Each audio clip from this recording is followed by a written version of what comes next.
Yeah. Ooh. Ooh.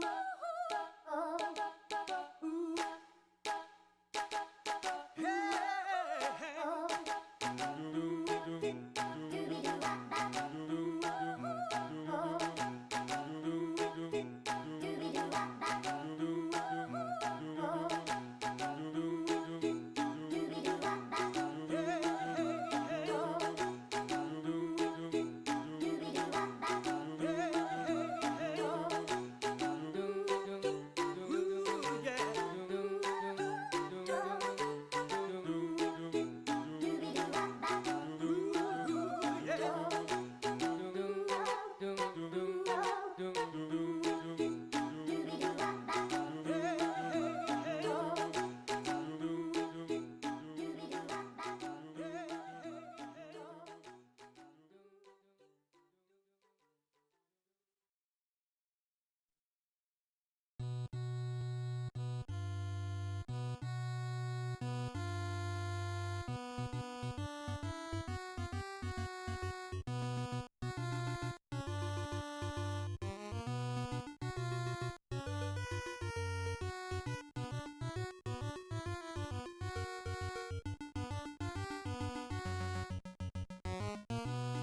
everyone! How are we all doing tonight? Hi.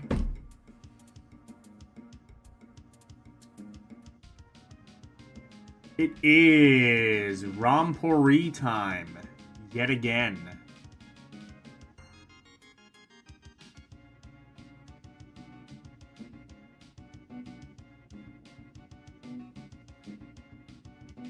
Okay, good. Yeah, I was muted.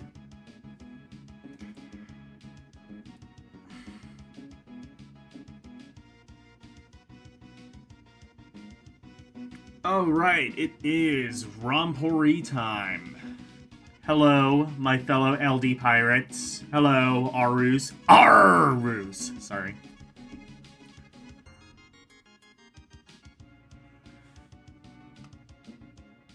Let us... Oh, shit. Did I bring... Oh, yeah, I did. I was gonna say, did I bring my Steam Deck back in? Yes, I did. All is right in the world.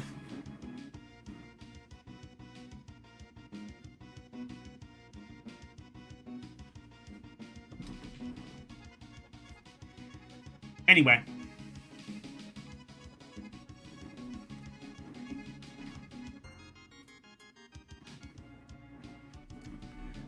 Let us begin in the old English way.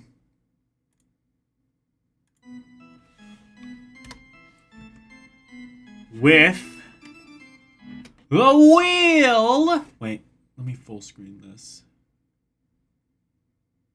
Ah, beautiful. The wheel of ROMs!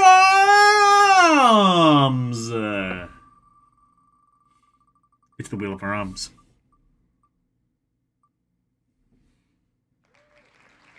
And a Thomas. Ooh, shit. Fuck. I don't think I have that configured yet. We're gonna have to spin the wheel again. Sorry, everyone.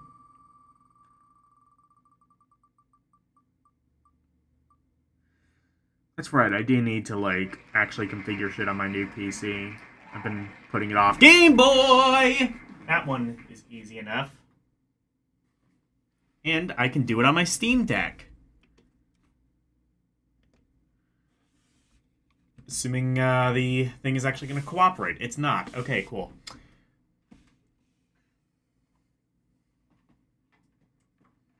I love this new capture device. The thing that, like, doesn't work unless you, like, manhandle it to do so.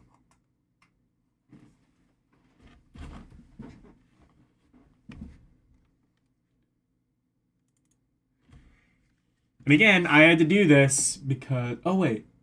Shit, never mind.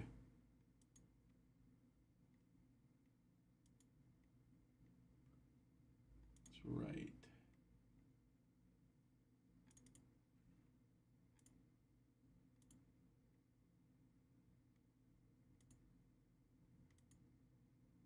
There we go. And again, I had to buy a whole new capture device that doesn't fucking work because OBS is just going to be like, oh, actually this thing that you've been using for 3 years, we've suddenly decided it's obsolete now. Good luck, asshole. Anyway.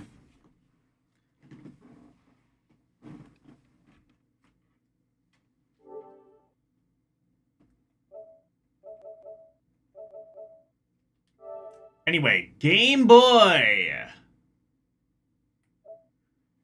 And...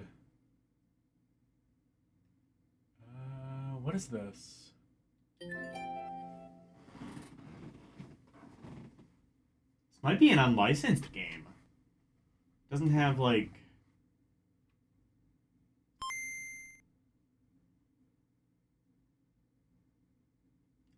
What the actual fuck?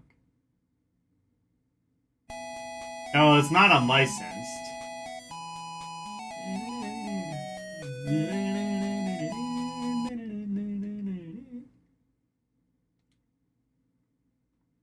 Oh, is this some mahjong bullshit?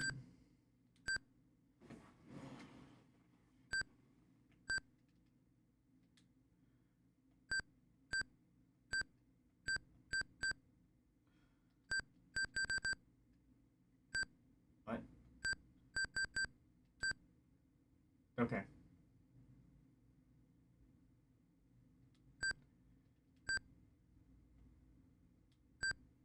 I can't read this. Oh, actually, you know what I can do? Let me pull up Google Translate.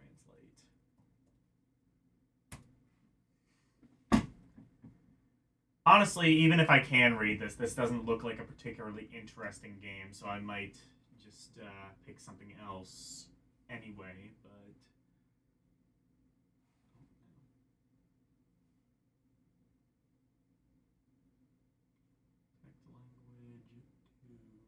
Language to English.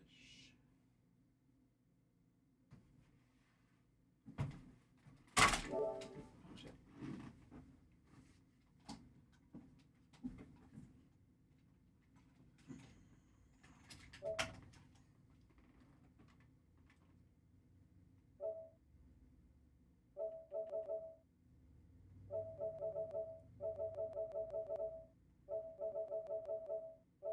Find the Game Boy again. There we go.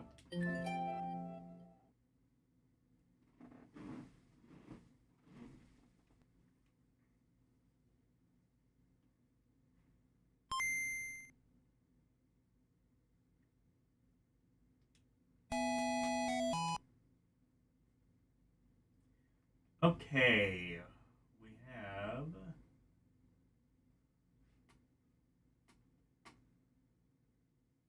What does the text say? What does the fox say?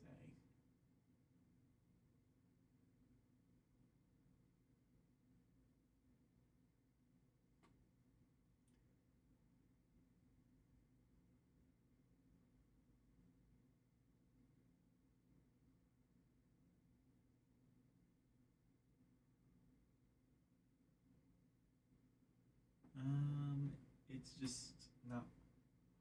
Oh, I see. It's just like that. Okay. What is this shit?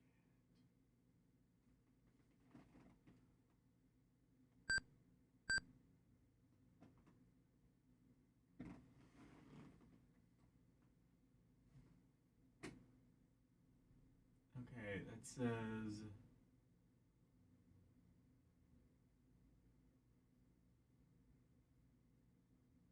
Memorization? What? Oh, memory! I think it's... Okay, I think that's... I think this is a password of some kind, so we can just...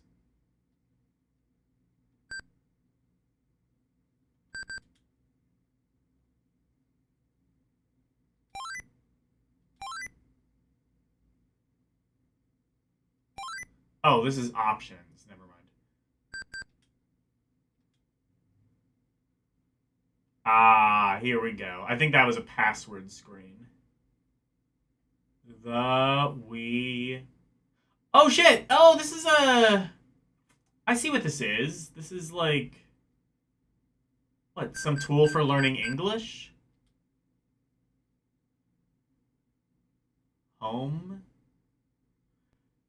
Well, the problem is it doesn't really work all too well the other way around. But that's entirely what that is, just some tool for learning English.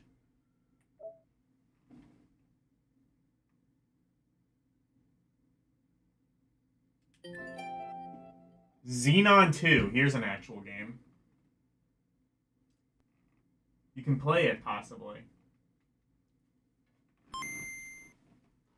You can eat here.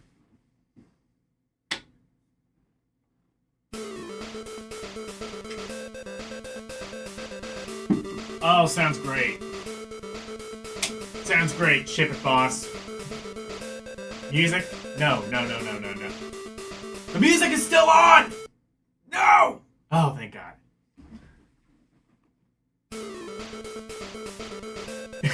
It just defaults back to on.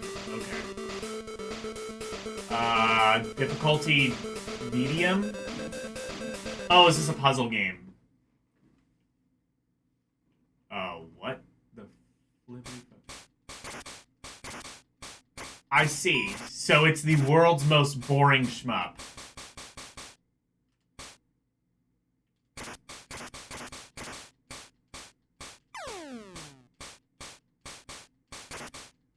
This kind of makes Xevious look like the greatest game of all time. When did Xevious come out? Like 83 or 82, something like that? Xenon 2. I'm gonna have to look and see if there's a Xenon 1. How can it possibly... What is the upgrade here?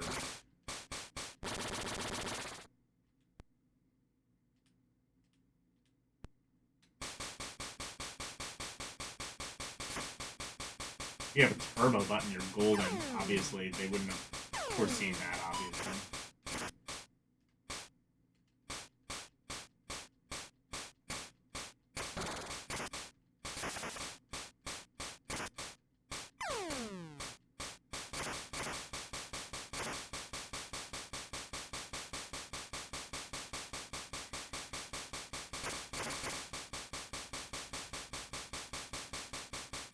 I love how when you shoot, it just sounds like somebody banging the Game Boy. He's really mad at it. So he's just hammering it. He's just hammering at the poor Game Boy. And, resale value is going to go through the floor after this play session.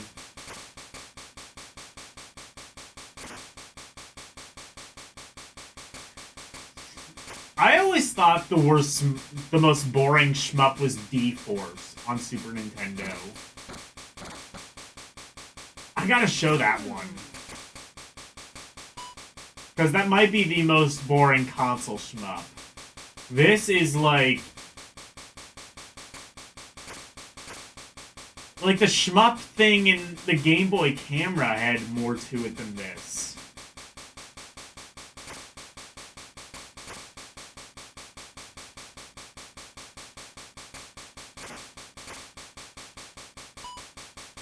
Is this an arcade port? Was there like a better...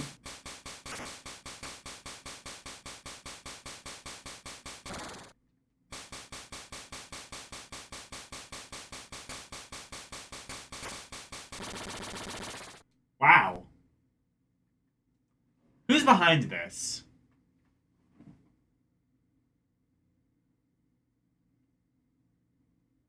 Teeny Weeny Games, 1992. I want to see what the first Xenon is. I guess it's not for the, This is a commercial game. It had, like, actual box art and everything. Why would you release this?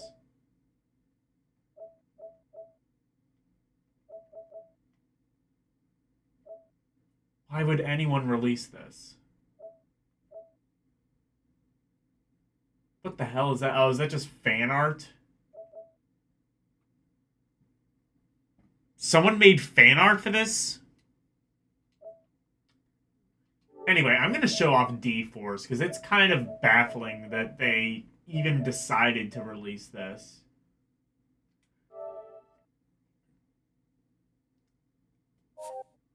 And the worst part is, too, like... The worst part is, too, this game came out, like, at the very beginning of the SNES's lifespan, so you probably had no choice but to play this. I want to say it might even be on the NSO, which is a horrifying thought. Asmik is behind this. They did a couple of games. I don't think generally they had a great track record. Cool Mode 7 effect. Honestly, it would not surprise me if this was just a tech demo that they packaged and released as a full game.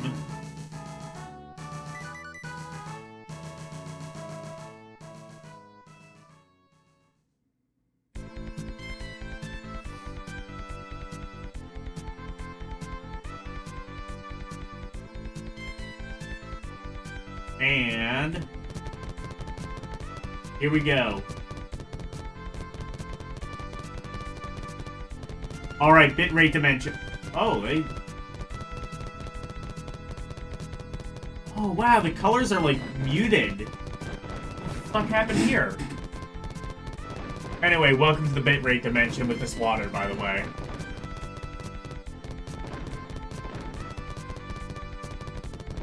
Oh, I can just hold it down for auto fire. So this actually has more to it than that other game, but that doesn't make it any good. In fact, it makes it whatever the opposite of that is. Oh yeah, Xenon 2.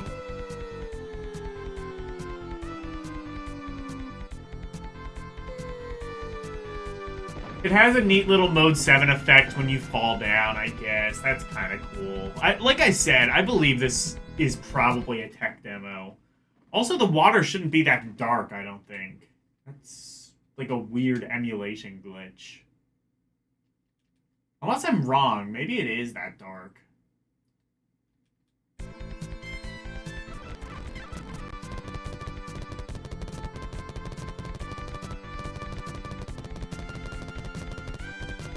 I think you do have some power-ups, but essentially this is 1942, but put on the Super Nintendo, and it looks and sounds kind of like shit.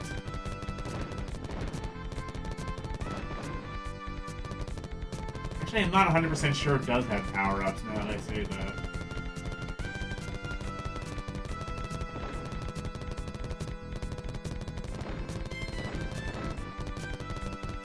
SNES had a couple of... SNES had some pretty good shmups. It's not often thought of as the shmup console, mainly because it kind of had a sort of weak processor, which made it not great for these sort of fast-paced games. Genesis definitely had a lot more good shmups, but Super Nintendo had some. Gradius 3 was really good. Axelay. What was that fucking... What was that one with, like, the weird guy with the banjo? Phalanx, I think it was. Phallic of some sort. That was a pretty good one. Super R-Type, that was on Super Nintendo. Even Raiden Trad. No, not Raiden Trad. What was it? Was it just Raiden? Super Raiden, maybe? That wasn't, like, a great port. That was done by Micronics, and it was, well, Micronics, but, still better than this.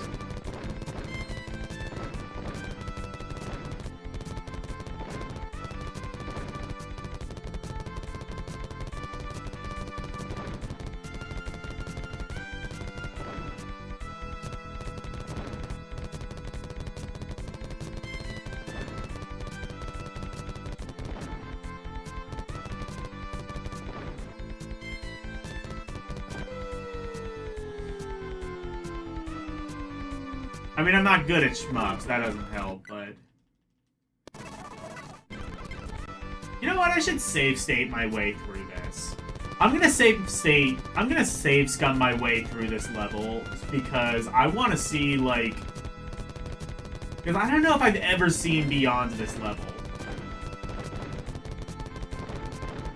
I think mainly because anybody who has ever played this has just gotten bored like 15 seconds in and shut the game off.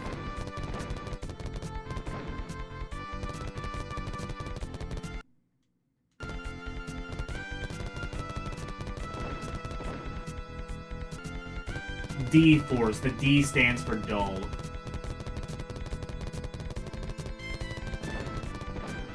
Dismal Force, also acceptable.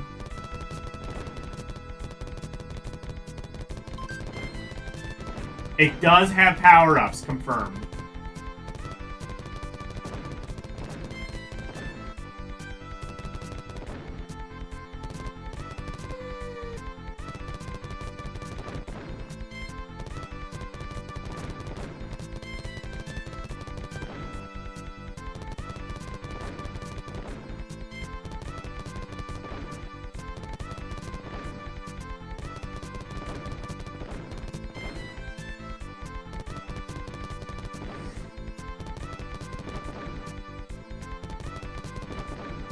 Off. What am I supposed to do?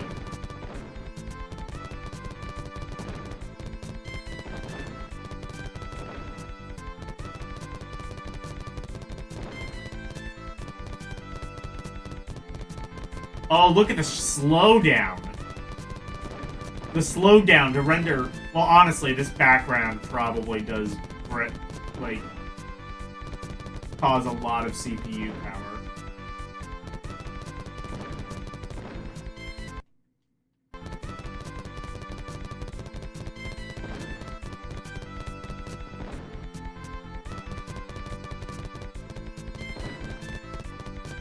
Oh, you know what? I'm thinking of, I know why I thought the background was lighter, because I'm thinking of a totally different, Genesis... A different, Genesis shmup that I don't remember what it's called, and also I can't play, because I think there's actually anime nudity in it. It's an unlicensed game. Although, it was sold in America. It's an unlicensed Genesis game that was sold in America. You can get it like KB Toys or some of the more nefarious toy toy dealers. We need to go back to calling stores dealers.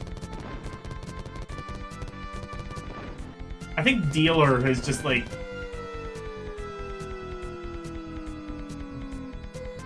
had, like, a much more negative connotation since, like, drug dealers. Drug dealers gotta ruin everything. But we gotta start calling stores dealers. Like, if you, like, watch, like, old, like, commercials on VHS or whatever, it'd be like, ask your video dealer for new tapes. For new or previously viewed tapes.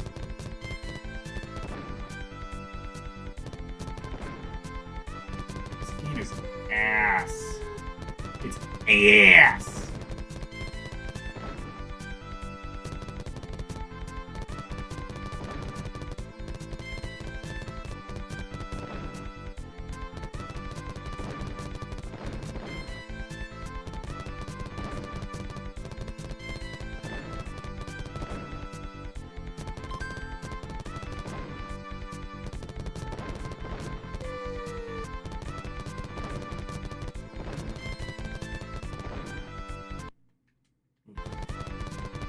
Wait, if I get that, what is my next power-up? No, I want to stay alive long enough to see what that is.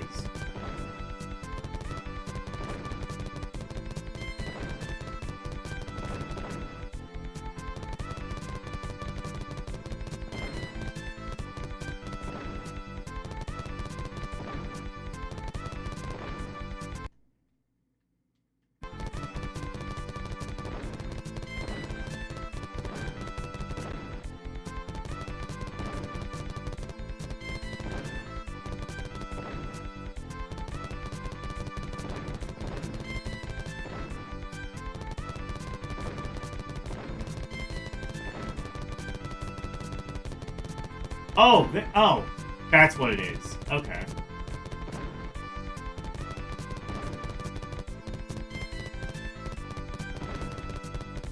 That hardly looks like much of an improvement, honestly.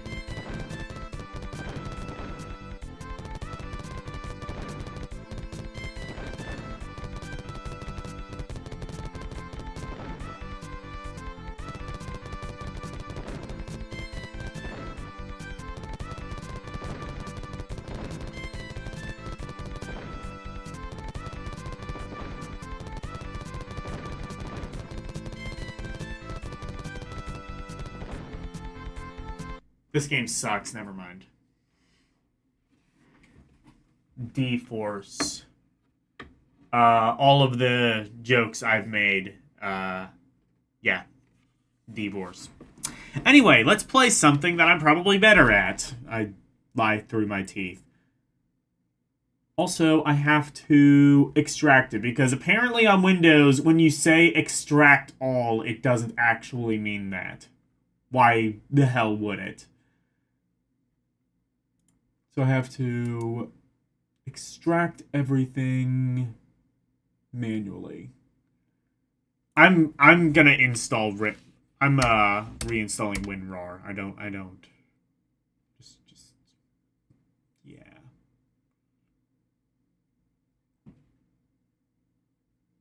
Wait.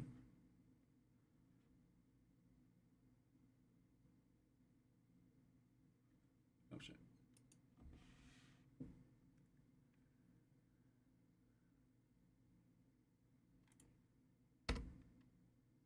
Oh, there we go.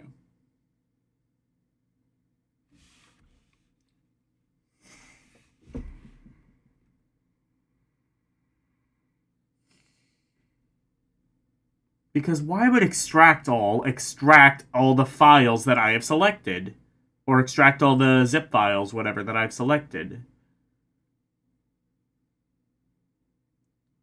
If you want to, like, batch extract something, download WinRAR. Fucking amateur.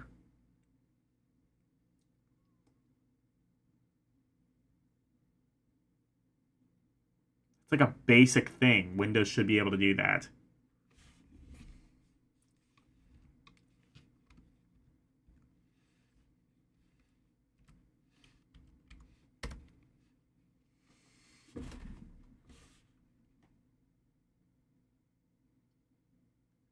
Anyway, so I was curious after going through the GBA library about Max Payne, because I'd never actually played Max Payne before. But I liked at least like the kind of story of the GBA game. Didn't exactly love how it controlled, but I did like the story, and it was, to be fair, presented amazingly well for the system. What? Oh, I have to fucking... Okay, I see. Let me actually... That's right, because I have two different instances of PCSX2 on my computer.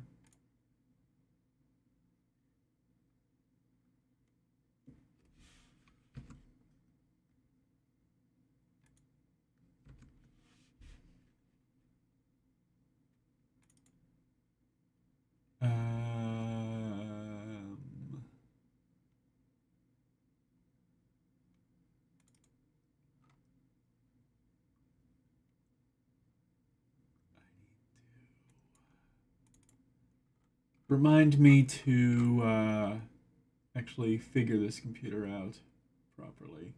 Here we go.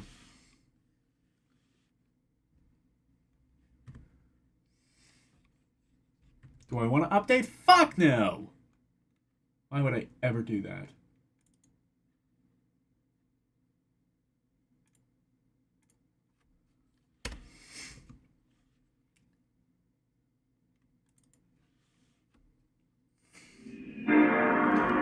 Ah, brilliant. Wait, you can't see that. Yoink! Now you can.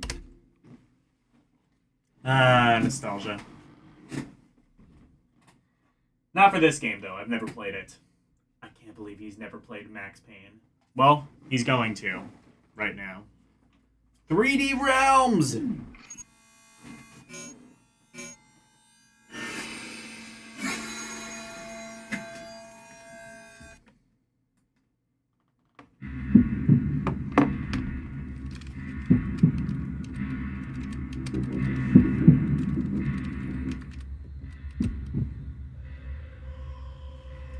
How is...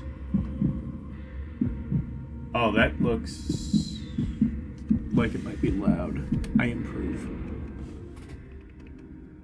There we go. It has matured.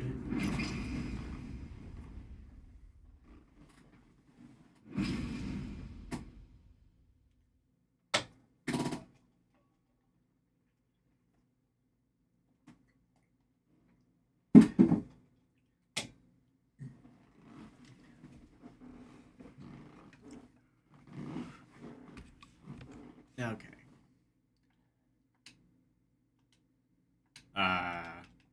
Video game?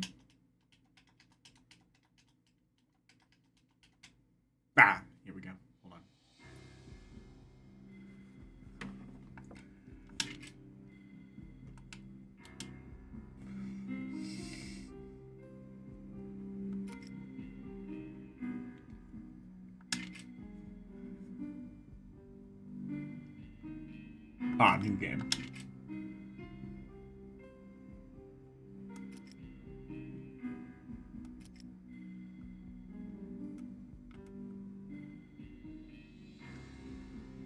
Select game level.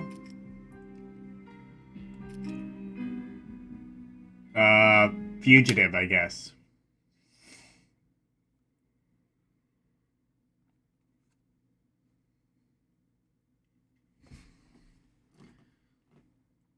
I am a little bit curious about this. I have been since I saw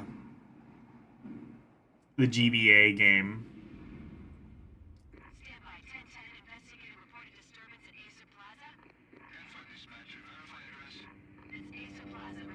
Hello, Renee.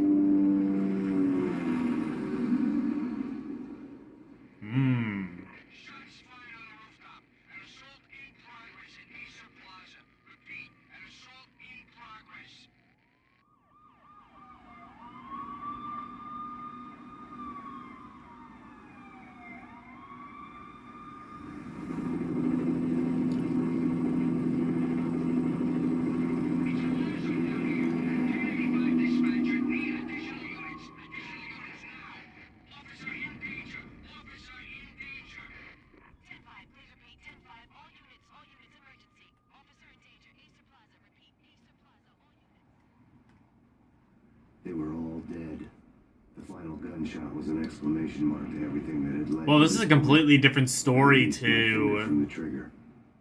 And then it was over. The GBA thing. It started with like some prison break thing. To make any kind of sense of it, I need to go back 3 years. Back to the night the pain started.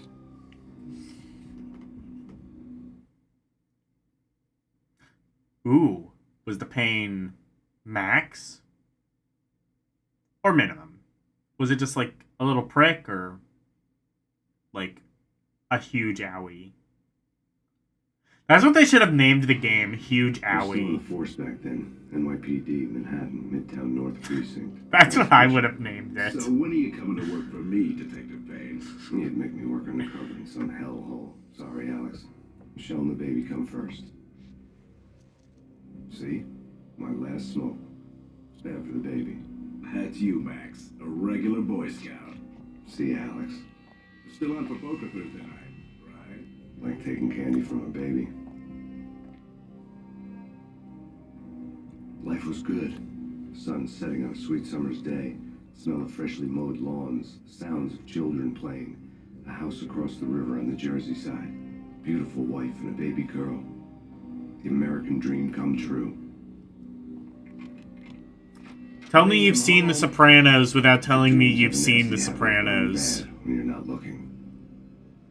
You make a game called Max Payne Twilight crawled across the sky laden with and get Rockstar to publish it.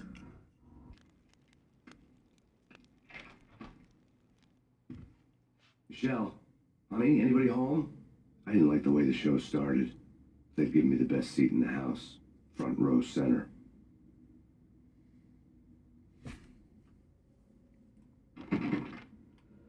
Oh, this is some Shenmue shit. Well, maybe not.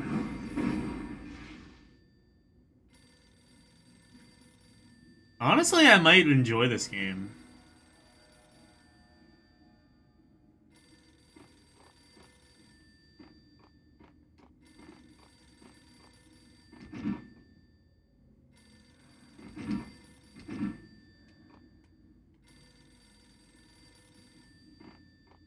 I might have to play more of this on my own time.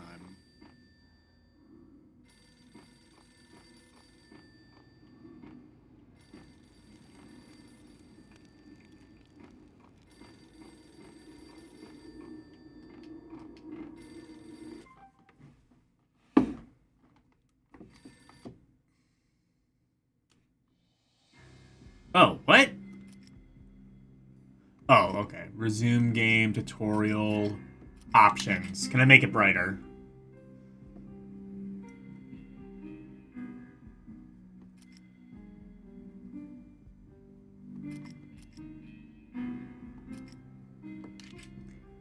Controller configuration. Whatever that is, it's fine.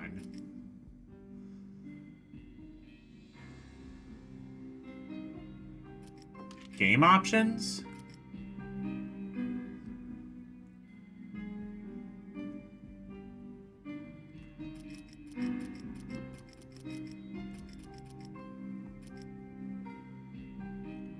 Motion blur. Aiming lock? Maybe I want that.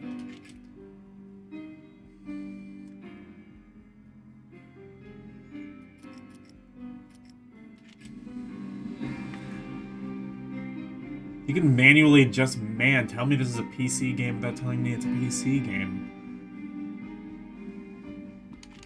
Okay. I can't fuck with the lighting. That sucks.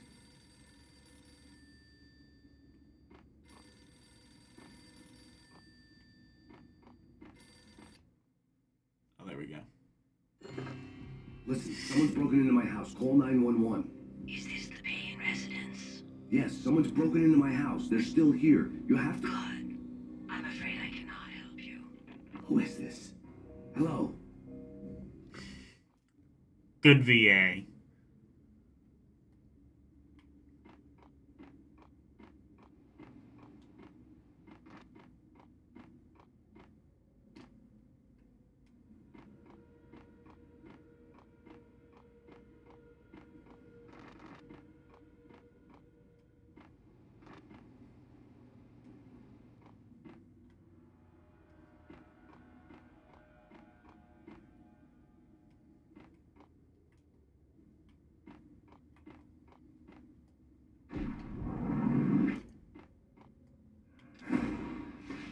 Oh yeah. Oh, there's the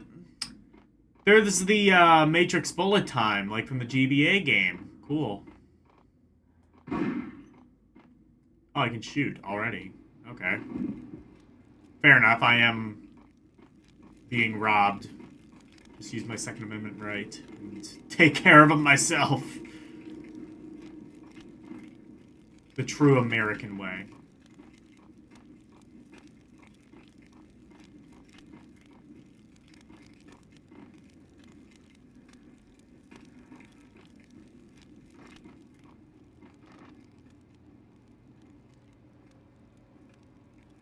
Hello, LCX.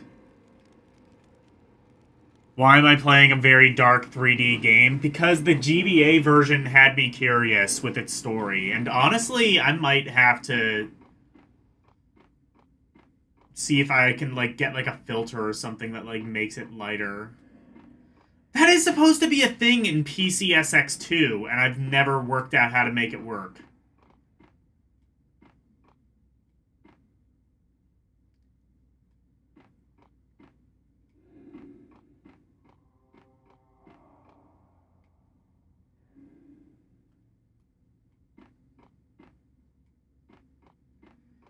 I do like this game, though. It reminds me a little bit of, like, Shenmue or Heavy Rain, and it's kind of like...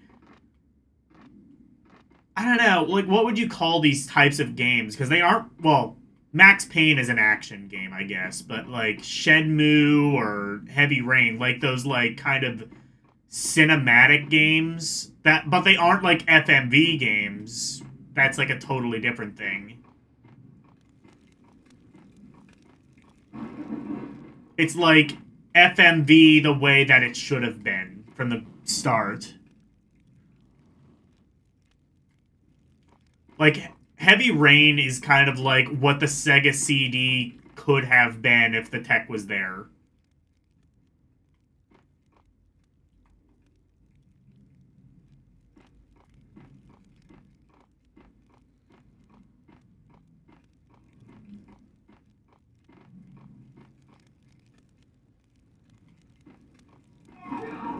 Here we go. Michelle! Nah, it's a first-person shooter. Well, it's very story-driven.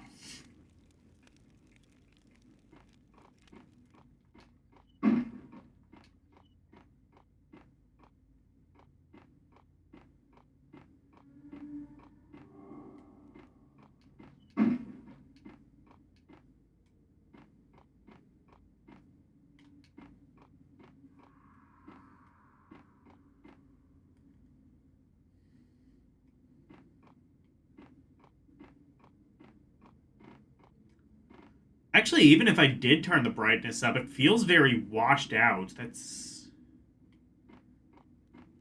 kind of weird that they would have it like that and not have an option to make it darker.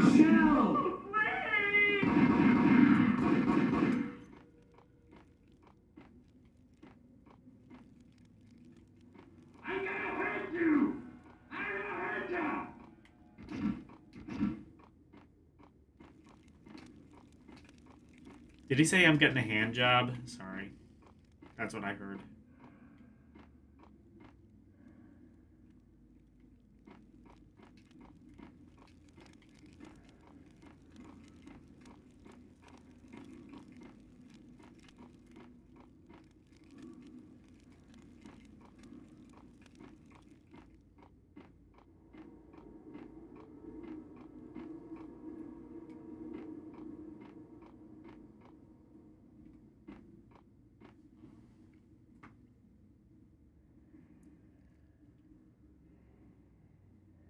Funny thing about this game, you can insta-kill bosses if your aim is good. Yeah. Well, I mean, it's got, like, a couple of interesting mechanics. It's got, like, Matrix-style, like, bullet time. The GBA game even did that, which was kind of interesting.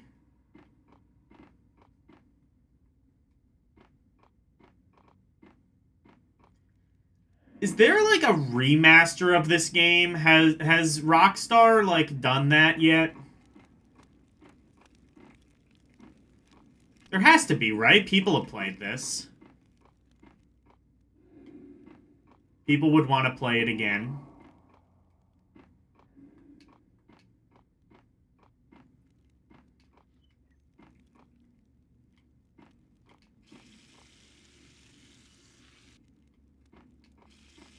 Oh, I see.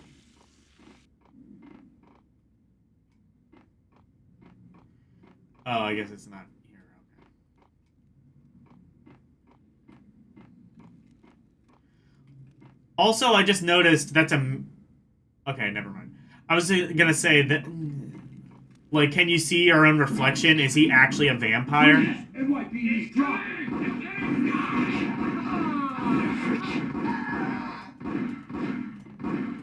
Oh, shit!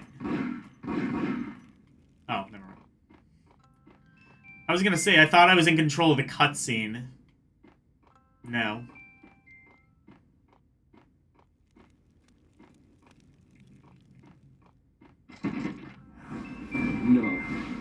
No, please, God, no.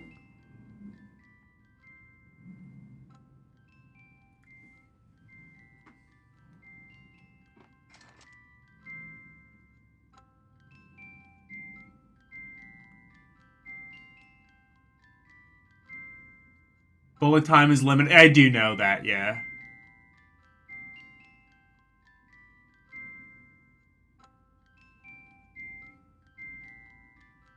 Turns out it was a government conspiracy the whole time. The flesh of fallen angels.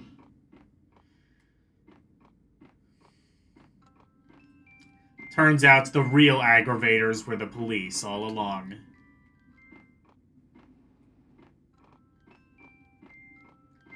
Hashtag ACAB. No.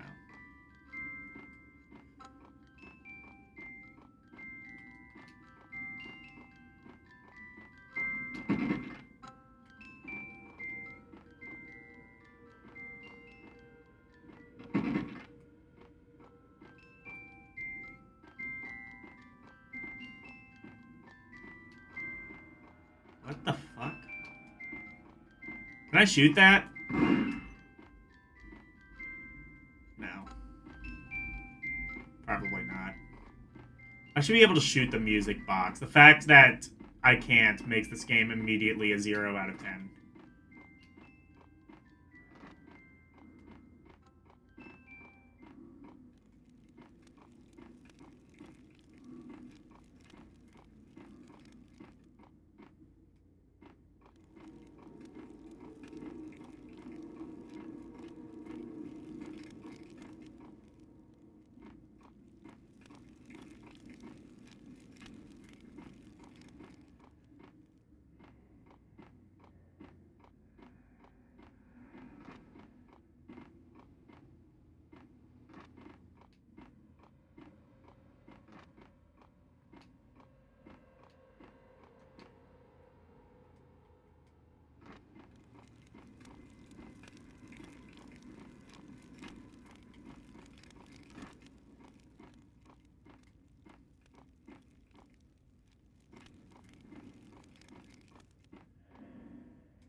do I go?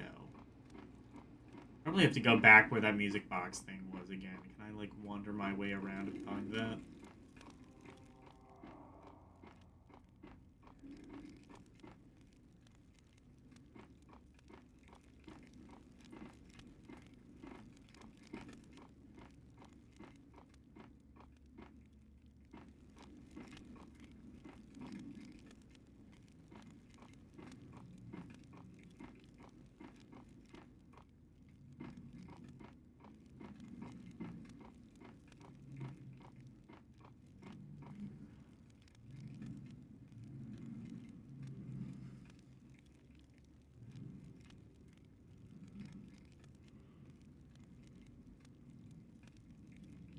There is a full remaster. It's on Netflix Mobile, you say. Indestructible, you say. I might have to check that out. I mean, this game, actually playing it feels very modern. The controls feel very modern. But, or the camera and controls in general.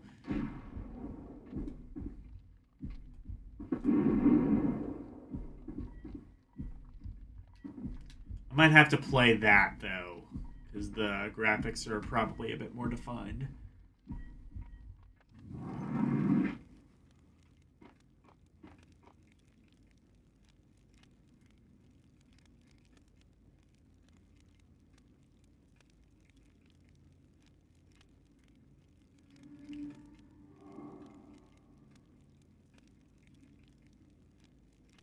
It used FPS WASD movement is why. Yeah.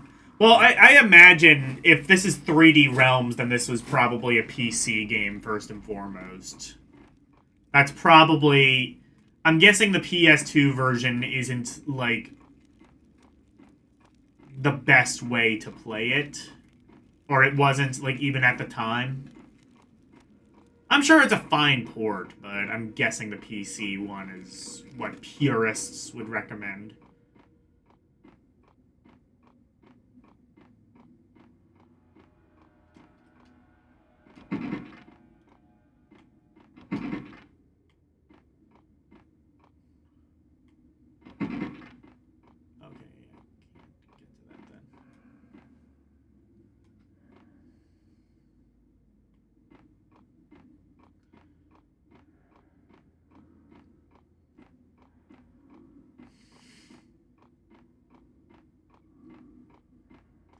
If this is a game that, like, requires exact aim, that would kind of suck, because... Oh, wait, actually, I was gonna say, never mind, I think you can increase sensitivity. Which is good, because by default, the sensitivity on the C-stick is kind of low. That would make aiming... especially if you have to do it really quickly, kind of difficult. I always like to have my sensitivity, like, cranked up to the max. Apparently, that's not what you're supposed to do. Although, to be fair, I also don't really move while shooting. I find that task a bit difficult. PC is superior. Figures.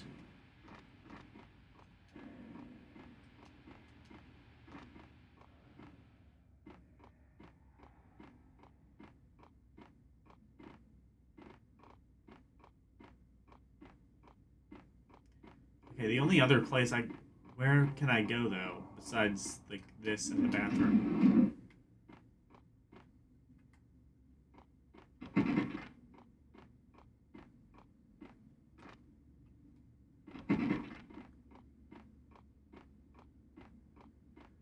don't know.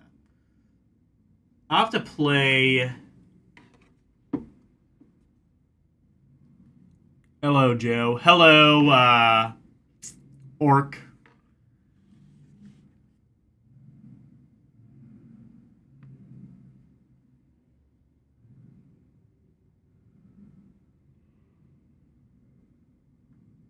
Flophouse tonight. Have fun. Have fun with the flop sweat, or whatever you called it.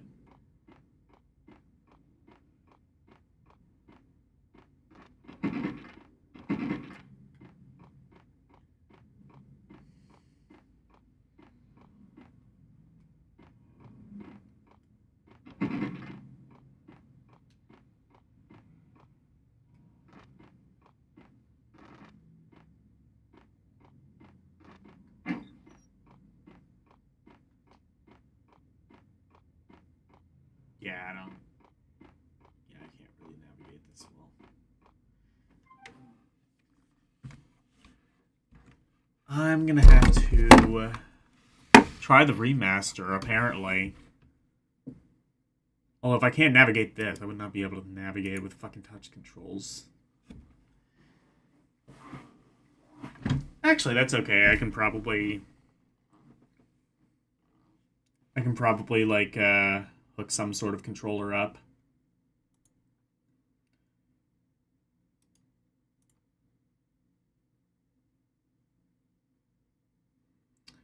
Anyway,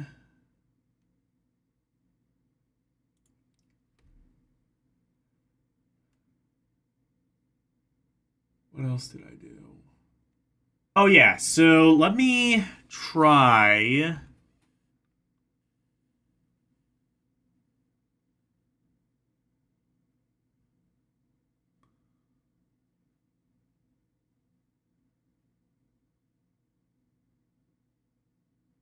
I need to stop thinking high sensitivity is useful.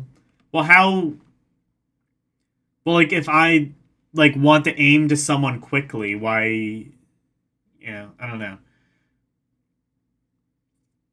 Well, ideally, a mouse would be... Ideally, a keyboard and mouse is probably the best way to play the game. Because then you don't really have to worry about, like, high sensitivity thumbstick or whatever. Anyway, let me see... I downloaded, LCX's recent, Mario Tennis thing. Let me see if that works.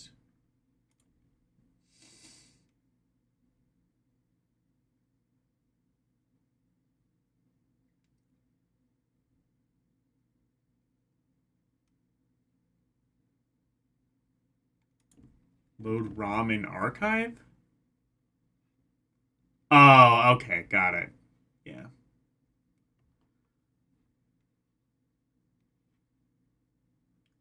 I don't know if I have to extract the ROM or not, how that's going to work. But let me see if I can actually play Mario Tennis.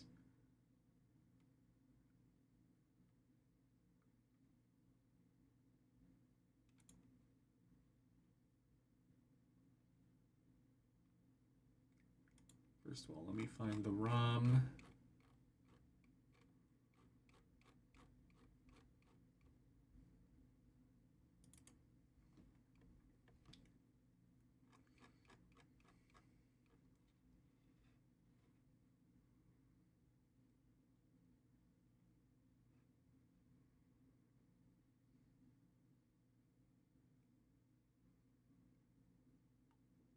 A 20% aim?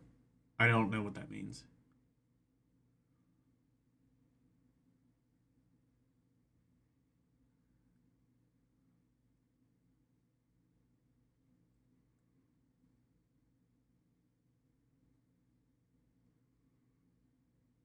WrestleMania is coming out, and you're most likely gonna review that. Have fun. Have fun.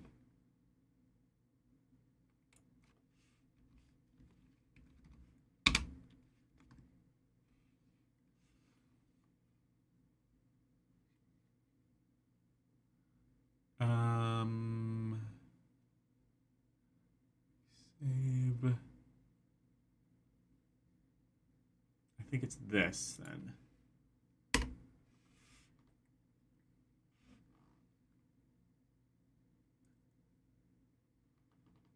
Yes.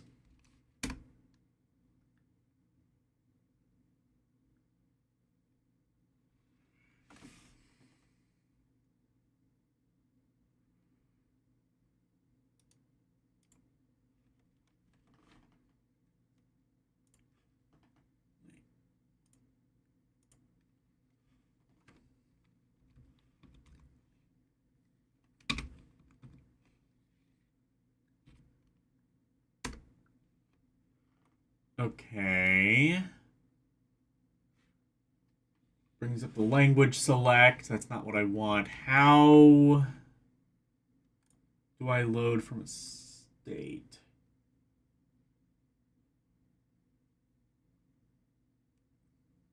Save games. Oh, load alternate save game.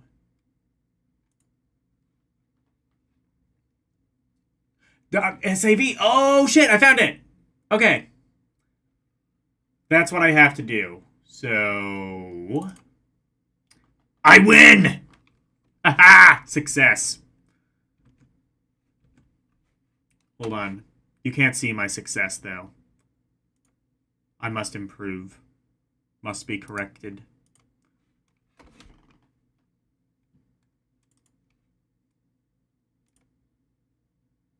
Fuck yeah! Let's go.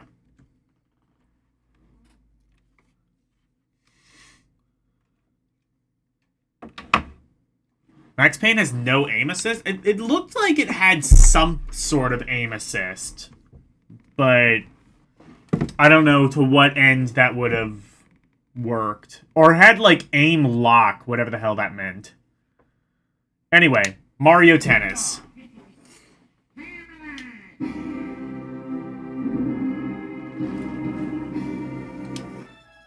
Anyway, we can actually play the game that I wanted to play a couple of weeks ago.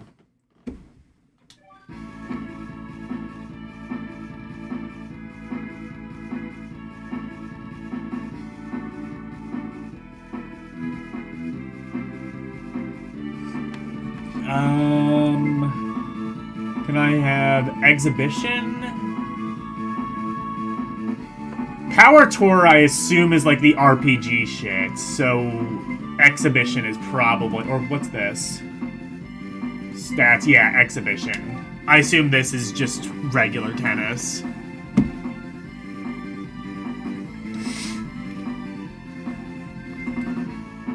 Okay, yeah, this is what I want. I could be Mario, Peach... I don't know why I called him Mario, like I'm British.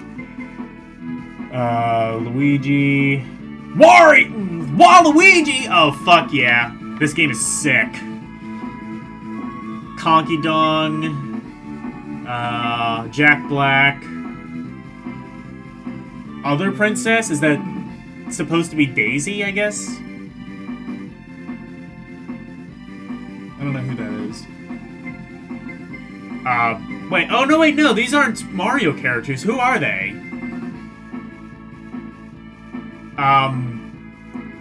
I don't know who that is, but I feel like that's LCX's next VTuber. If LCX, if you ever decide to go 3D, use this as a template. Or this. Actually, maybe I want a VTuber that looks like this. Or this! This is also very LCX. A lot of these are very LCX coded. A lot of the OCs in this game.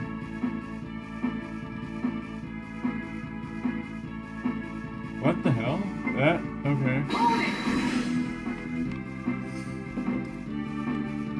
You've been 3D since forever. Well, I guess, yeah, technically, but it's still like, I don't know, kind of a 2D looking sprite, if that makes sense. It's not like, yeah. Oh, they are from the story mode? Okay. Oh, your character is Ace. Okay.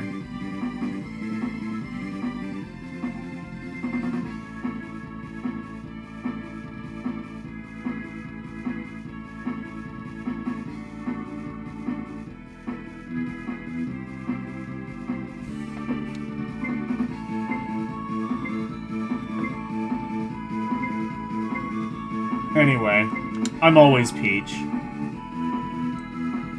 It is full 3D? Okay. It looks 2D to me, but I'm blind.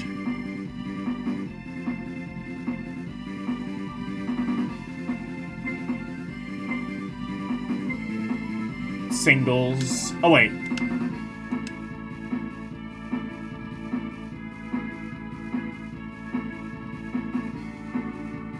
No, I don't want... No, I don't want doubles. How do I get out of this? Can I not? Do I have to reset? I have to reset if I go into doubles.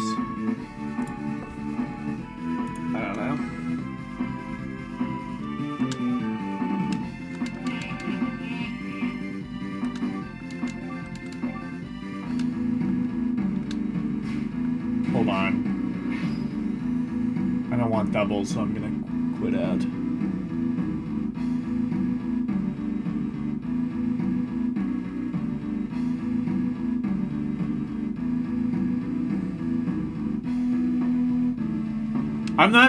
I'm not trying to play doubles. I'm trying to quit back so that I don't play doubles.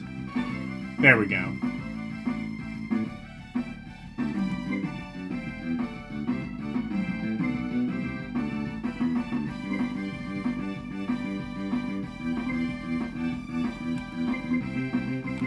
There we go.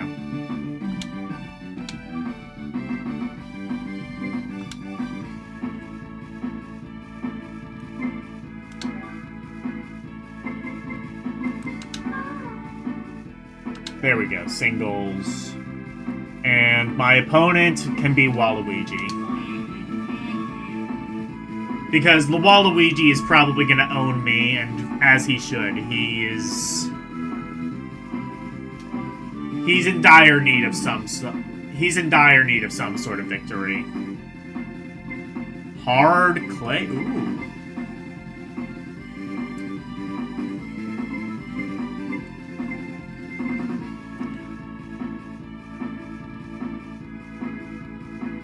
Composition? Peach Dome? All of these are like real, like, potential tennis things, and then there's Peach Dome. It's like, you have like, okay, like, feasible actual tennis courts, and then Mario Kart court, because it has to be. Let's see what Peach Dome is.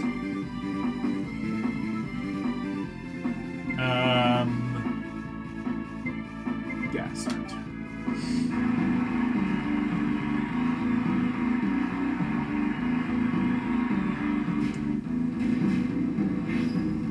Oh, use Ace? I should have, okay. When's Mario Cricket? I'm surprised they haven't yet.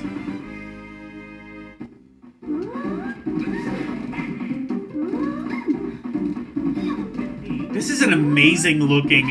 I commented...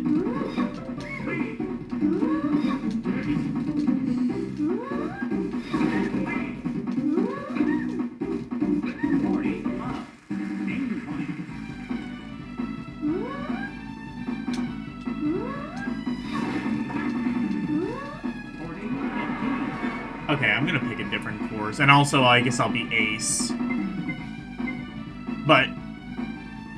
I do want to pick something that's a little bit easier for me to see.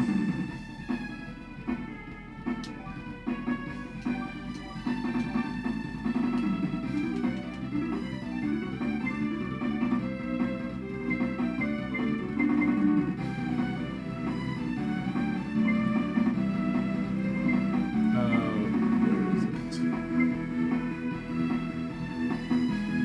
There we go.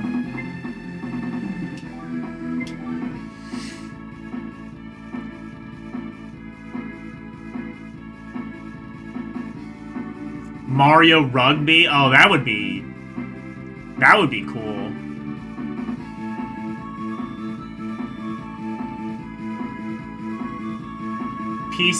Peach is objectively the stronger character. I tend to like her in like Mario Kart, for example.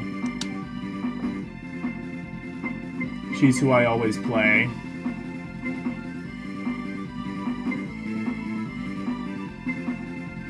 This one...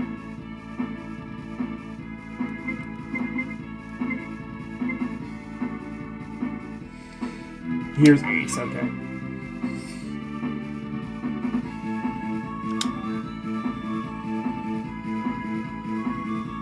And Waluigi. Gotta have Waluigi in the match for the meme.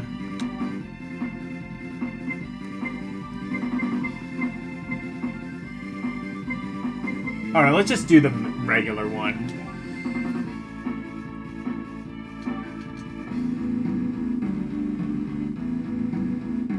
Oh, playing verse Peach in pro mode and press R before choosing her. make her AI insane? Oh, shit. Oh, shit. Right, because I have to...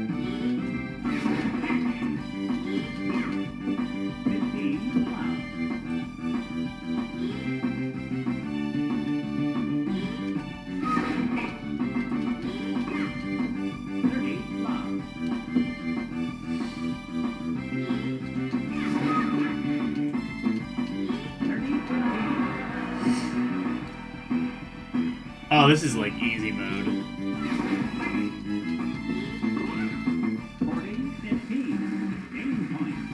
The ball is also like pretty large too. I mean, it would probably need to be given like the small screen, but that does definitely help things quite a bit.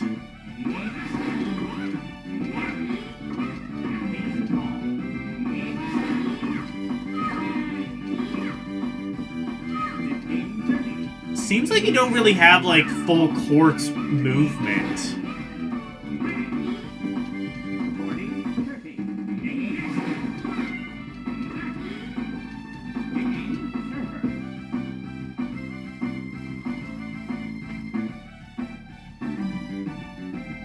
Oh, her shoot... Okay.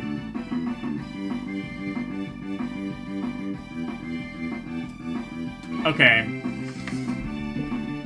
Let me try, like, cracked mode.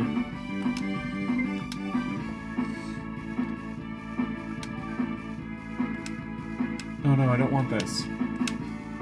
It doesn't let you, like... Oh. You have to press...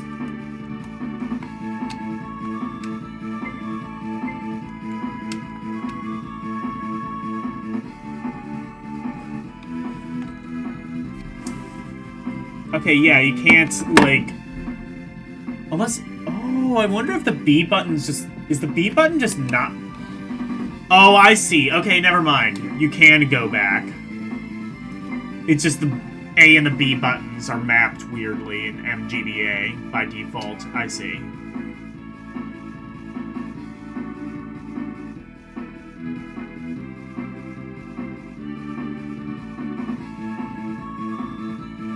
Hard part about watching a live tennis match is the neck strain. Oh, yeah. I could see that. Well, like, tennis is, like, you have to focus on, like, such a small ball. I would imagine, like, even with hard sight, that you'd have to be, like, really good to even be, like, competent at tennis, I would imagine. Like, I imagine that sport just has, like, a very high barrier to entry.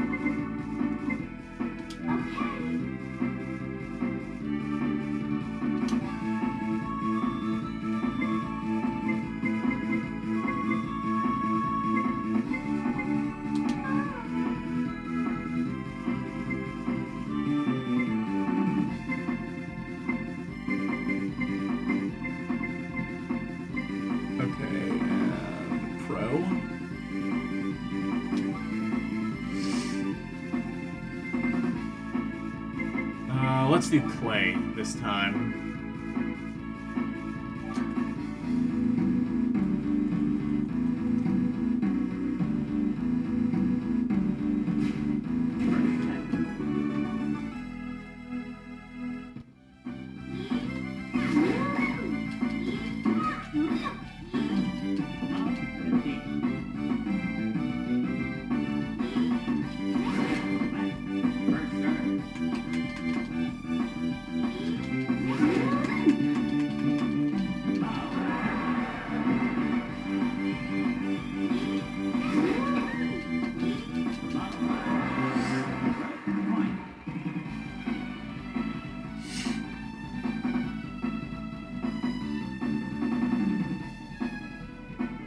You always wonder how the camera guy can follow a golf ball so fast. I guess you just have to, like, be specially trained for that. Whoa! Shit! This game is actually sick. What did I rate this?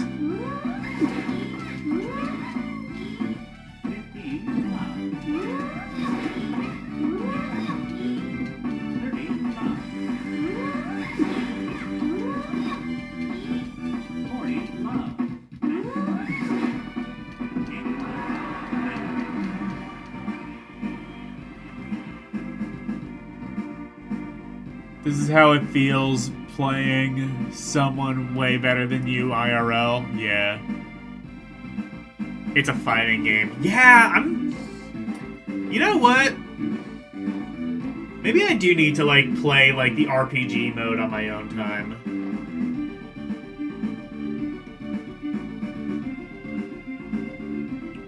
I don't know, like I said, like,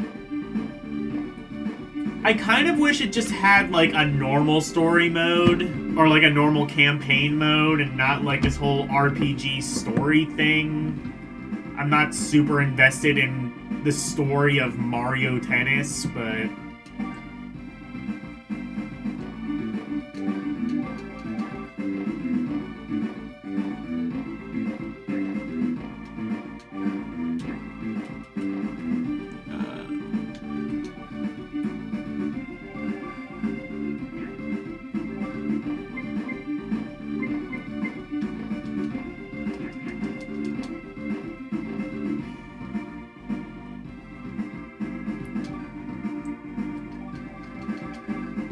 What is it doing?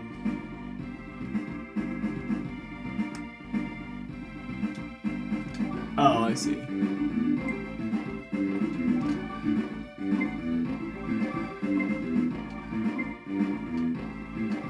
Ah, here we go.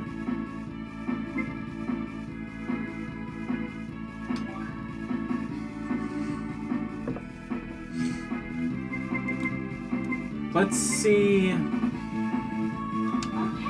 Let's do like an actual... I don't want it set to easy, but I don't think I want it set to pro either.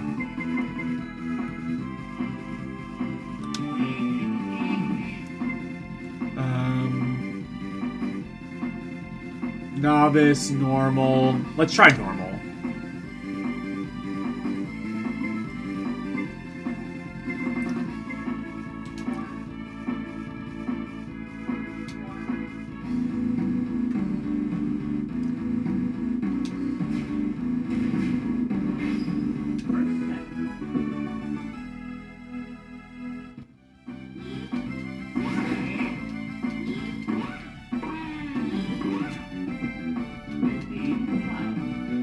I'm not sure I like... It doesn't... Oh no, you do have, like, full court movement. It's just, like, moving up and down feels kind of strange.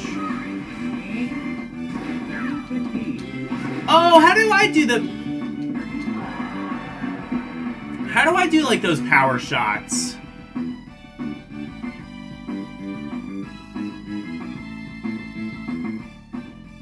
You had 30-minute matches versus Peach. Shit.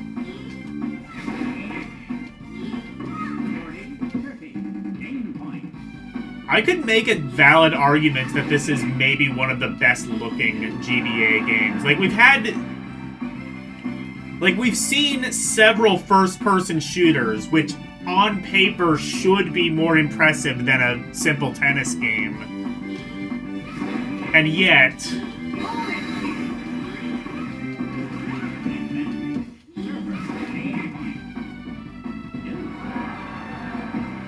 And hit a button if you want to full. Okay.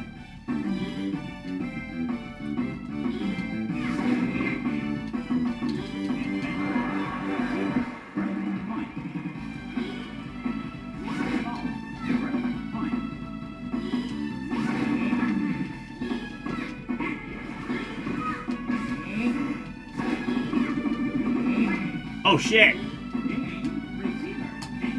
This game is kind of fucking good.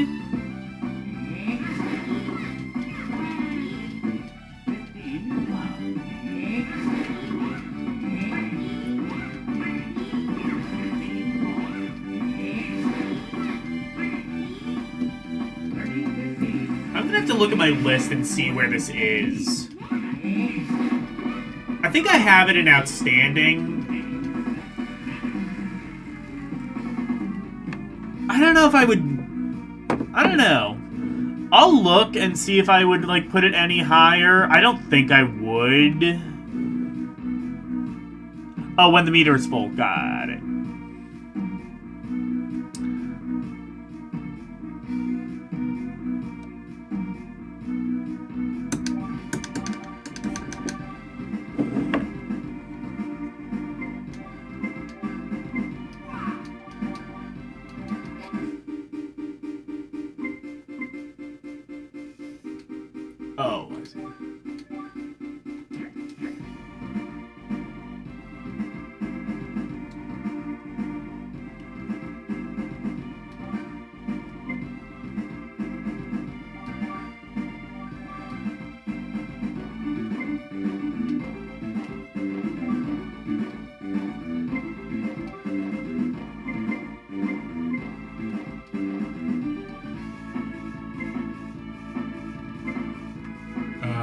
multiplayer. I'm just wondering if there's any other... Wait. Oh, mini games. Okay. I don't know what mini games are. Glossary? Wait, no. What do you mean glossary? Oh, it's just a glossary of tennis terms. Okay.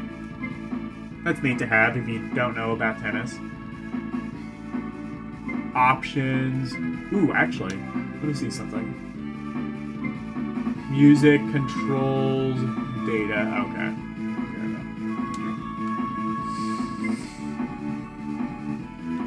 And stats. Okay. What are the mini games?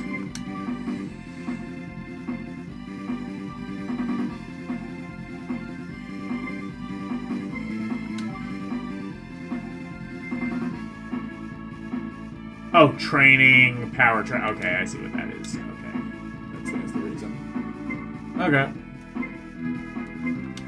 Multiplayer would probably be sick on this.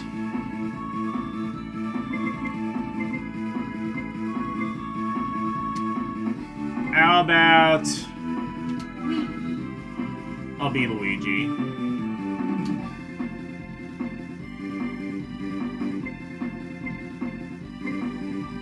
And he can go up against Maybro. No, actually... No, I'm gonna pit him against one of the OCs. This one. What's his name? What's her name, rather? All around. Oh, Sophia. I'll pit her against Sophia. Him, rather, against Sophia. Hello, Mike Wolf.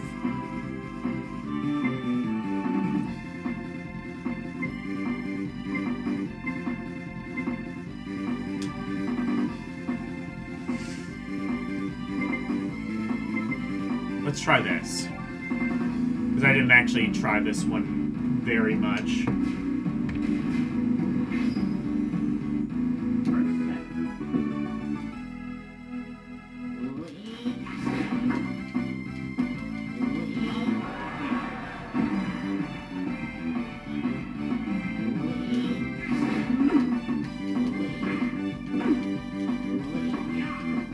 I don't like that noise Luigi makes when he's like...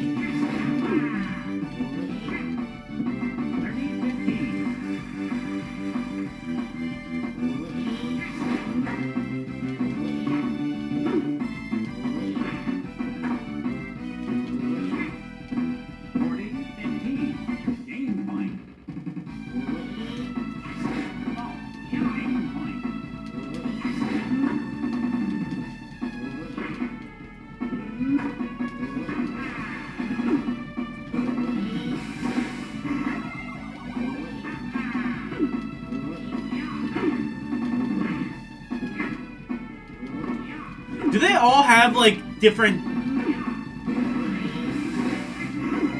Do they all have different specials?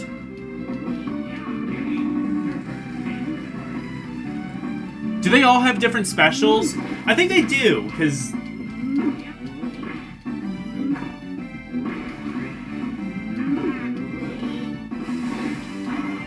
Because that's a different thing than Peach did. Also, Luigi wins by doing absolutely nothing. Check this out. No, never mind.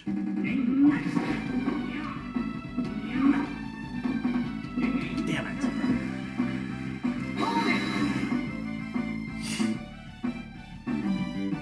it. Yes, also there's defensive and offensive power shots. How... What did I... Okay, how do I do defensive ones, then? How would that...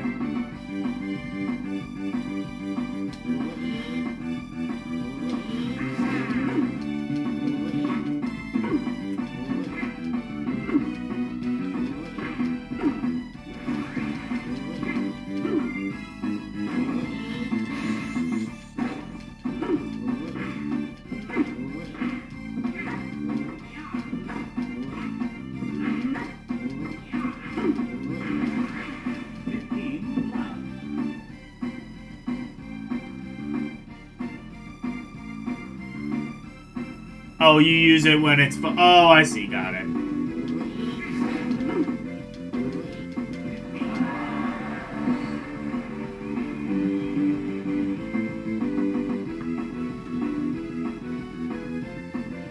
That one was defense? Okay, I got it.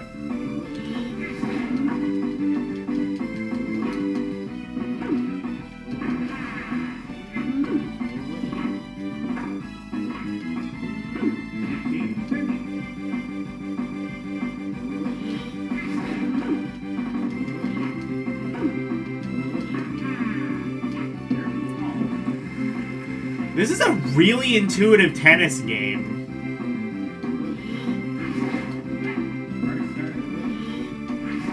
I would say, I don't know if it's just because I'm doing well that I'm saying this, but this is one of the better playing tennis games that I've played that doesn't use motion controls. And even compared to, like, Mario Tennis on the Wii.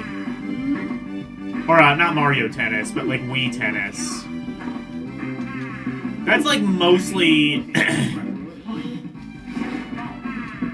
I think it's just because, like, that's how I grew up with, like, sports games, how I sort of compare them. Like, every, like, golf game, I'm, like, kind of, like, internally comparing it to Wii Golf. And to be fair, like, Tiger Woods kind of controls, like, if golf wasn't motion controlled. It's not like it's, like, super menu-driven, like, you know... Golden Tee or what's the Neo Turf Masters? Why did I forget Neo Turf Masters? That's like the golf game. Yes, this is GBA. It looks really good for GBA, doesn't it? It is a fighting game, and you're not alone on this. Oh no, I can see that. I can see that.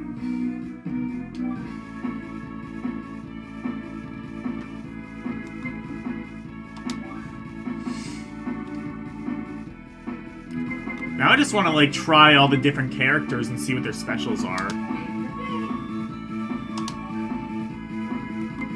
I'm having fun with this. How dare I have fun with my video games?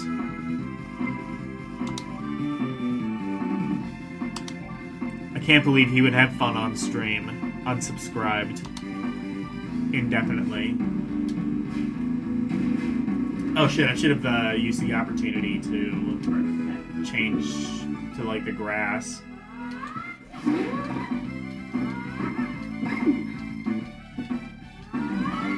Actually, you know what? No, I'm gonna switch over to expert. That might be more of a challenge. Actually, I think I lost in intermediate anyway, but still. Oh shit. Oh shit, I didn't want to do that.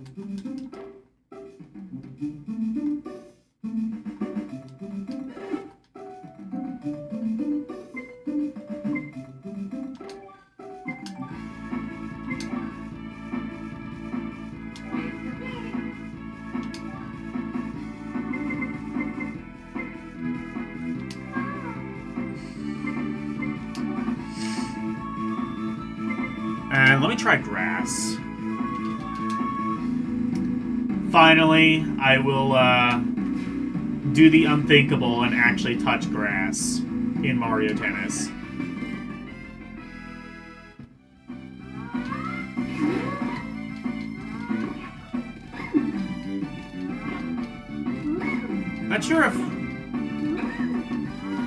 Not sure if the terrain has any meaningful difference in how the game plays or not, but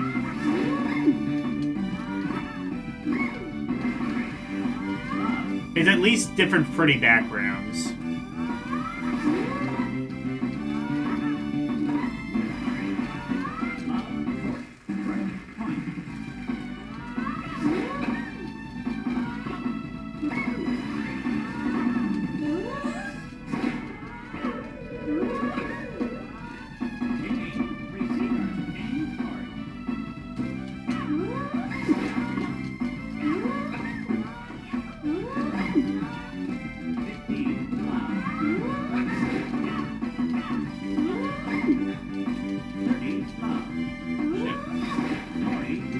Now I'm getting my ass kicked.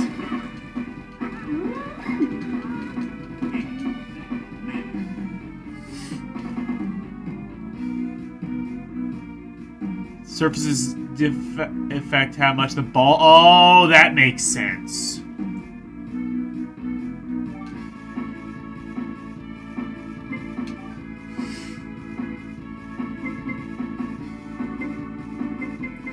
Okay, I want to do Mario again because I didn't get to try his special.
Peach is cracked.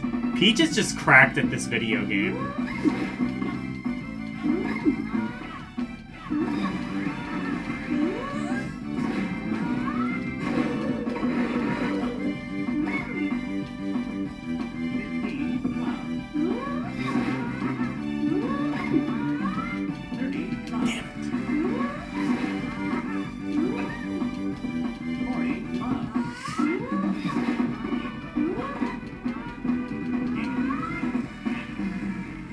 Yeah, Peach is just cracked at this video game. I'm gonna be Peach. And I will be against Donkey Kong.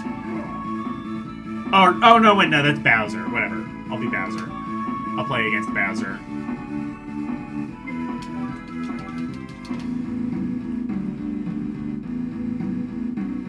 Pickleball is tennis for people who don't know how to play. Interesting. I haven't really played... I probably had to, and...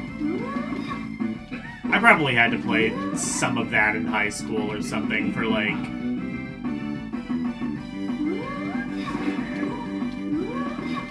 Oh shit, I set it to easy.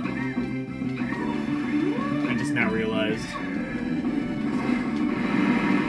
Whoa, shit!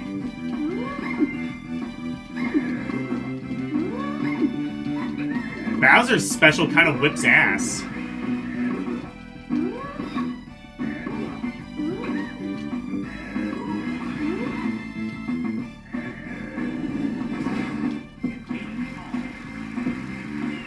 Bowser's...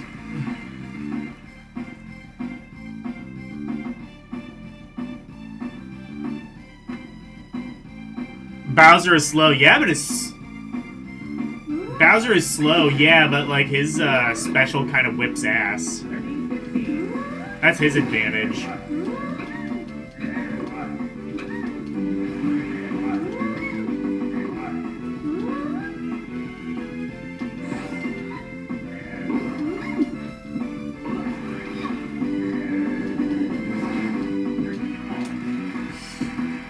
Like, when he does a fireball thing, that's just insane. Did my instructor ever play temps? I don't know what you mean. I don't know what that is, but no. I've seen PE instructors teach tennis. Oh, like substitutes. I mean, probably there was, but I'm sure there were, like, if there was, like, a substitute, there was probably some sort of busy work they had us do.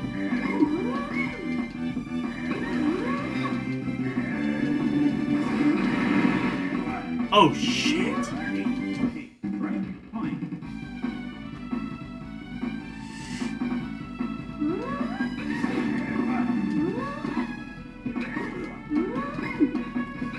I mean, tennis, like, you bat the ball across a net. That's kind of the basic. That's probably all you need to know, right? I mean, especially if you're doing, like, a PE class or something. It's not like a tourney. You don't need to, like, know, like, specific rules and shit like that, right?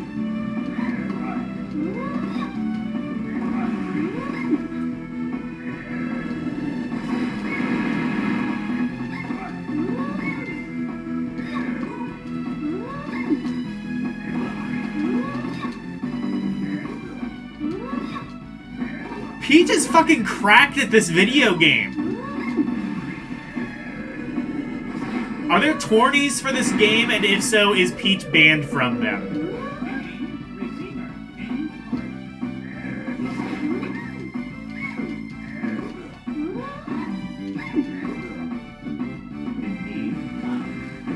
Moral of the story, pick Peach if you just want to be absolutely cracked at the video game.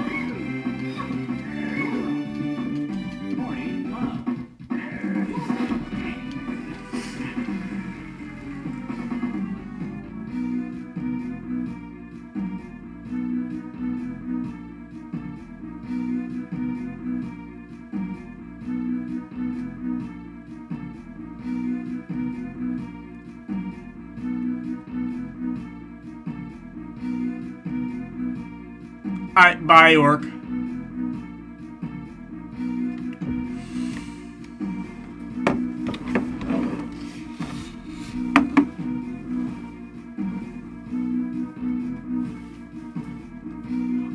Oh, like teach. Wait, hang on.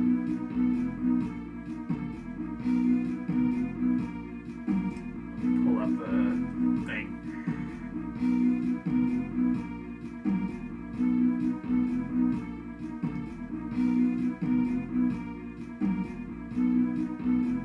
No, you mean whoever was instructing me. I mean, well, no, like, we had, like, well, we had two PE teachers. One was a guy, one was a girl. They knew their shit.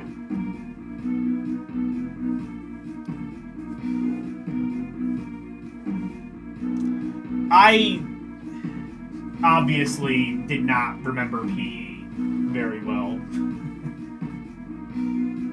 Obviously, I did not want to remember back to that.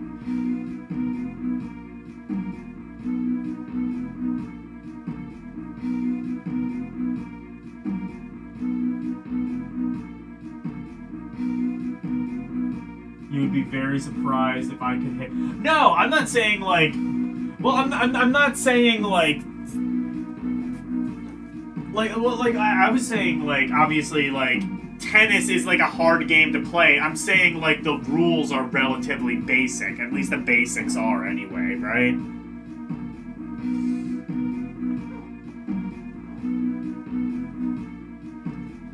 I mean, they're basic in the same way, like, when you boil down to it, most sports are kind of just like move a ball from one side of the court to another.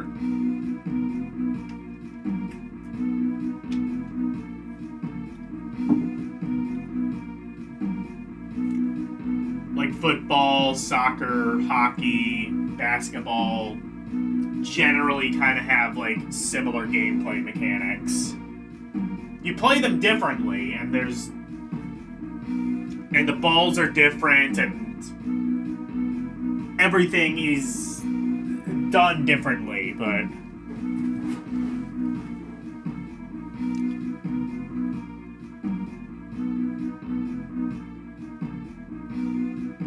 service is not basic. Service box, weird. Okay, that's true. You're right.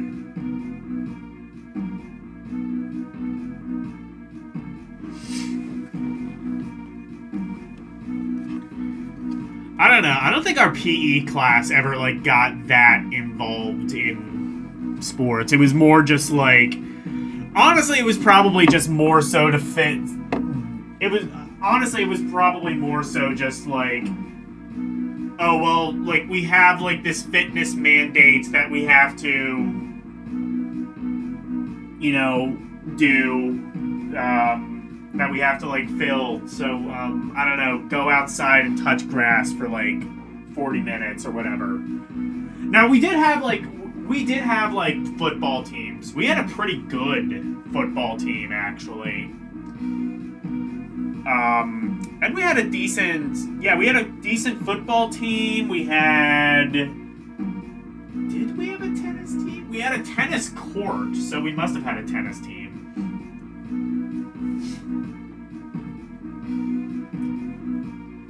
Actually, I guess I can't remember if it was a tennis court or a volleyball court. I don't remember.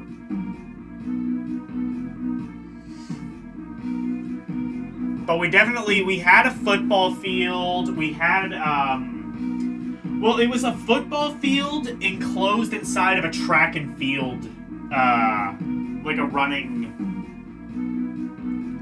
What am I thinking of? A track. That's probably what it's called, a track. But it was, like, enclosed inside of that, and then...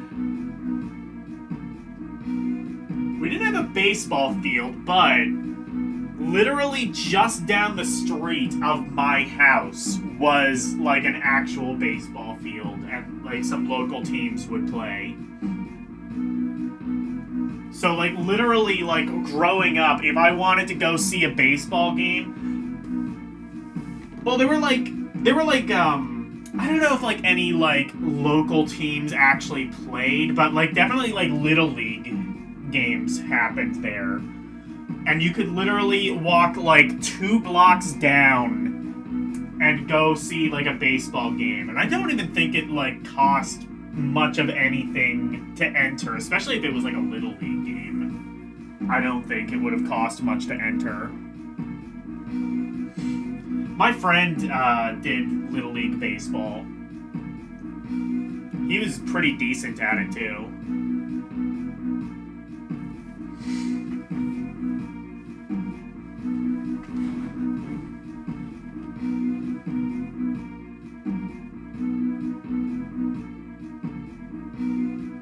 Mario wheelchair tennis, yes. Have you seen that? Have you seen Wheelchair Mario 64?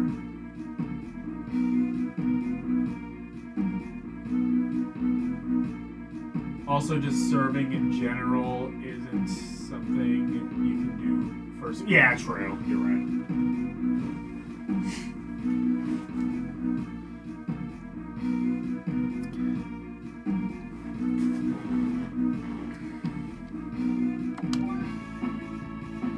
Okay. I'm gonna try one more thing. I'm having fun with my video game.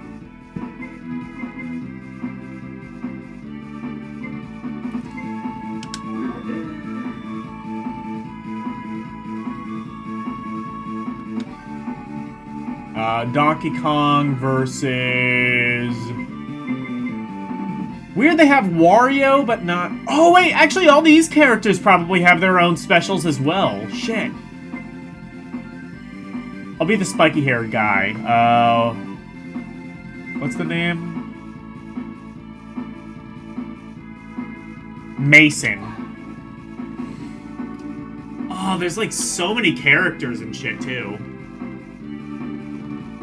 This game is sick, actually.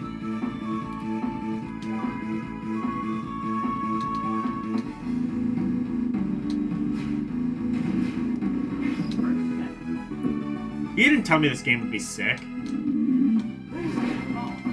Oh, shit. Oh, shit.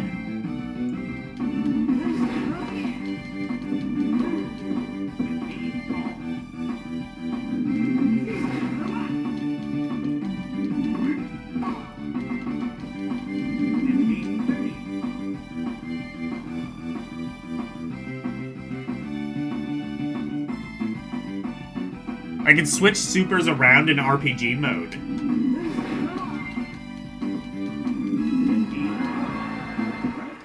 Oh, Donkey Kong kind of sucks.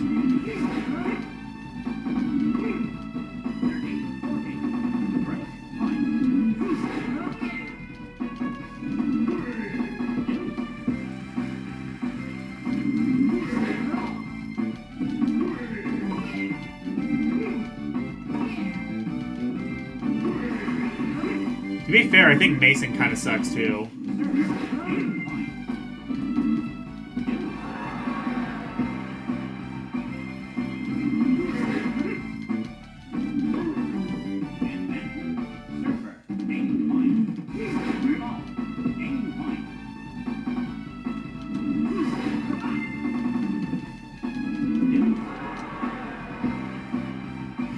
Okay, in pro tennis, is there a rule, like, you can only have so many deuces before just, like, they randomly pick a winner or something? Because, like, theoretically, couldn't a match go on for, like, hours if it's just stuck at deuce?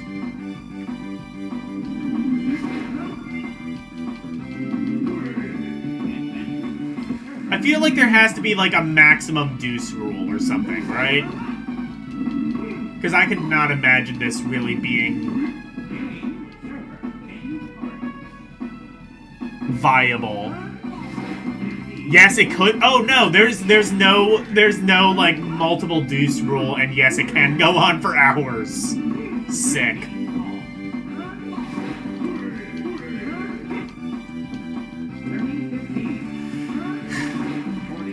What's the longest tennis match?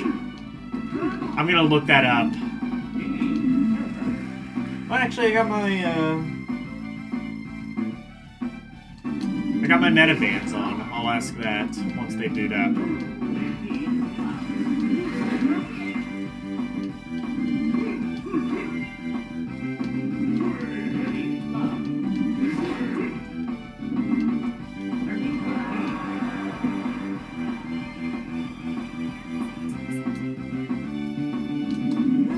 Hey, Meta.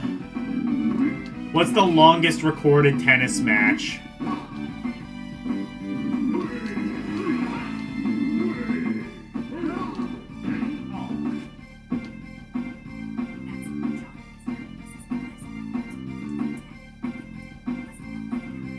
"11 hours! How the fuck?"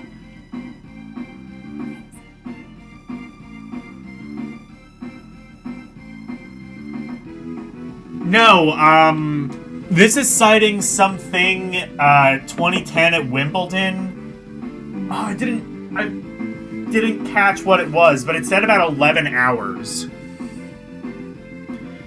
Hey, Meta, repeat that.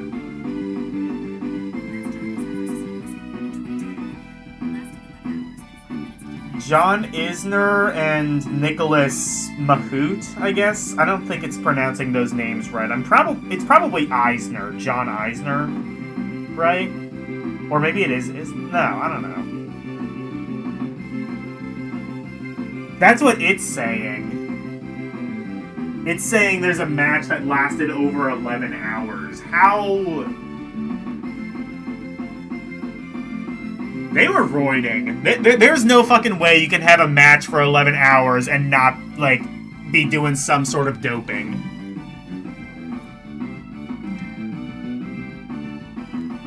Uh, 2010, they said.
Oh shit, wait!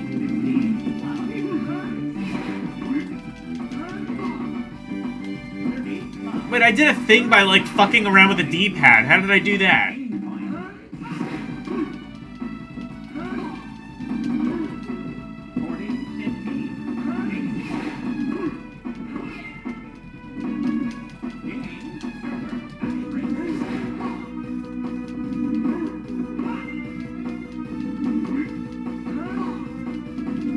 You can press the B button to just quick serve too as an option.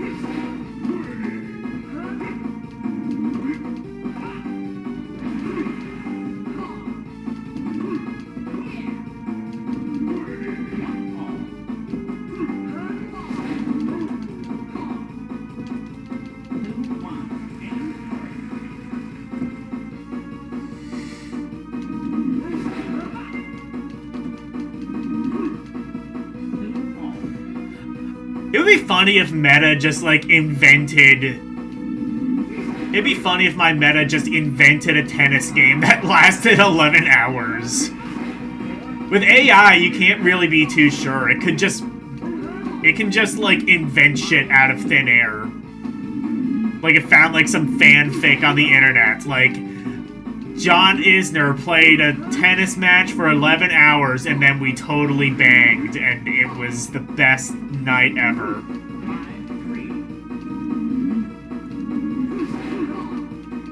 And the lawyer said I get to have custody of my children, and everyone lived happily ever after.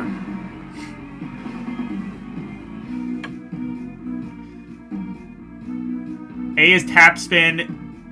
B is A plus B is flat. Okay.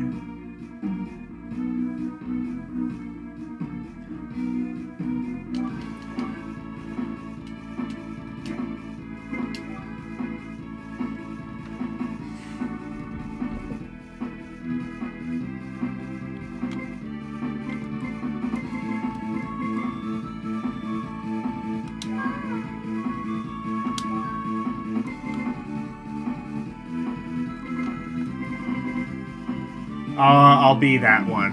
Who is this? Kyoko.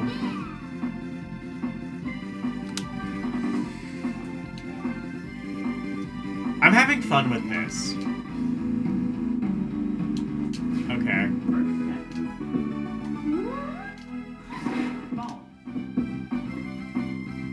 Wait.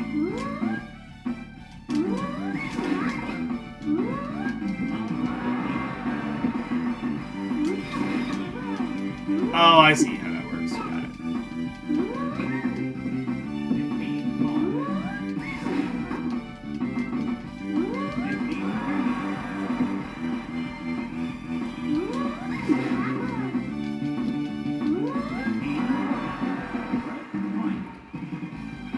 Honestly, it's probably fine that I spend a decent amount of time on this game. Because honestly, I don't know if I have, like, much else that I want to do, unless you guys have requests.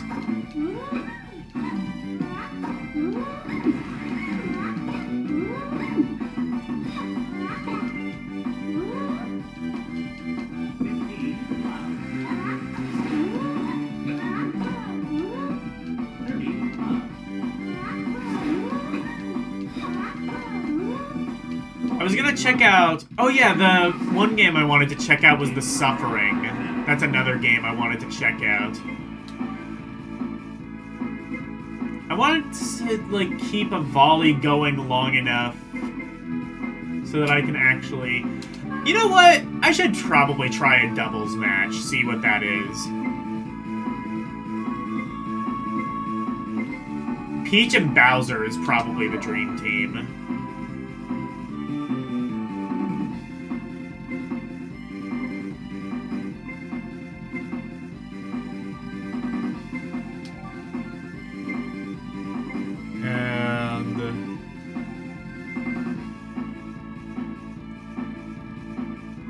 Clay.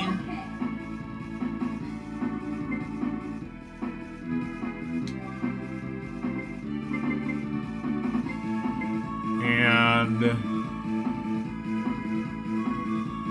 Clay and Gary. He looks like a Gary.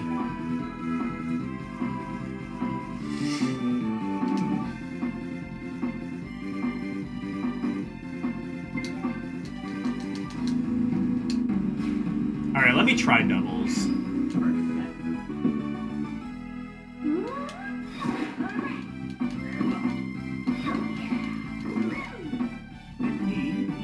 Okay, so the problem is double basically automates like a lot of the game.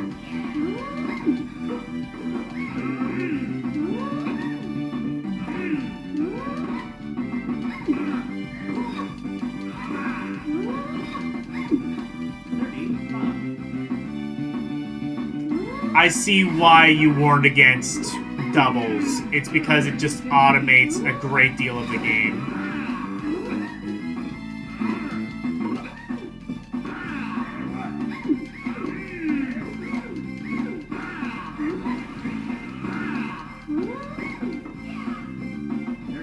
Try one of the RPGs. Ooh, good idea.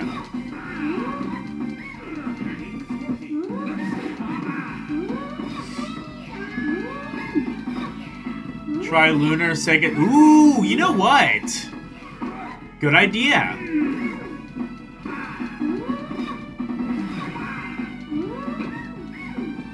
Because I'm not sure I wanted to do a full stream of that anyway. So I'll try... Oh, this is going to be the working designs version, though. I don't think I have an unworking patch, but I should at least get an idea of how it works. It's basically going to be the same, but with more necessary grinding. It'd be fucked if the Sega CD version had a better inventory system than the PS1 game. Probably not. It's probably exactly the same, but...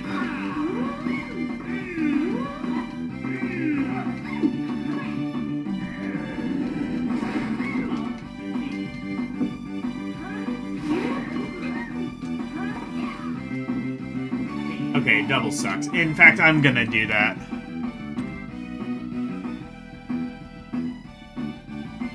Good a time as any, fair enough.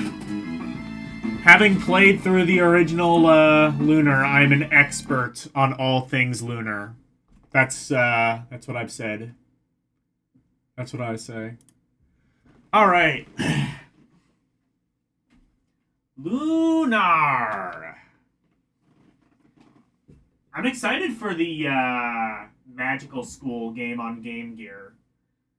That's gonna be fun.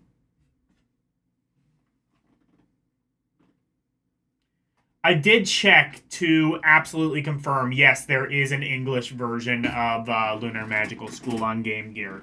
Sadly, not on the Saturn, though. There is one apparently in development. They are apparently working on a fan translation of the Saturn version, but it is not out yet, unfortunately. It's like you get to play the games on a CD! Full motion video. I'd rather be full fucking screen.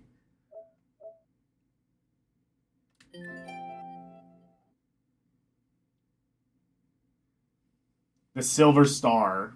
It's not even the Silver Star story, it's just the Silver Star. Okay.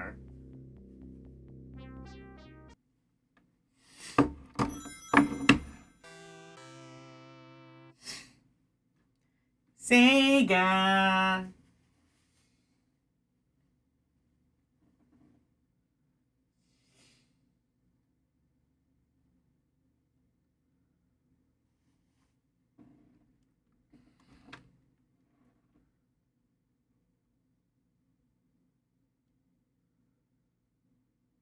External brand. Oh, yeah, that's right.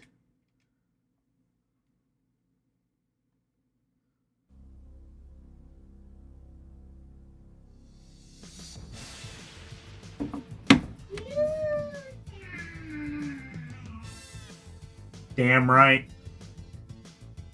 I did finish Lunar. Whoa! Holy, completely different song?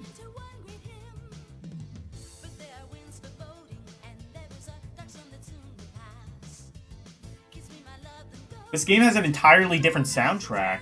Or at least this song is.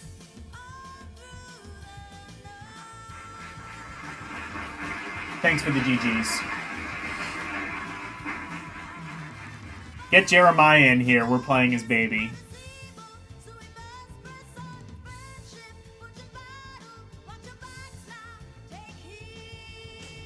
This song is not as good.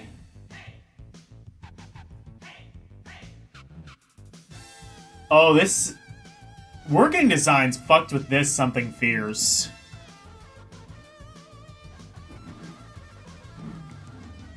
This is this is way more American sounding.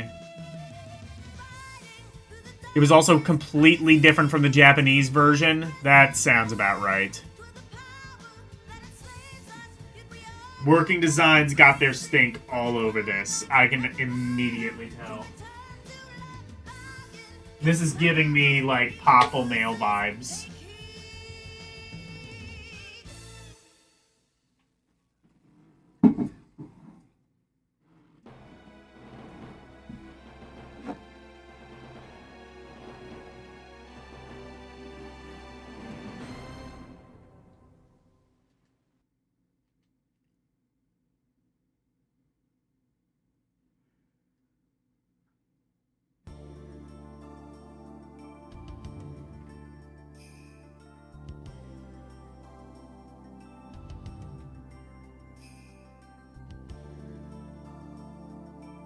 Called down. Okay. Wow, this looks actually pretty good for what's essentially a Sega Gen. Well, to be fair, I think the Sega CD added like some extra scaling hardware, I believe. Dragon Master Dine was born in the sleepy village of Borg. And it's here that a young boy named Alex visits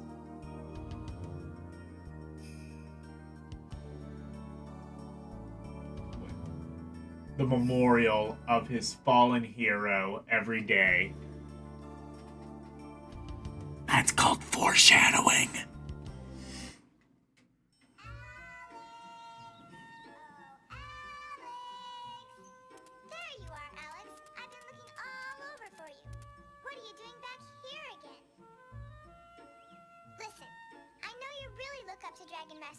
Oh, that is definitely pitched up. If Dine were still alive today, I'm sure he'd tell you to stop dreaming about his exciting quest, get off your butt, and set out on your own fantastic adventures. They pitched up Null even more in this version. Null... They decided that Null's voice wasn't high enough, so they had to pitch it up.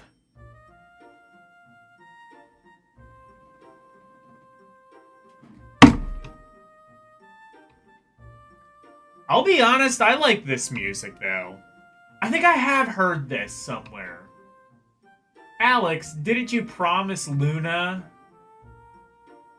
that you'd practice singing with her, though? What's Luna gonna do? Smite me? She would never do something like that. Only Althena could do that.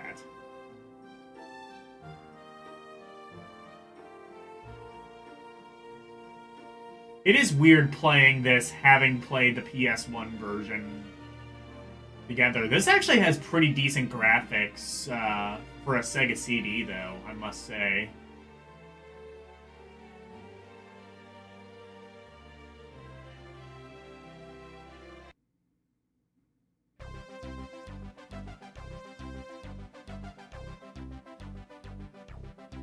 Oh, they didn't voice Ramus? Sag.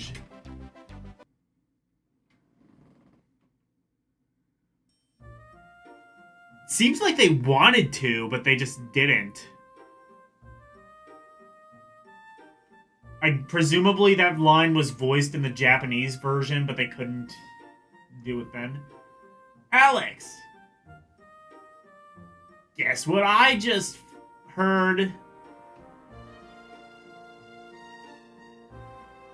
Someone said that the dragon is in the one that's in a huge diamond. Yeah. Oh, Ramus, you are a Ramus.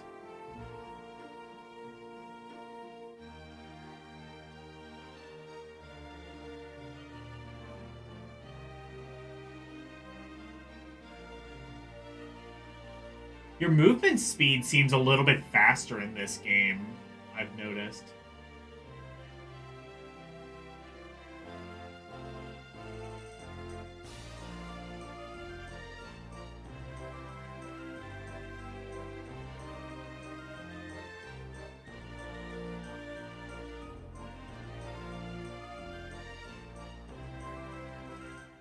Hold on.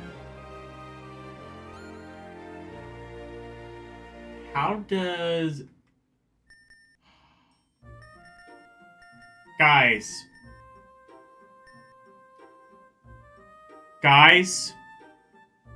Chat room.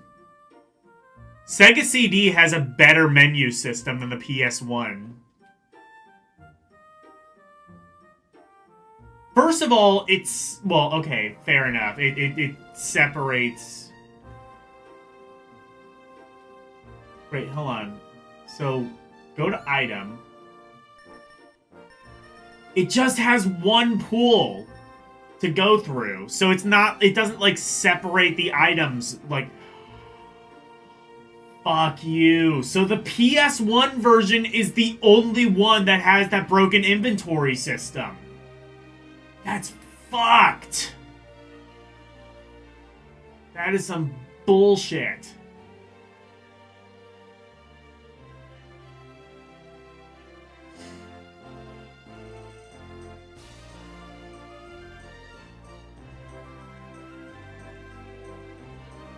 What were they thinking? Shitload of fuck.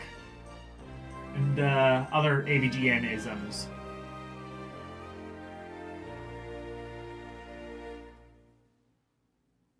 This feels like an entirely different game, almost. With, like, the different music, the different inventory system. This basically just feels like a whole new game.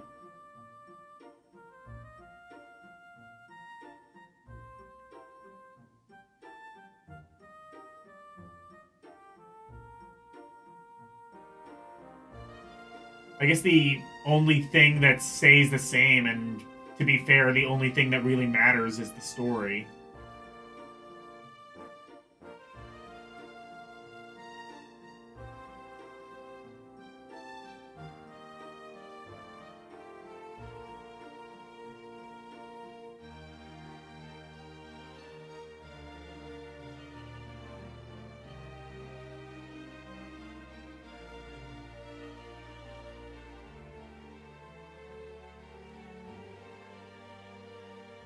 Oh, Alex, you're back so soon.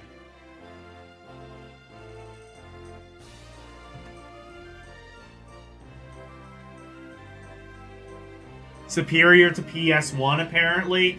You know what? I don't blame him for thinking that. I don't know if I haven't played enough the game to say that for certain, but for sure the inventory system's a million times better. That was my biggest, well, very vocal gripe with the first game, was how broken that was. Well, okay, not broken, just really unnecessarily infuriating. And that was changed from this. I'm so pissed now. Why would you take an inventory system that worked and replace it with that? That's mental.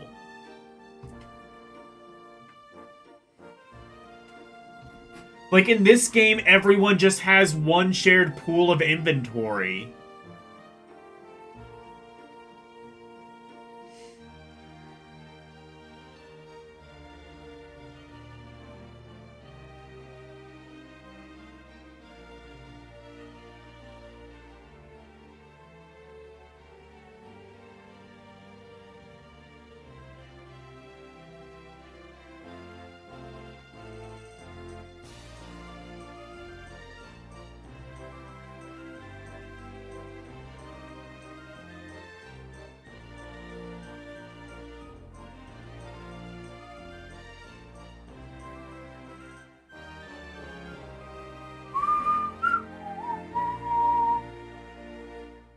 I'm adding this song to intro playlist. You can't stop me.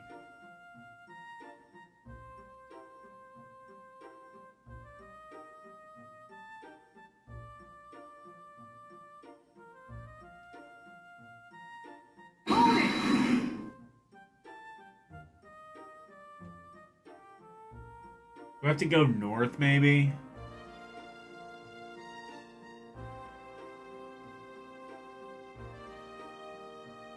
All of it. Oh, they don't have item descriptions? Oh, that sucks. Well, to be fair, though, like... Oh, wait a minute. No item... Do you even get to see the title? Like, the title for the item? So, like, is it all just visualized? Like, does it at least have text that says, like, healing nut or something? Because if it just says that, like, that's at least pretty self-explanatory.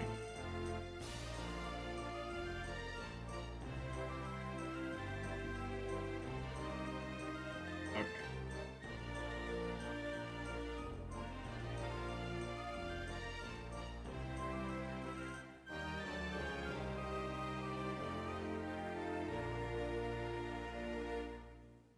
There's a short phrase. Okay, that's probably enough.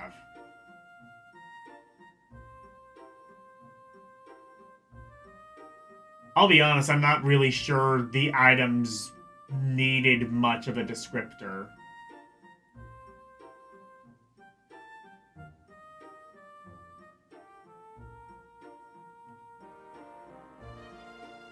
Like, generally...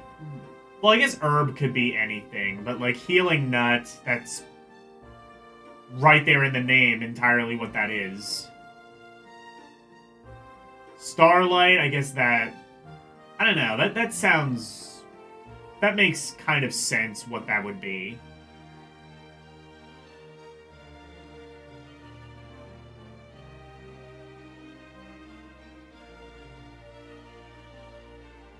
Oh, there is like a short phrase, but it doesn't tell you anything what it is. Okay, that's stupid, but...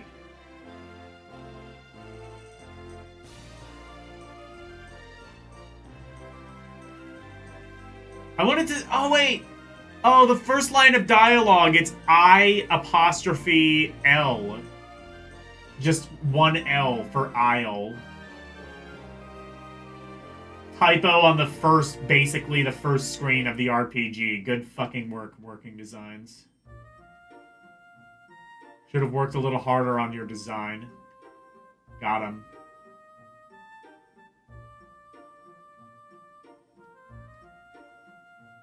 Actually... It's probably in the top right corner if it's designed at all like the first game, right?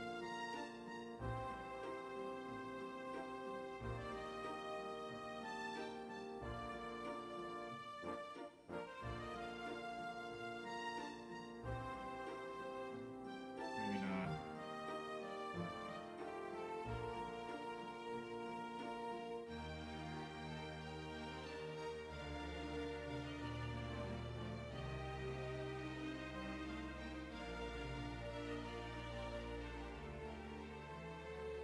Oh wait, yeah.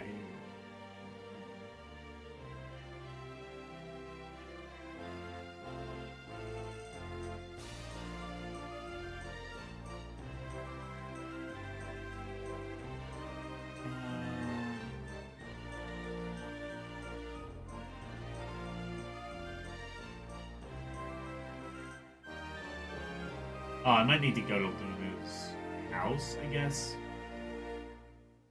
Which one that is, I don't know, so I'll just have to go to every house.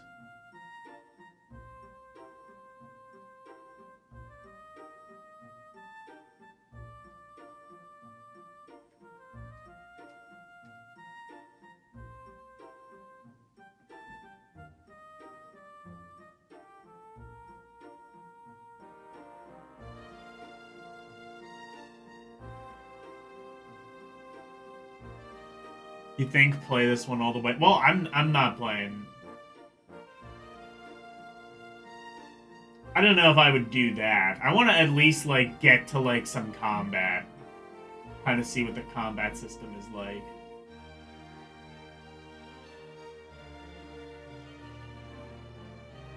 I mean, it was totally fine in the original, so I imagine. Well, to be fair, this is the fucked with version, so... it's gonna be, like, way harder.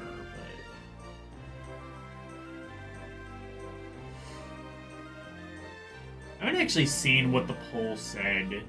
I think last I checked, Tales of Fantasia was...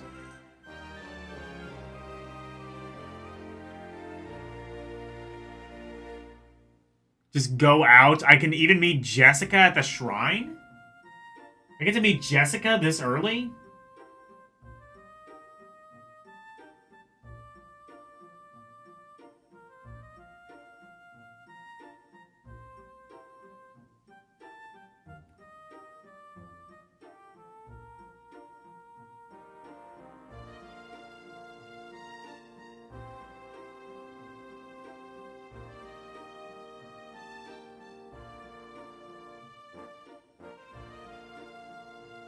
I can't believe they, like, made, like, an entire other soundtrack for this.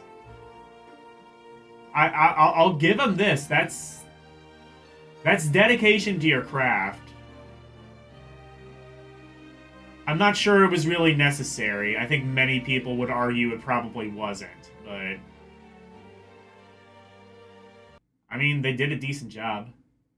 Oh, this is entirely... Okay, I can just leave.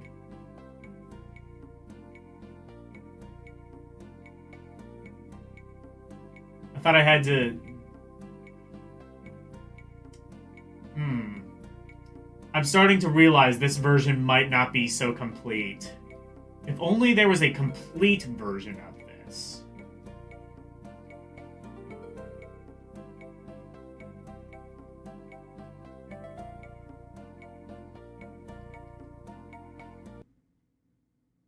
Oh, shit.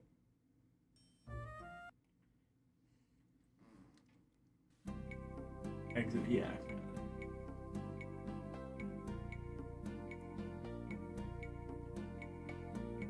I guess you just automatically go in. That's kind of neat.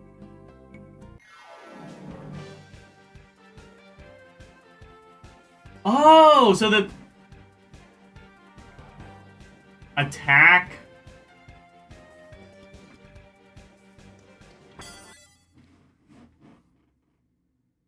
What?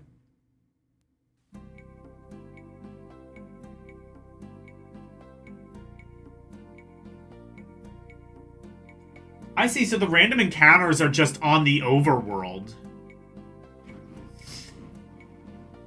You don't even go through the forest. You just, like, kind of go around here and then you grind.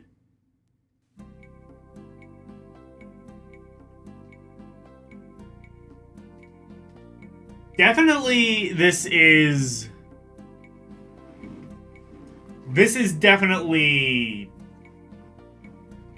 a more primitive version of the PS1 game.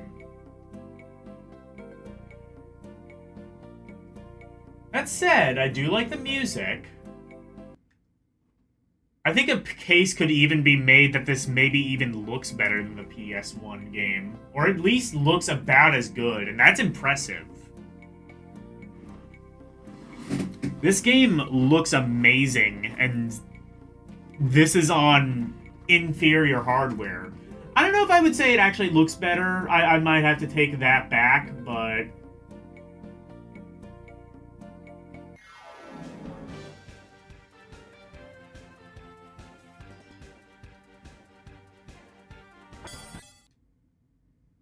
What?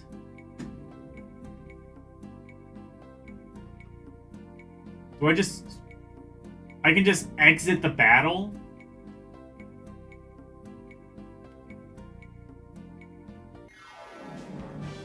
Wait, I want to fight... Go.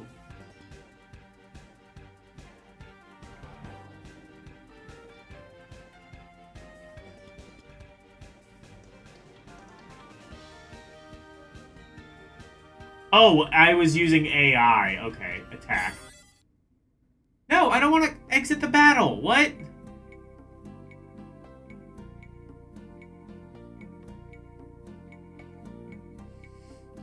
I mean, that's cool you can do that.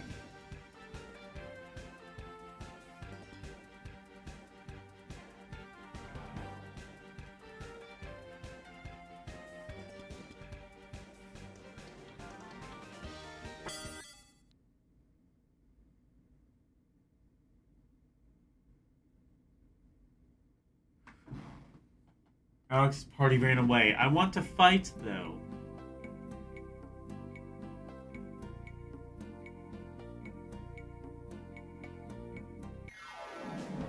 Okay.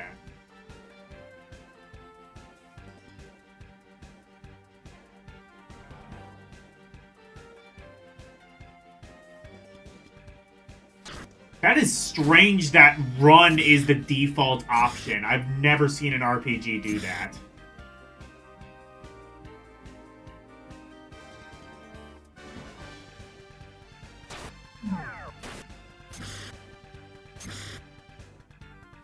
Now you can hear the Sega CD of the Sega CD-ness of this all.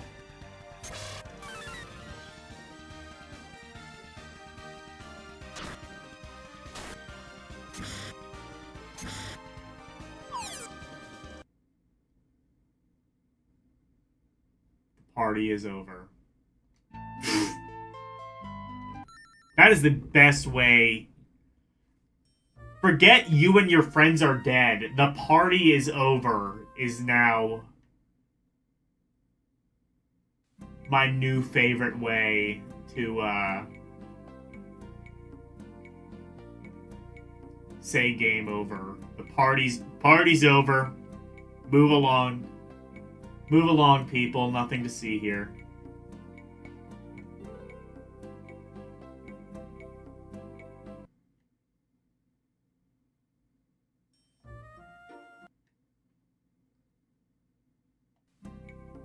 Okay, let me find the shrine. I want to see if I can find Jessica.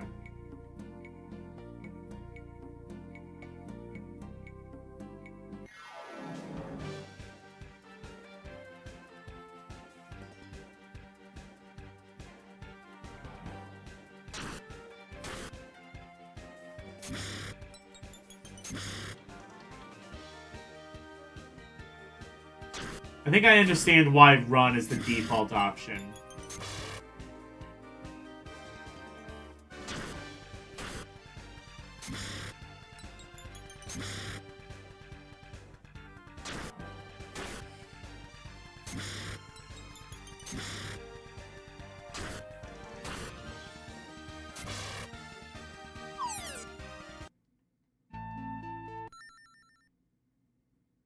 I think I now understand why run is the default option.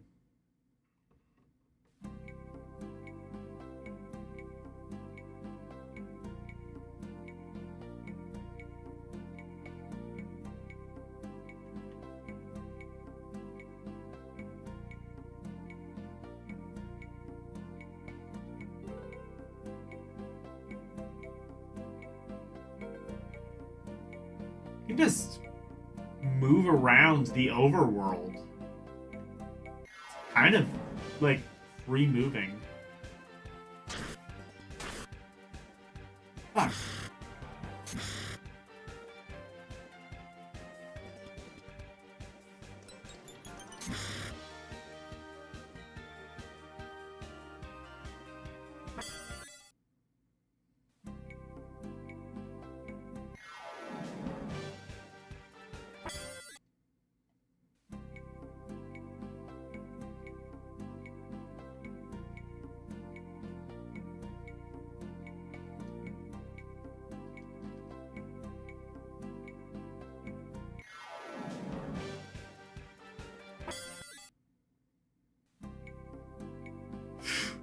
Good game.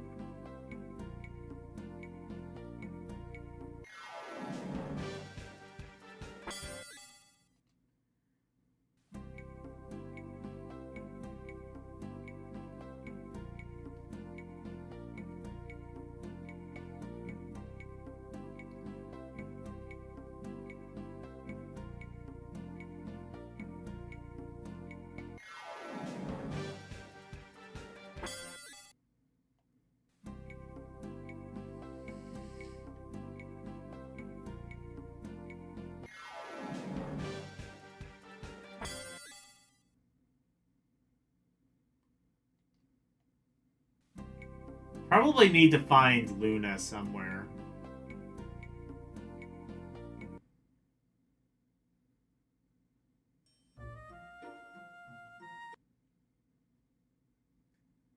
Cool load times.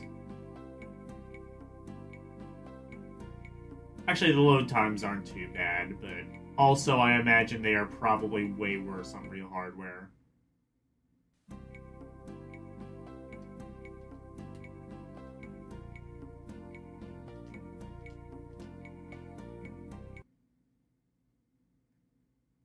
Actually, wait.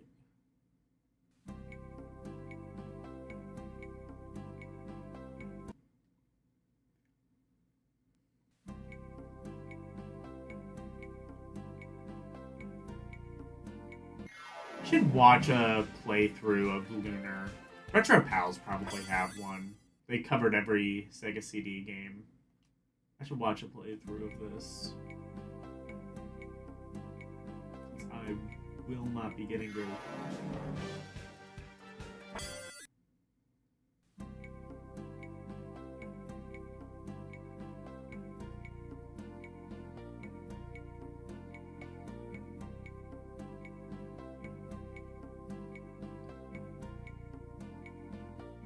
So wait, is this the original music, or did they fuck with the PlayStation's music? I don't know. Or did the Japanese version of this have, like, a third kind of music that's completely different to either one?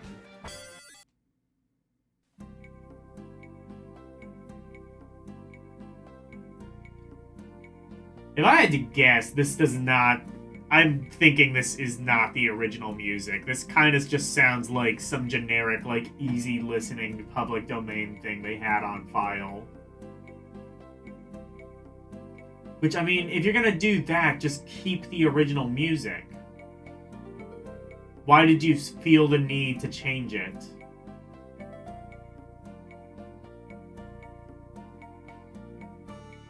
Like, I get localizing it or something, whatever, but...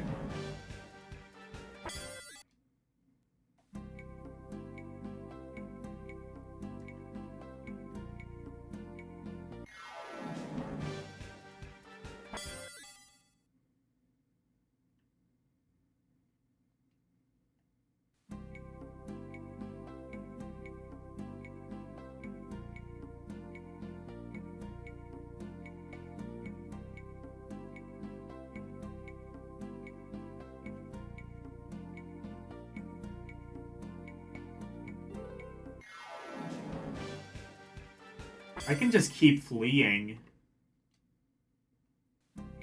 It'd be fucked if I could just pacifist run my way through this. I mean, I guess not. You'd have to, like, fight the bosses, but...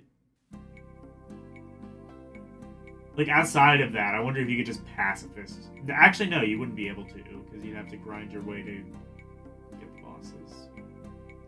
Fair enough. A true Dragon Master doesn't fight. Oh, shit. Okay, never mind. There we go. A true Dragon Master doesn't fight his enemies. He kills them with kindness.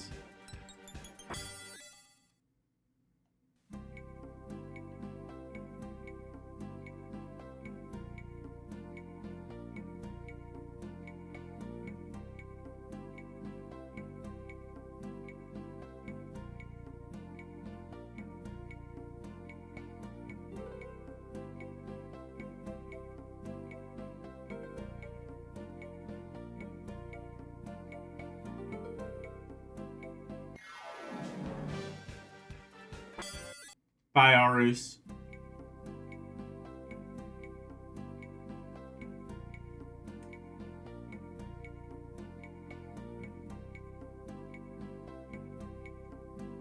Yeah, I think I prefer the PS1 game.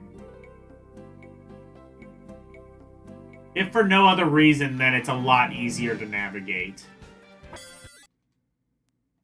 You don't have, like, this giant open world right in front of you immediately. Although, I could see that being a positive for some people. Except when there's only, like, one place you could realistically go.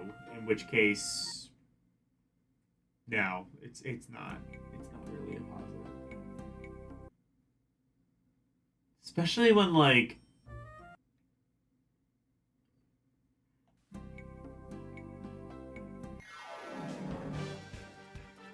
yeah.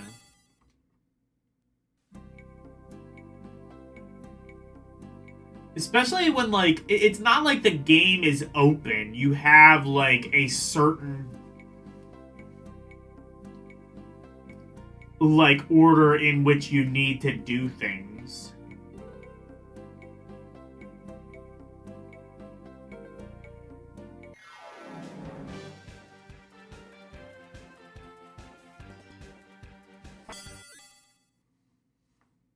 Like you have a certain order in which you need to do things. So it's not really like being open like actually opens the game up. It just makes it unnecessarily confusing as to where you need to go.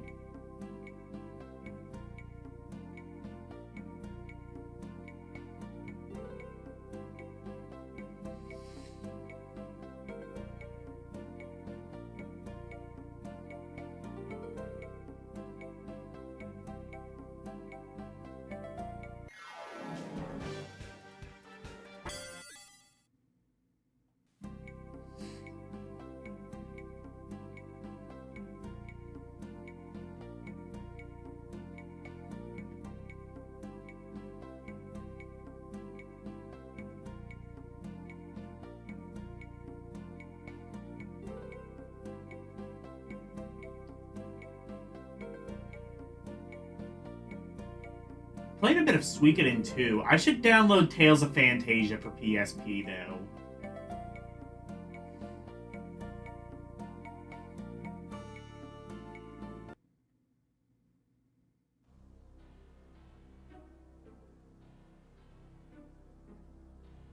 Oh, I see. So the forest is here. It's just that... So the forest is here. It's just that there's also overworld enemies. That's fucking stupid. I mean, I guess it makes sense, but...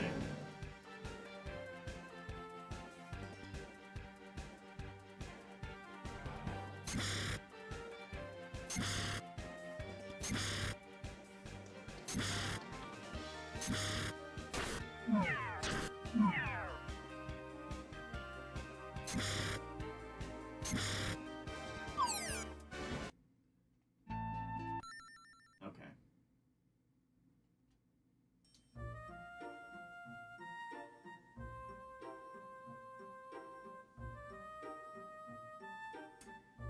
Good old working designs. You are a working designs.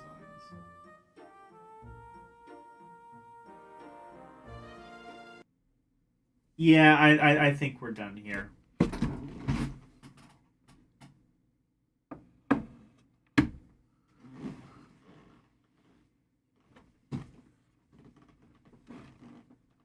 So, let me download Tales of Phantasia.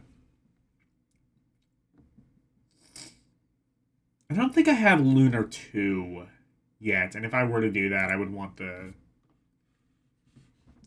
unworking designs version of that. The PS1 version, presumably. But that was on the PS1. Yeah, it was, right? Yeah. That also got a PS1 release. But not a release on anything else.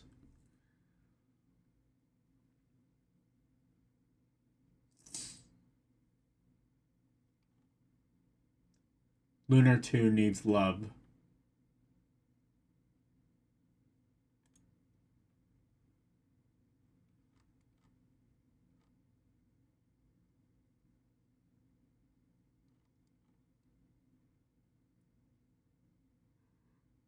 Ooh, you can download 3DS ROMs on Vim's Lair now. Sick.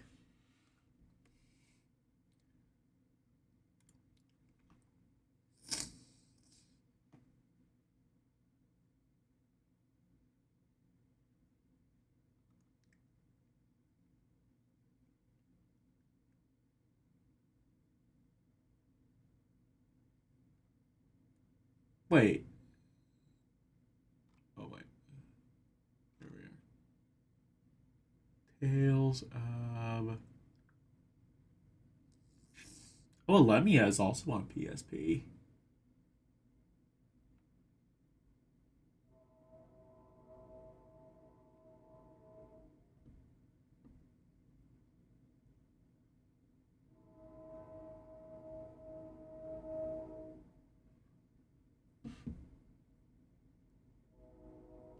Full version edition. Oh, shit. But that was only in Japan?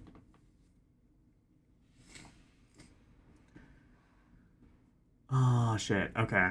Maybe play the PS1 version, then. Maybe I need to play the PS1 version, then, if that's, like, the one localized version. Or is it... Let's see.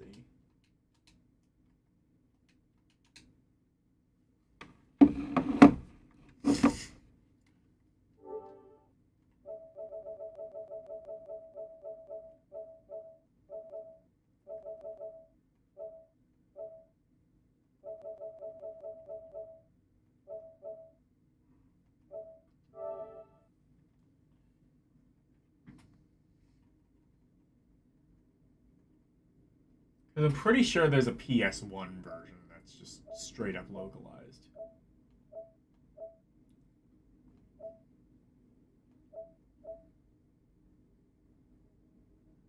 Apparently not.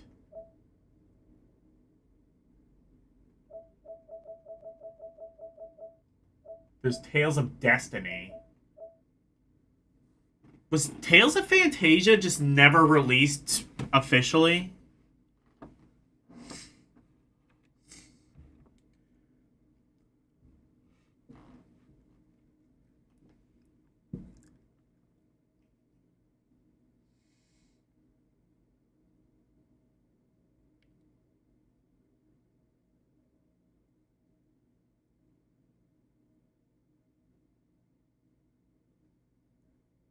Tales of Rebirth was never... That's some shit.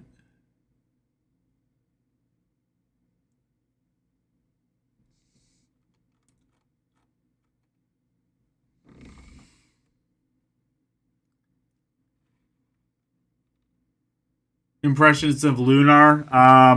Yeah, PS1 is better. Mainly because, like, it, like, weirdly opens up the world and yet still kind of requires you do things in a certain order, so it's not actually more open, it just makes it needlessly confusing.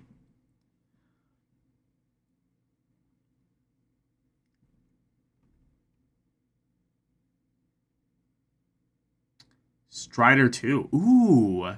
I've never actually played Strider 2. Let's do that.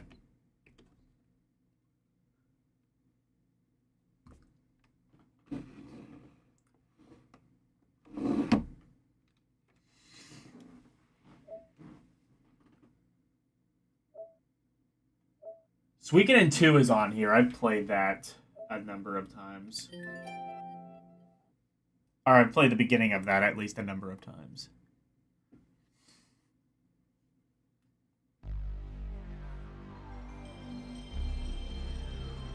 So did Tales of Fantasia just never come out officially in the US?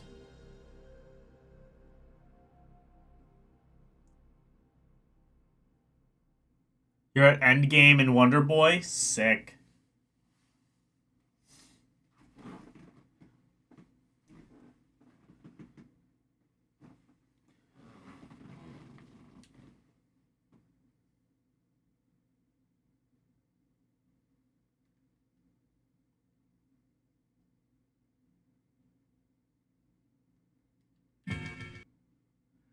I have wanted to play Strider 2 for a little while. It actually looks pretty good. And I say this as somebody who's not really a fan of the first Strider.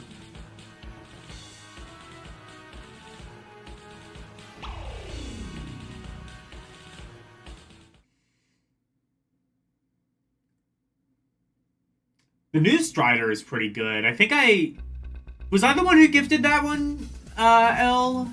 Or was that someone else? I gifted you something. I think it was the new Strider. Yeah. Yeah, I'm pretty sure that's what it was.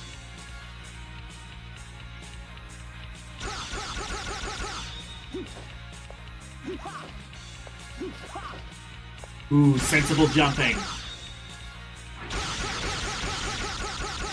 Take notes, previous Strider.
Oh, I have to destroy that.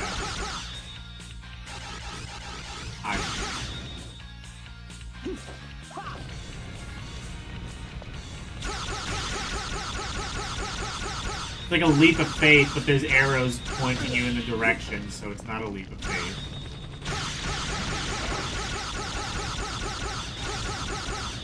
It's a leap of blind faith, I guess. I don't know.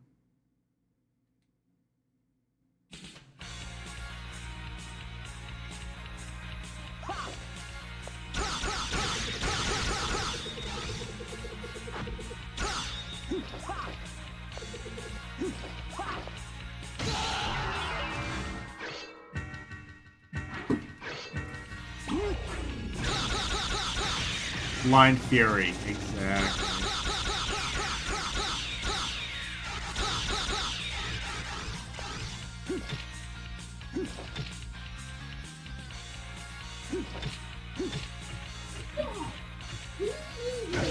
Yep.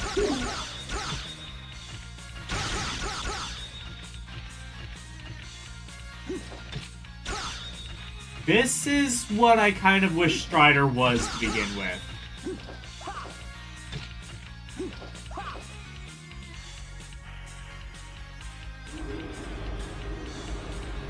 I mean, obviously it couldn't be this because, you know, technological limitations, but...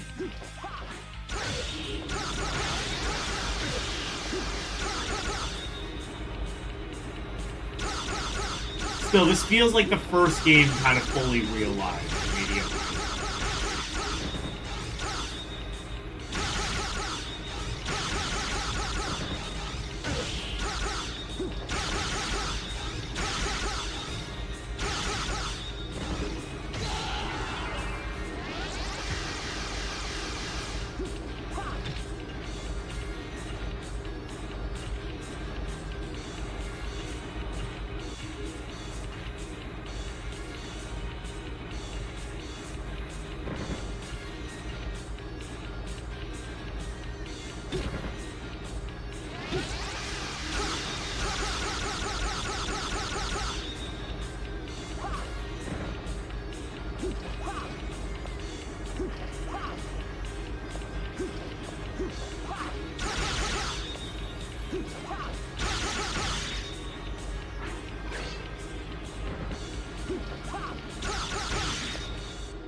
Also, I just realized there's no contact damage.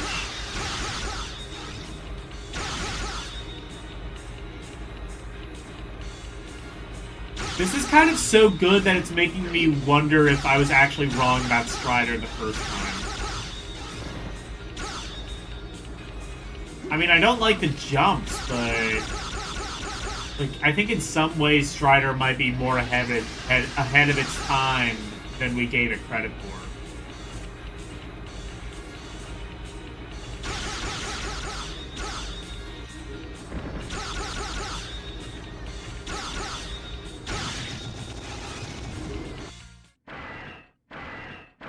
Oh, that's what I had to do.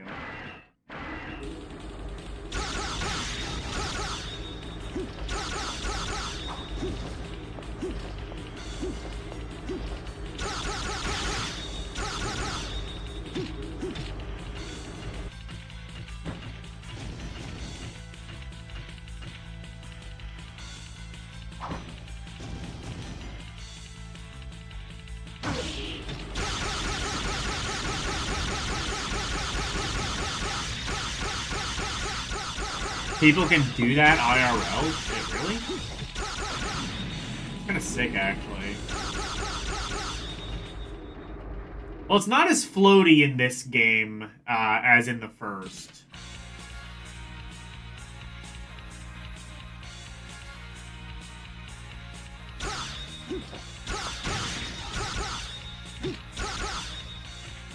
I guess it does suck that it has to load in between levels, but that's fine. I can live with that.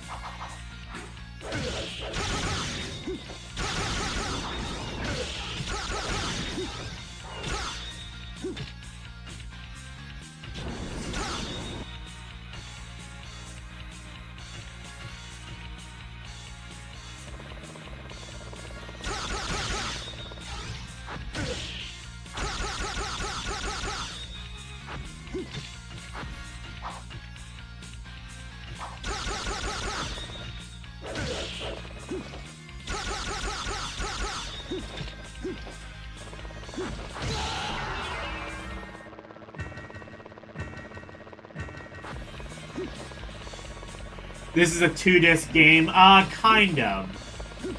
So, this game is technically 1 disc, and the other disc is just a port of the first Strider. So it's more just like Strider 2 plus a bonus disc that's actually the first Strider.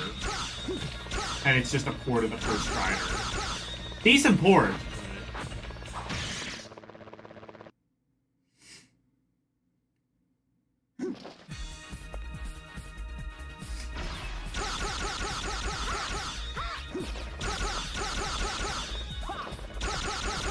Also, I think the continues are unlimited, so you can kind of just, like, cheese your way through the game.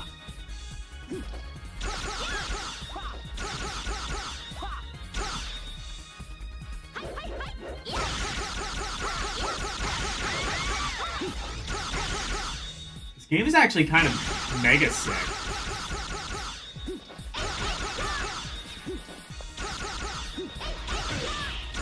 I think Janked Jesus was playing this, oh my god, he can still hit me even on the continue screen. That's kind of funny.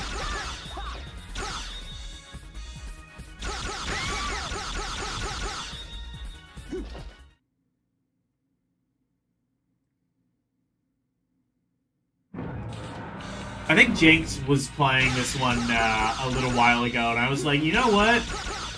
I put this game off for so long because I'm not a Strider fan, but I might be now.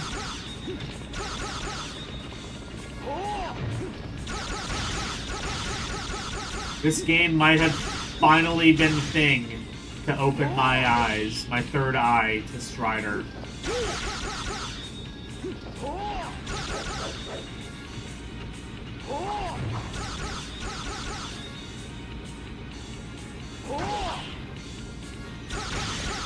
Amazing grace, how great the Strider that saved a wretch like me.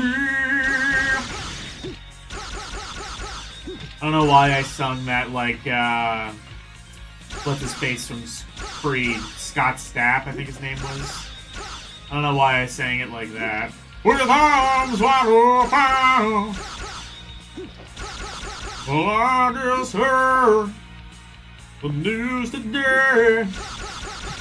Friday too is pretty great.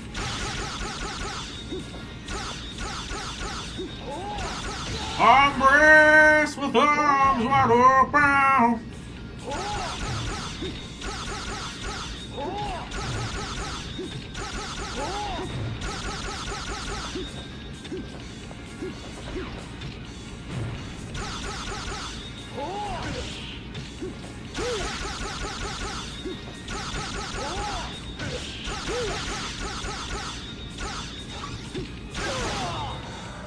Cheeto. I guess.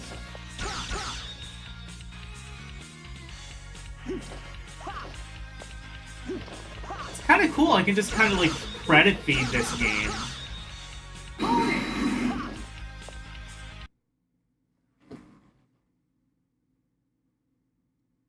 You can direct your slash while climbing. Yeah. True. This game might be outstanding a little bit.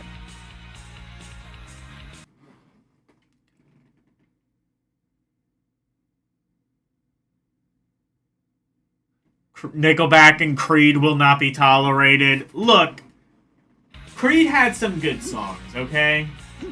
Okay, they had a good song. 6 Feet from the Edge.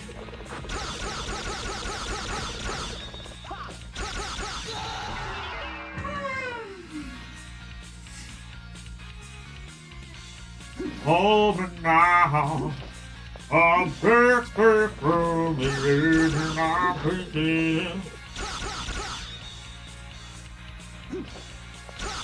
What if Stone Temple Pilots were Christian? These are the questions we didn't know we needed the answer to. So what?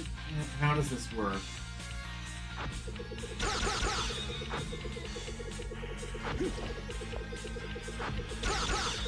Oh, I have to...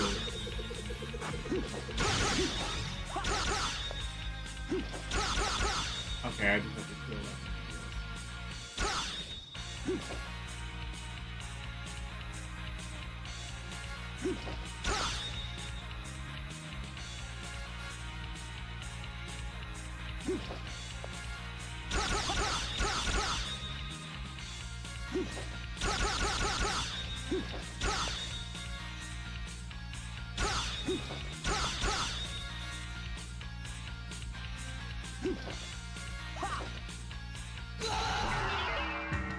How does this work?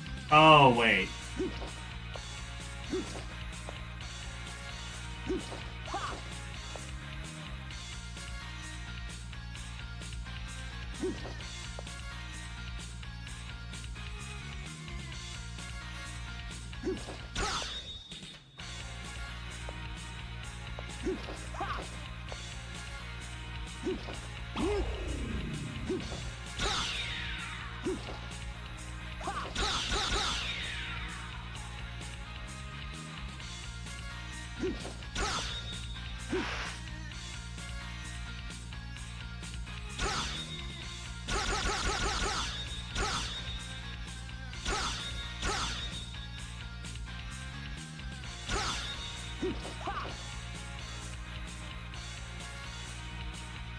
Wait, am I supposed to grab onto that thing?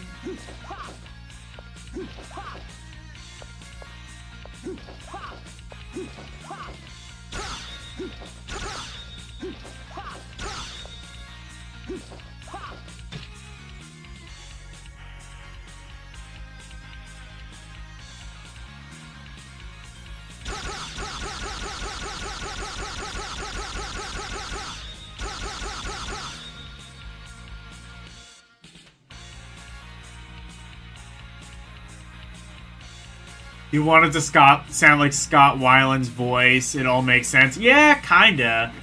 I just listened to, so I bought a bunch of records lately, and one of them, so backstory, my brother's friend is trying to raise money to get some demos cut. He wants, like, an EP, like a 4-song EP cut, and that's obviously costs a lot of money. Costs a lot of money to get your shit, like, recorded and mixed. So he was, like, selling his records. I offered to buy some, and I did. And one of them was Purple by Stone Temple Pilots, which is an album I'd never listened to all the way through. And it's a pretty decent album. But I don't know if you know this. Like, at the end of the album, there's a hidden track, and it's called... I think it's called The Second Album. Or, the song is called The Second Album. And it's basically Scott Weiland trying to do his best Frank Sinatra, essentially. Like, it's him basically, like, singing, crooning, like a crooner. And it's the weirdest thing ever. But it's kind of good, honestly. Like, it kind of works. Scott Weiland actually kind of works pretty well as a crooner.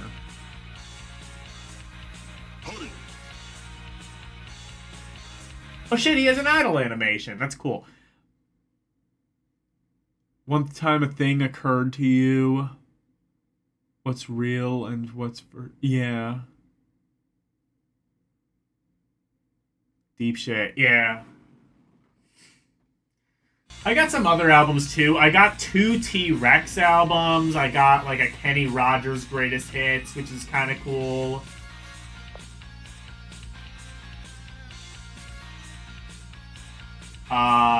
Some Johnny Cash. I got... What else? I got some cool stuff. Oh, I got some Blue Oyster Cult albums.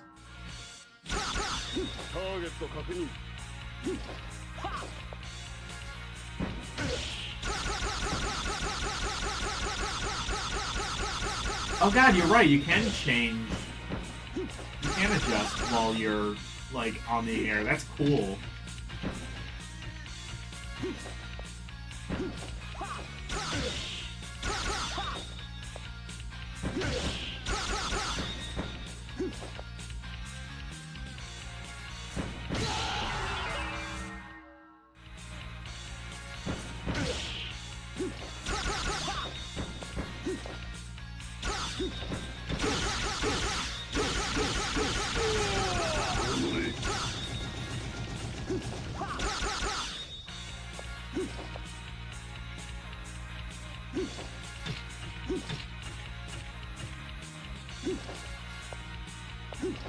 Also, this seems to just be like one elongated album, essentially. Or, not album. One elongated... Oh, no, this might be the boss.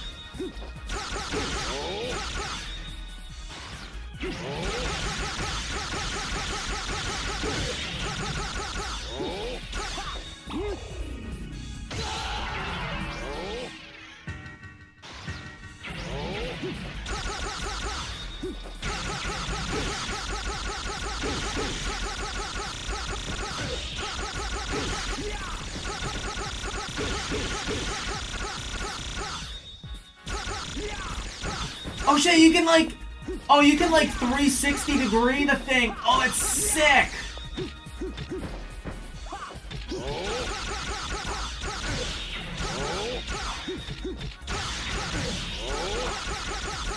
The sad part is, the PS1 library is so good that even with all of this shit, this is probably not even in the top 10 best games. Like, this would be, like, if this were a Game Boy Advance game, obviously, like, kind of pared back a bit, but if it were a Game Boy Advance game, this would probably be, like, one of the best games for the system. Maybe the best game. I could say this is probably... I might go as far as to say this is better than Mario vs. Donkey Kong. This is a PlayStation game, though, so, like, I don't even think... I'm not even sure... It's not the best game. This is not Symphony of the Night.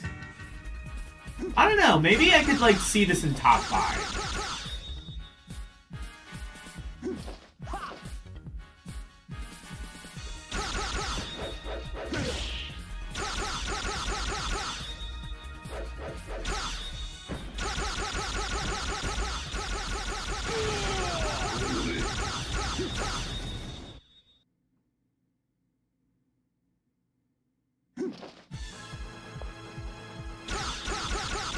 It's in the top PS game.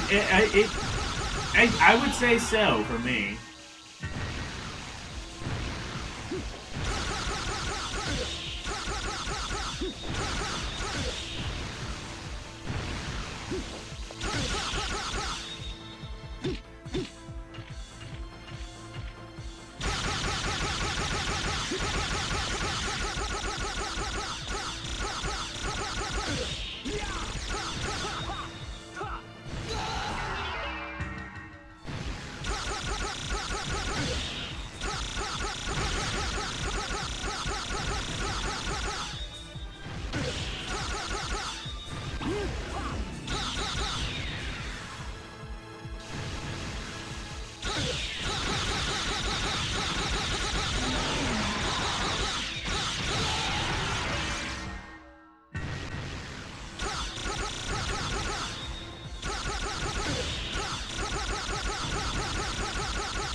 Okay, so it does have levels.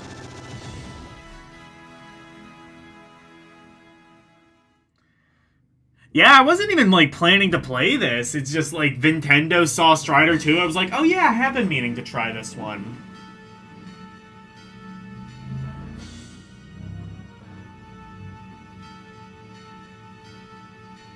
The world belongs to him. And so do you, Strider. Ha ha ha. No, it is not you who will always be a servant to your master. No, it is you who will always be a servant to your master.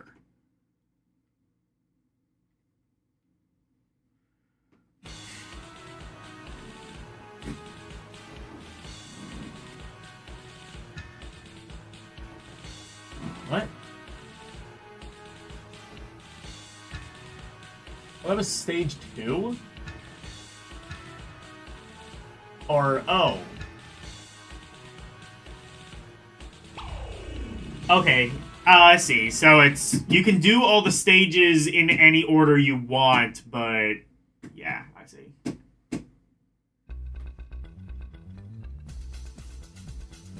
Whoa. Oh, this is so 90s. That music. And those graphics.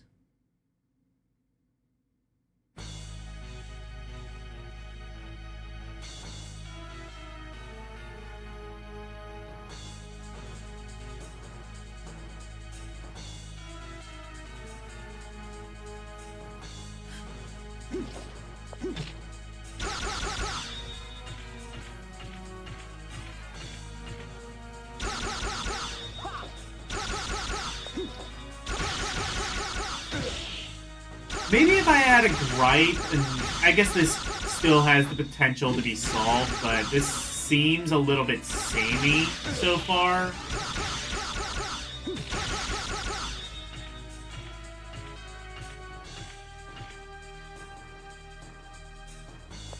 I'm gonna just keep playing this.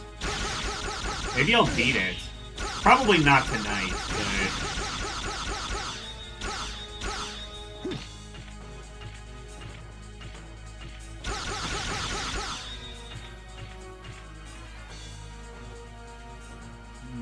This might have to be a one-off, though. I don't know if I could beat this in one stream, but considering it has unlimited continues and you don't have to, like, restart the level, maybe.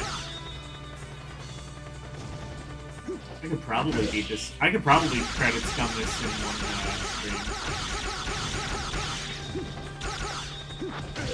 That's the thing, is, like, it doesn't matter if you're good or bad at video games. It allows you to just kind of, like, sit back, relax, and sort of enjoy the ride. Doesn't really care if you have skill or not.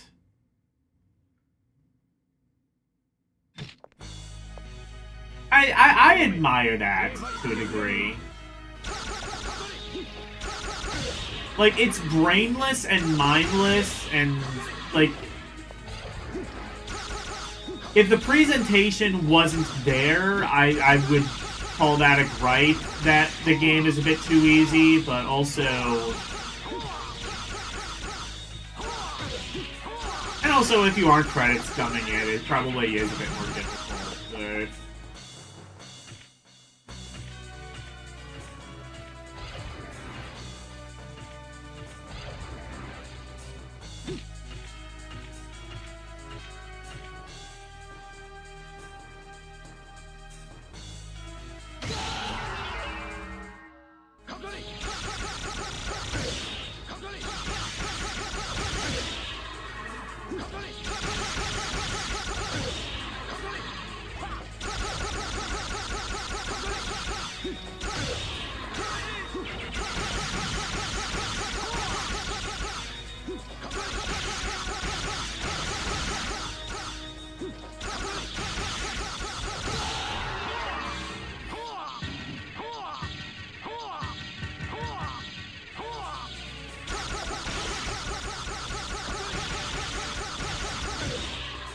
Oh, that fight was in the Strider for PC I got you? Okay, so I did get you that. I know you had it. I couldn't remember if I gifted it to you or if Mid gifted it.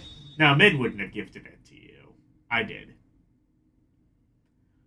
I do need to play that PC Strider again. I have it on the PS4. Kind of sucks, like, I'm gonna have to buy... I would have to buy that game again.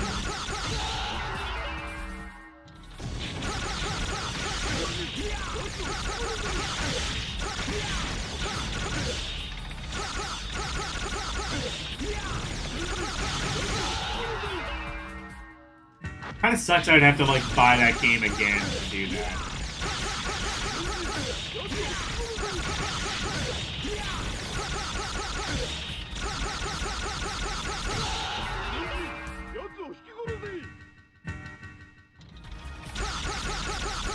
You skipped all the dialogue in the PC game, story didn't seem important. It probably isn't, but it's cheesy, so may as well enjoy.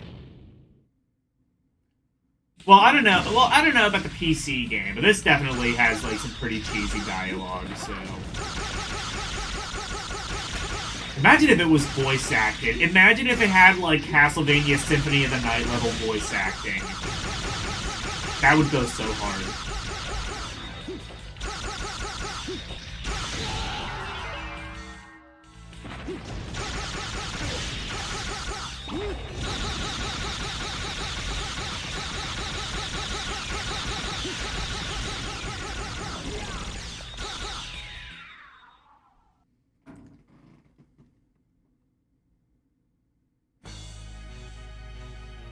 You read enough to understand more.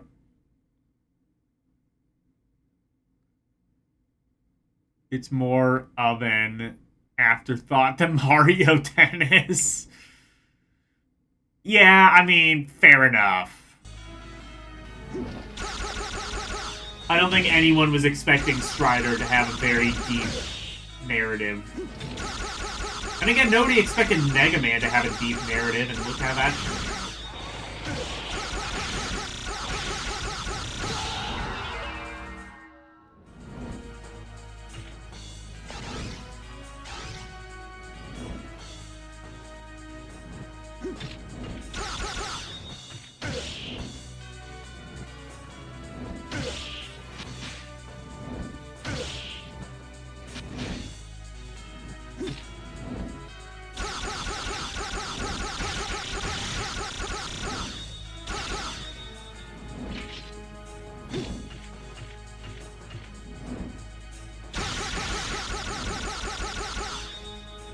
I gotta buy that Strider game again on PC.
I gave it to you, but I don't have it. I have it on the PS4.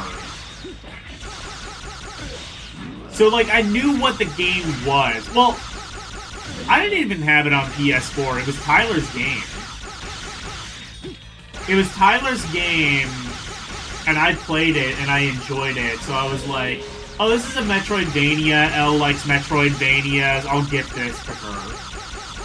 And so I did, and it seems like you liked it, for what it's worth.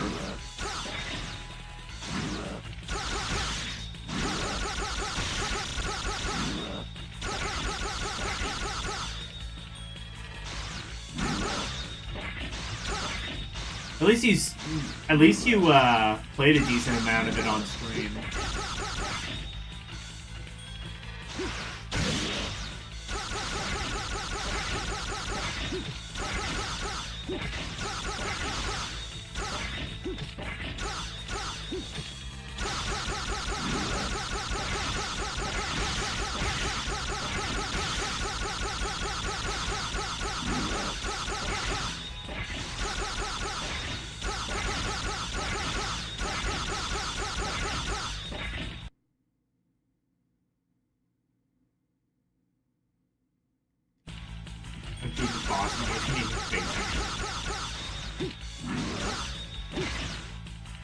That's just pure sass right there.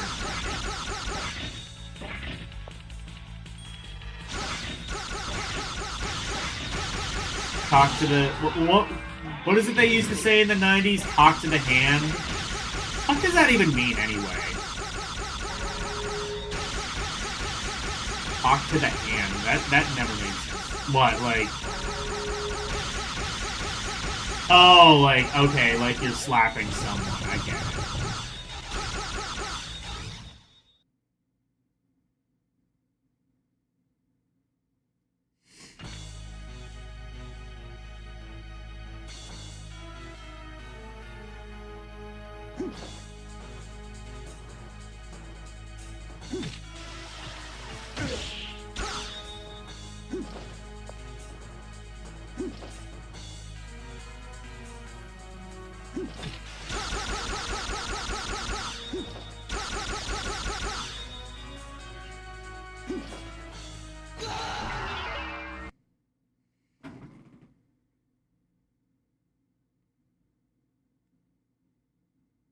You'd put your hand up. Oh, okay. Is that just like the polite way of flipping someone off then? It's like you're saying fuck you, but not actually giving the gesture that would necessitate a fuck you. We need to go back to Shakespeare times. We need to bring back, like, finger biting. Like in Shakespeare's time, if you wanted to insult someone, you would bite your finger at them.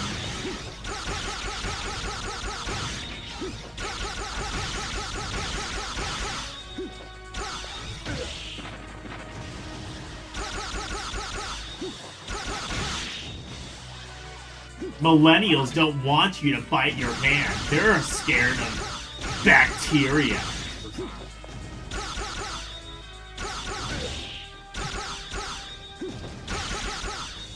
All I'm saying is you aren't insulting me if you aren't at least willing to, like, risk whatever the hell shit is on your hands getting into your mouth. If you're willing to sacrifice your own health just to tell me to fuck off, now the insult really matters, is what I'm saying.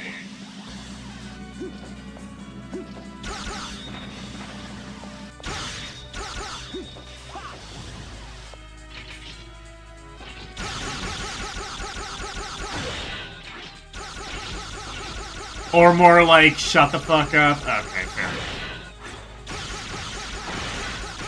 Millennials. They call it finger biting.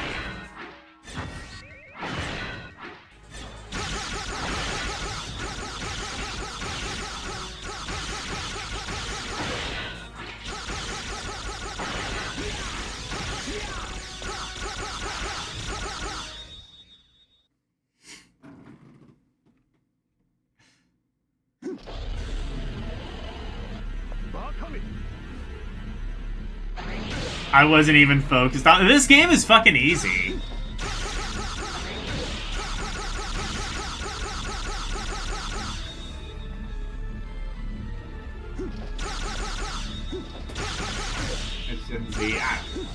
But it's all fine.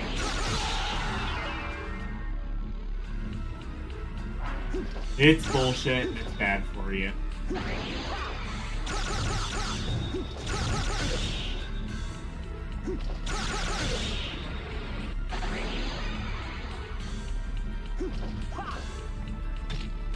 Oh, fuck.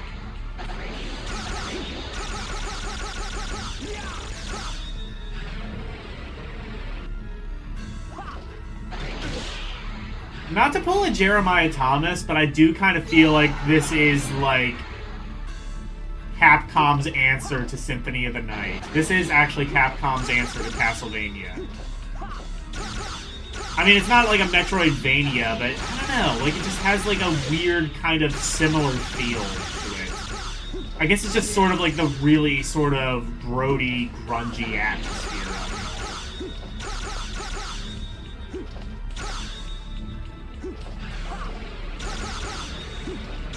it. Like, that all kind of... I don't know. Is this pre-rendered? Was Symphony of the Night pre-rendered? I don't know, but it feels kind of similar.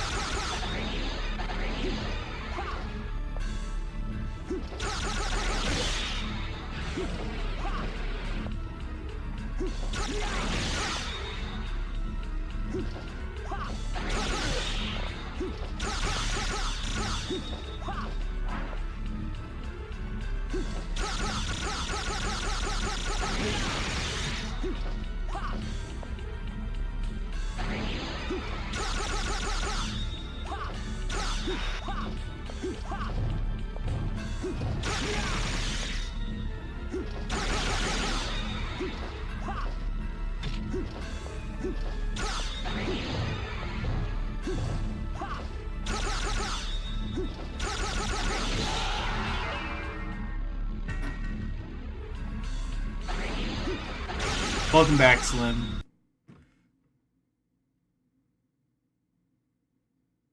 Imagine... Yeah.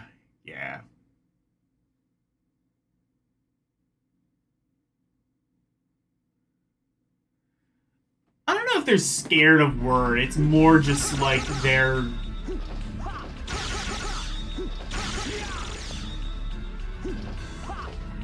I think it's more so that they realize that words have power, which I don't know if I necessarily agree with that.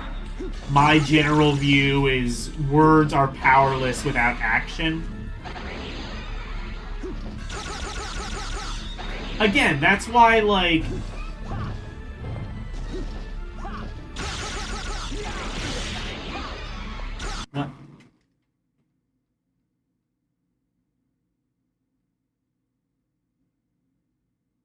Does this sound familiar?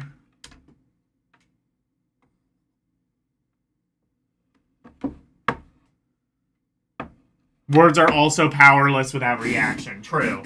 What is this? Twilight, what is ticking?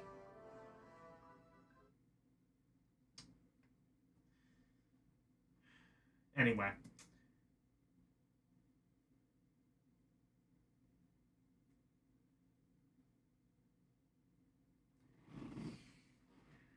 No, yeah, like, that's what, well, like, that's the thing, is, like, words are meaningless without action, I would say. Like, and without reaction, but,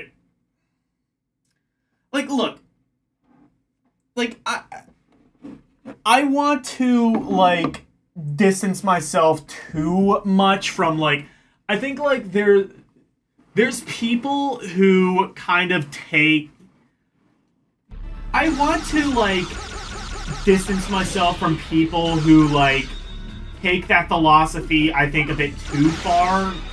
They kind of feel like, oh, words are meaningless without action, so therefore just go out of your way and offend everybody you want. No, like, obviously, like, be a kind, decent person. Don't go out of your way to offend people, but also, if you offend somebody,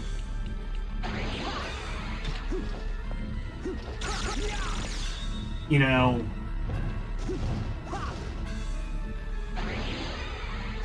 like, you're my friends. I would not go out of my way to offend you. You know? But, like, if I'm just, like, I don't care about the reaction of some random person on the street.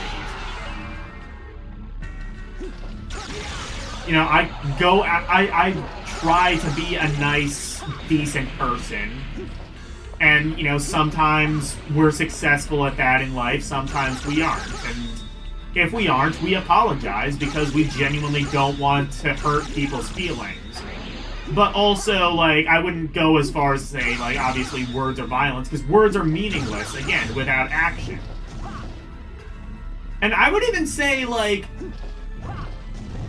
even if words offend, the action is that,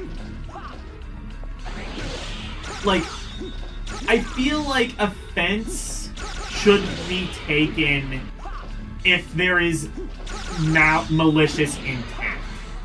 Like, if I say something that, like, accidentally offends you, and you're like, oh, you probably shouldn't say that, that's not funny, or something, I'll be like, okay, fine, whatever. I generally can kind of, I guess I'm maybe better than the average person at kind of sussing out malice.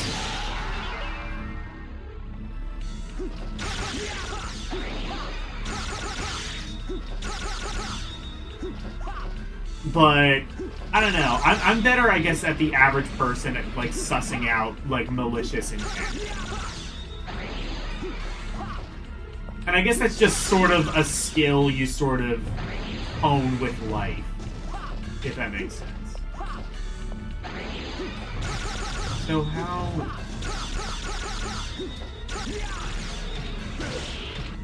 do I do this?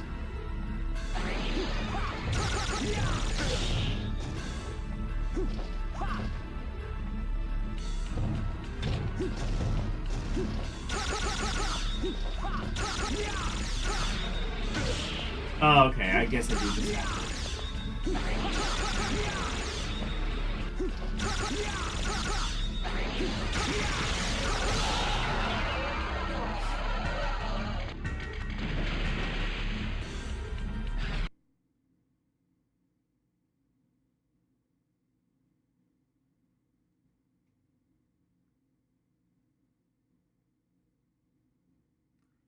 Special snowflake. I'm not opposed to trigger warnings. I see it like, you know, the ESRB, just sort of like a way so that people can, like, you're gonna put a warning in front of a movie that's like, hey, if this shit offends you, you know, just so you know. Not like they're telling you not to watch the movie. They're saying, they're just letting you know more about the movie before you watch it, so that you can decide what you want to watch. It's a way of having free choice while making you more in favor of the choice, you know? Or more informed of the choice. Not like they're saying you shouldn't watch... Well, I guess they're saying you shouldn't watch it if... whatever. But... it's not like they're, like, stopping you from watching these things. They're just letting you know what you're watching before you watch it, which is fair. It's your choice to make as a consumer what you do and do not want to consume.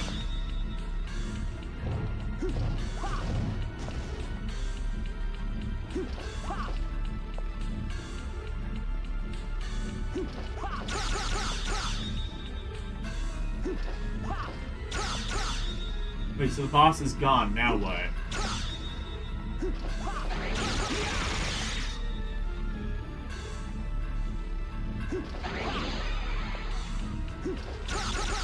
Oh. There it is.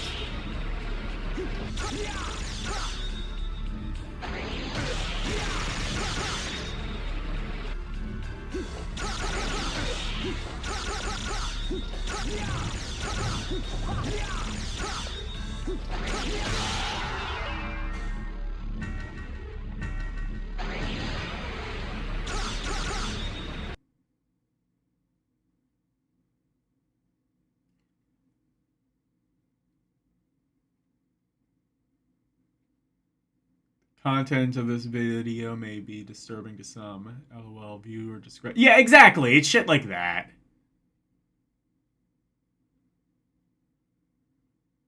What about George Carlin? I mean... well, like, even George Carlin, like, there's a famous interview... well, like, George Carlin, he was obviously offensive, but, like... even George Carlin was a very... he was basically a hippie. Just... like, he's kind of just a hippie who never really grew out of it. And you can go to interviews, like, for example... really good interview he did whenever Andrew Dice Clay was kind of in the media for being, like, offensive and, like, being misogynistic, homophobic. He went on and he didn't defend Andrew Dice Clay like you might expect. He was like, no, like, part of being a good comedian is you don't punch down.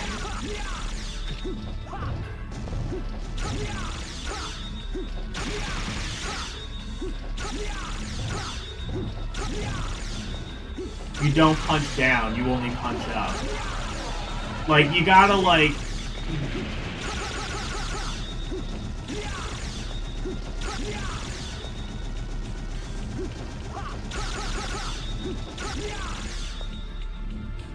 like, fight the people who deserve it. In George Carlin's case, it would be, you know, the corporations, the politicians, the people in charge. Any anger you have towards women or Mexicans or gay people should be better targeted towards the people on top. And George Carlin, again, he said, like, he's the one who said it, like, they want you to fight, they want the poor people to fight each other so that the rich people can go behind your back and take all the money.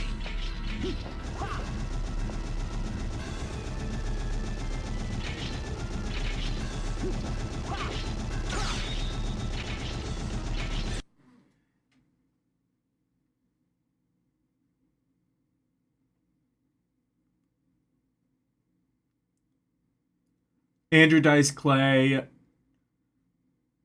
was cracked on the character that he portrayed.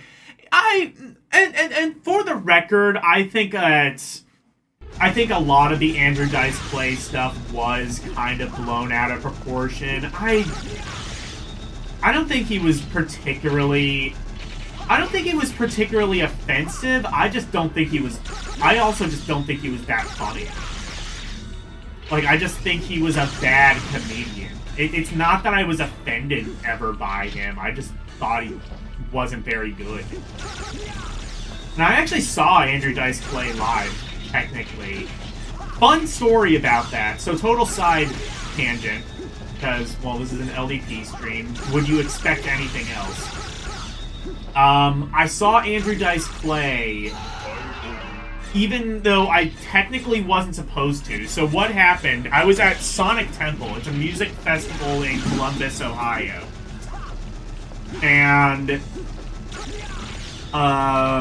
one of the bands was delayed for whatever reason. So they were, I guess, getting, like, Andrew Dice Clay to kind of, like, make sure the crowd was okay, just sort of, like...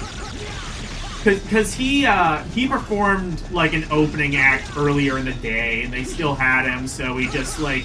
He came on, he did, like, the Dirty Nursery rhymes. That's kind of his thing, if you don't know. The Dirty Nursery rhymes. He'll be, like... Little boy Blue, he needed the money! And he always went, oh! And that was his trademark. Like I said, not very funny. But...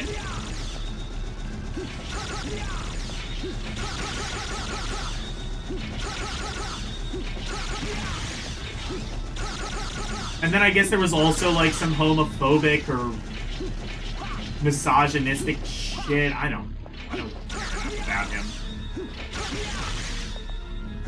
But, like...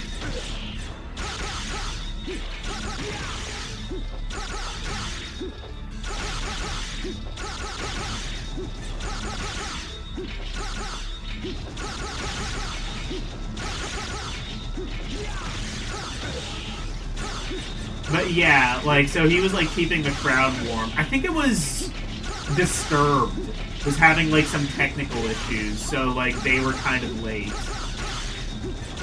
But I saw a bunch of bands that day. A lot of bands that I really enjoy. System of a Down performed at that festival. They were... System of a Down, always amazing live.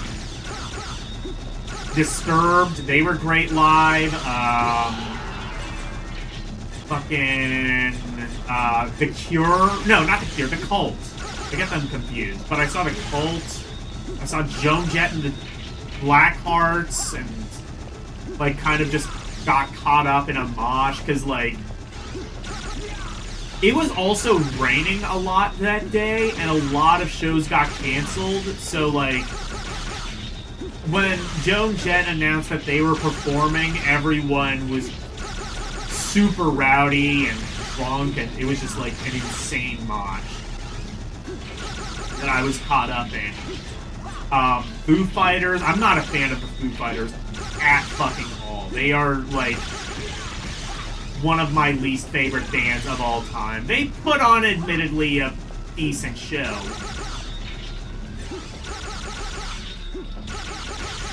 But I just hate him. I hate Dave Grohl. And now I have a reason to hate Dave Grohl, because he's a cheating asshole. I always just hated him because he's a fucking sellout piece of shit.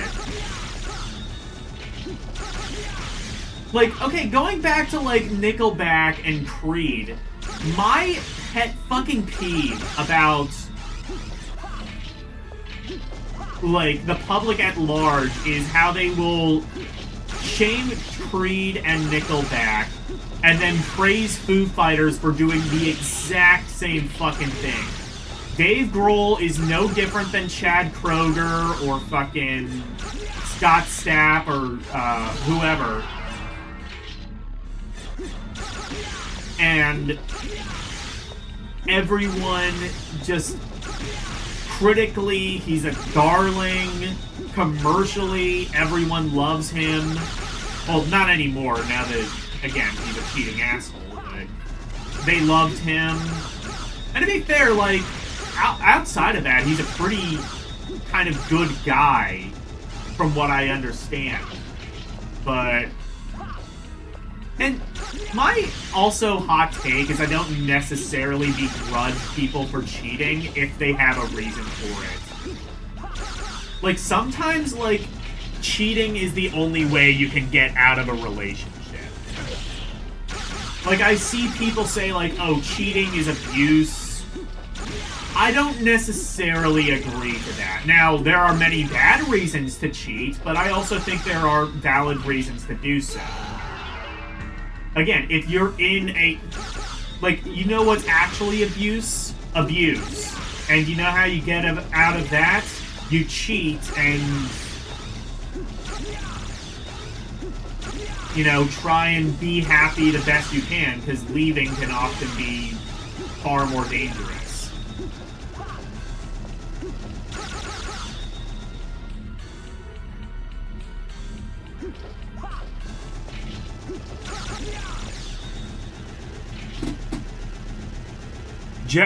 What about Jethro Tull? I missed, like, all of what was fucking happening.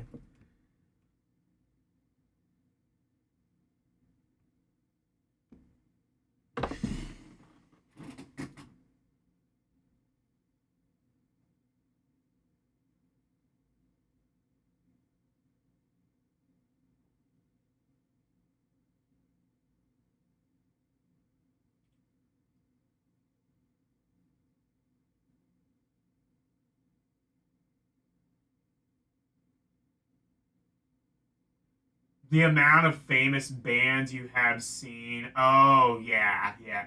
Oh, you've seen Jethro Tull? Friend of the stream, Dyer, has met Ian Anderson. And I believe Ian Anderson called him, and I quote, a blubbering idiot. Or a bumbling idiot, I think it was.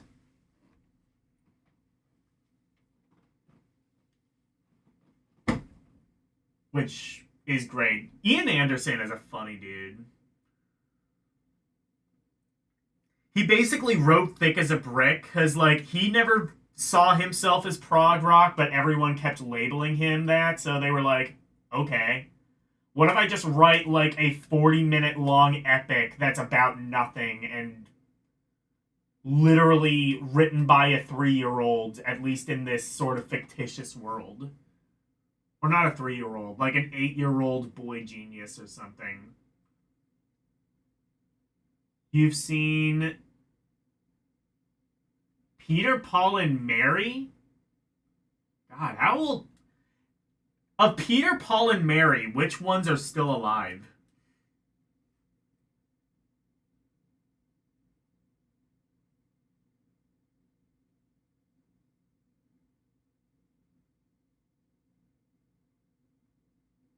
David Grohl was always commercial. How can he sell out? Because, I mean, Nirvana at least stood for something. Like, you don't have to like what they stood for, but at least Kurt Cobain fucking stood for something. Foo Fighter is just empty, fucking vapid, useless pop rock. And it's not even... And to be fair, I have no issue with selling out.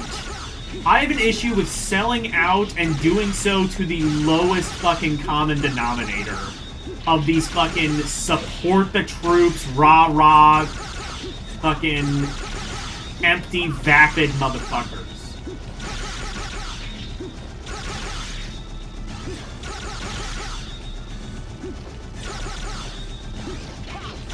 How do I do this?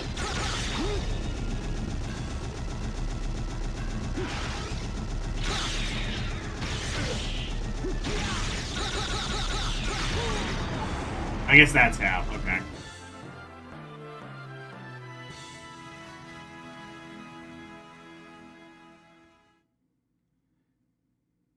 David Brim? I don't know who David Brim is. He was in your store once a week until he moved a few years ago. David Brim? I'm not familiar with that name. Also, you own a store?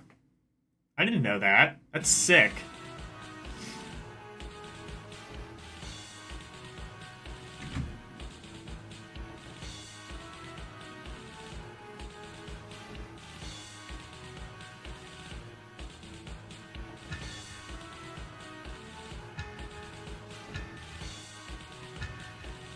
You know what? There's only 4 levels. Let's just do this. David Brim. You don't mean David Burns, right? Like, the guy from the Talking Heads?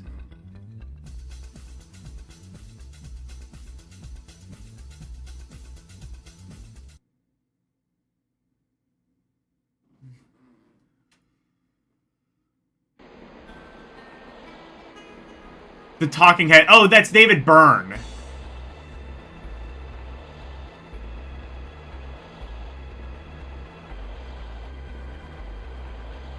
You're the only surviving member of Peter, Paul, and Mary? Oh, the only surviving member is Paul. Oh. Wonder what he's doing. Probably, attached to a respirator, I would imagine. At this stage.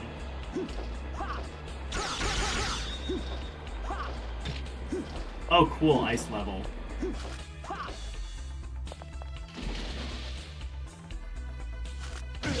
Well, ice level, but it doesn't have ice physics.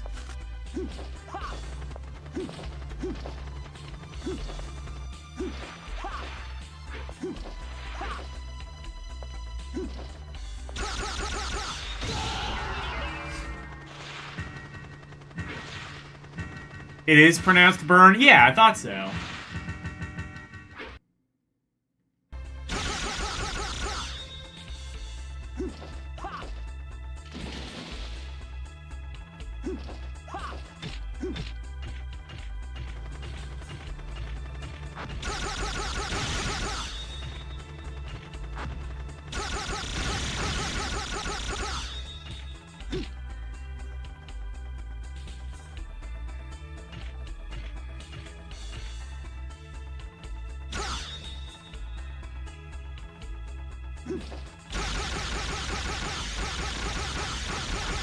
I'll be honest, I've never listened to David Byrne's solo career.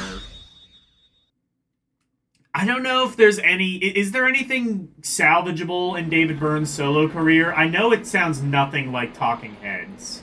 And that's kind of why I've generally avoided it. But I do love Talking Heads.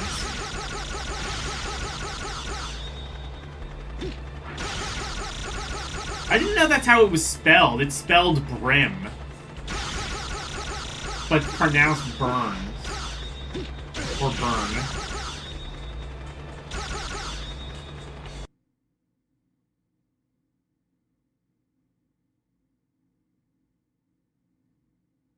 What this? Last year?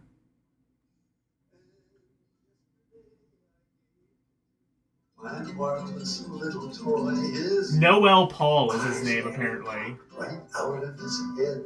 He gave a squeal of glee.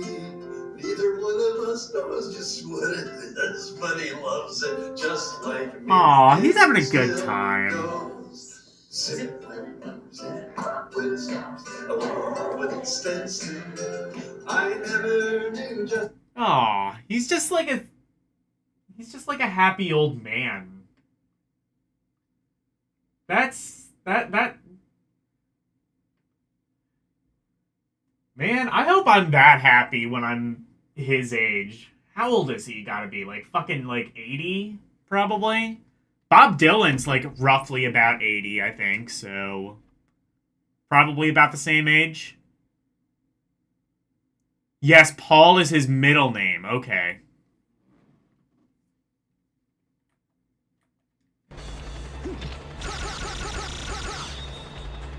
Honestly, I could not tell you anything about Peter, Paul, and Mary apart from, like, a couple of songs. I have the one album with Puff the Magic Dragon on it, on vinyl.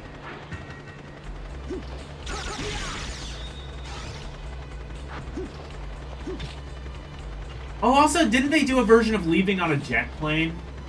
Yeah, they did. Actually, I heard I never even knew that was a cover until, like, fairly recently, because I'm not a massive John Denver fan. I didn't know he did it originally.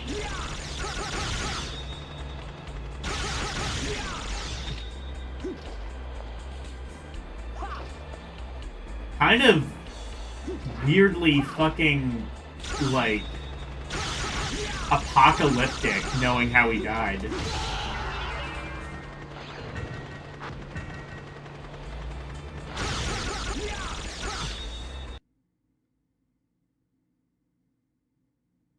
You had Bob Dylan records here.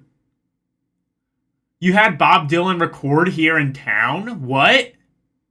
You met Bob Dylan?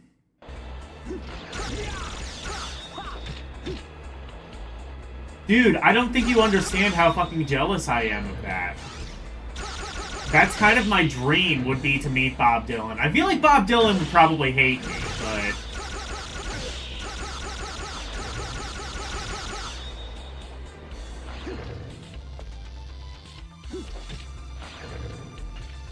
I feel like Bob Dylan would probably hate me, but... I don't know, it would still be kind of fun to, like, pick his mind, you know?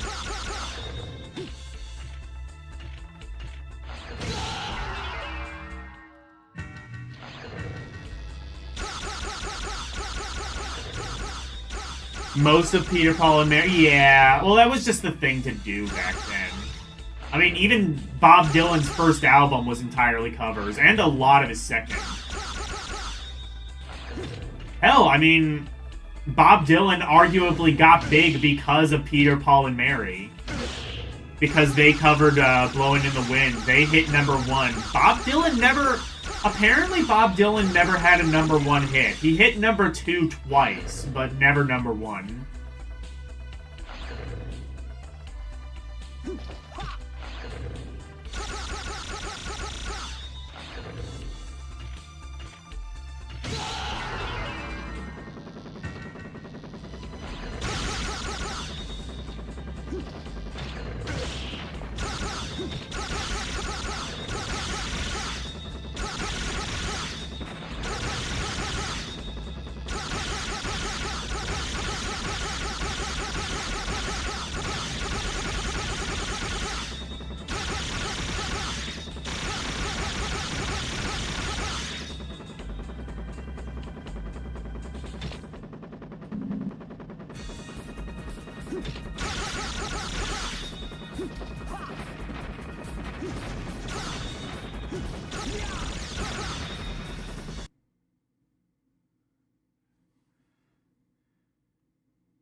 So there's a house in town.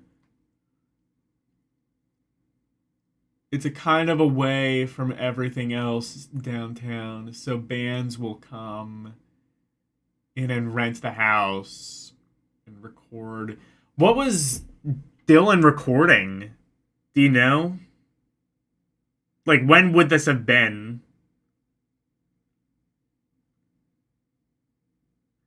You did recommend that one Dylan album to me. I need to listen to that. The one from, like, 2009 that nobody's ever heard of.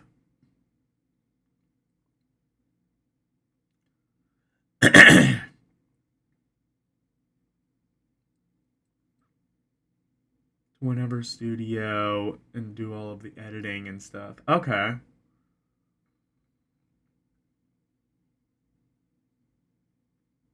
Reuben Carter was released because of him. Oh yeah! Oh yeah, that's right, he was released. Together Through Life. I don't know if I know that one. Is that the one from 2009? I don't know if I know. I'll be honest, I generally don't listen to much of... I generally kind of stay away from Dylan's newer stuff. I saw Dylan live, and I'm a massive Bob Dylan fan, but that might be the worst performance I've ever seen. I mean, Bob Dylan could never sing, but now, like, he doesn't even... He did, like, Blowing in the Wind, and it was like, and how many times? And how many roads does the man walk down before you call him a man? Like, he wasn't even singing it. The answer, my friend, is blowing in the wind. He did, like, a whole bunch of fucking deep cuts. He did Highway 61, and... it was like the worst fucking thing you ever heard. And it was just a boring, like, I made the mistake of bringing my girlfriend along with me, and she literally fell asleep through the concerts. And to be fair, she was not, like, a Bob Dylan fan to begin with. Or, like, she had nothing against him, but, like, you know, she went mainly to support me. I spent, like, $100 some on those fucking tickets, too. That show sucked. That said, what was the 2012 album? Tapestry or something like that? Let me look it up on Spotify. What was it? I listened to that one mainly because my college professor, the one with Duquesne Whistle. I listened to that one mainly because my college professor at the time recommended it, and he was actually right to do so. It was actually a pretty decent album. I also listened to the one that like came out like 2021. Let me look these names up. So the ones... What was it? Oh my god, he's put out a lot of stuff. Tempest. That's the one I'm thinking of. Tempest. I heard Tempest. Tempest is a good album.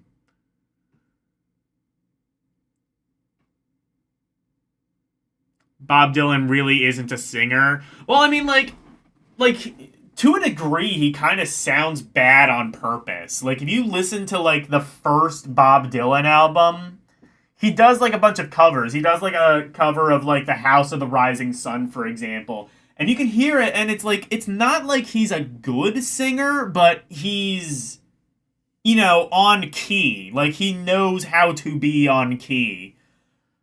And the reason he sounds like this, it's like an aesthetic choice. It's basically, like, early on, he got a lot of, like, press about, like, oh, he can't sing for shit. And he's like, oh, well, you think that's bad singing? I'm just gonna sing like shit for 50 fucking years.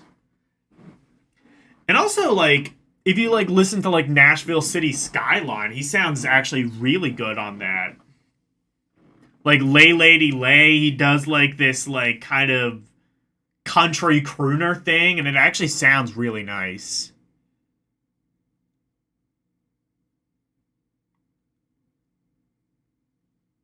He was absolutely terrified to play in front of people, so his friends got him smashed drunk and threw him out on stage to play. Yeah, I could see that. But yeah, Tempest. What was the other one? Oh, Together Through Life. Oh yeah, that is the album you recommended. Okay. Modern Times. I don't even know most of these. Love and Theft.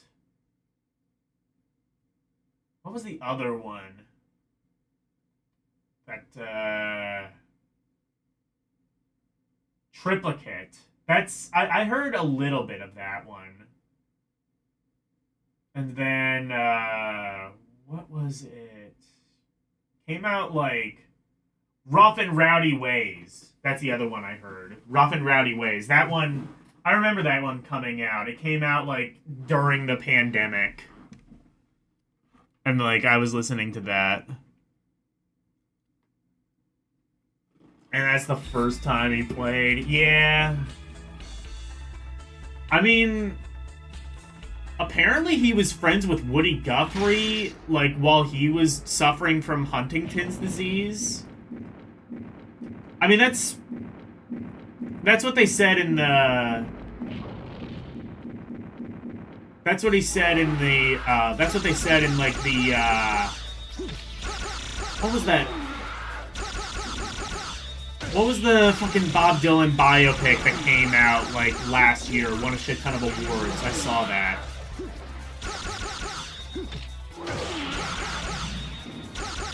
Why am I blanking on the name? I fucking saw the movie. Of From what I can tell, it was relatively accurate. I don't know of, like, all of the stories, like, if he actually did, like, meet Woody Guthrie or something, or if they were, like, that close when he died. Probably. That doesn't seem like something they would just make up, but you never know.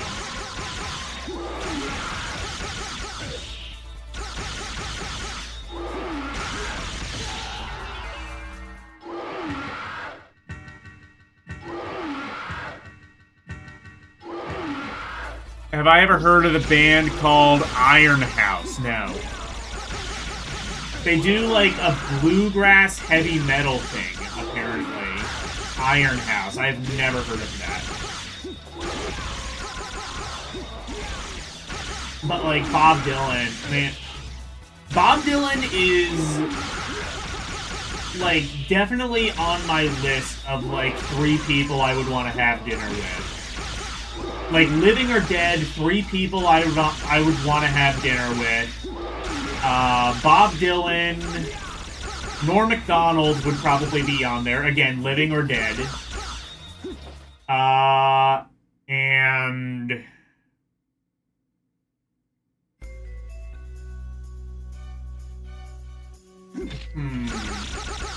Who else?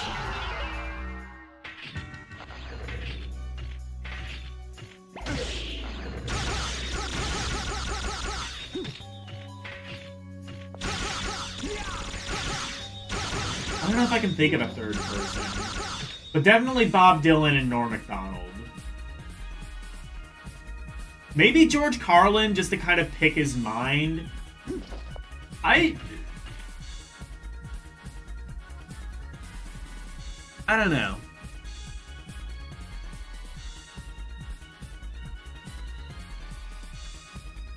Woody Guthrie versus Woody... Wait. Woody Guthrie Jr.? I didn't know there was a Woody Guthrie Jr. I know of Arlo Guthrie. Is that who you're thinking of? Arlo Guthrie? I'll tell you what. One of the worst songs ever made is the Motorcycle song. And I say, it's spelled motorcycle, but it's meant to be said motorcycle, because that's what he says in the song. So, okay. Imagine the least, like, so like, what does a motorcycle invoke? A motorcycle invokes, you know, culturally speaking, it invokes danger, it invokes... It invokes, you know, danger, raw rebellion. This is, honest to God, the riff that plays throughout the entire song.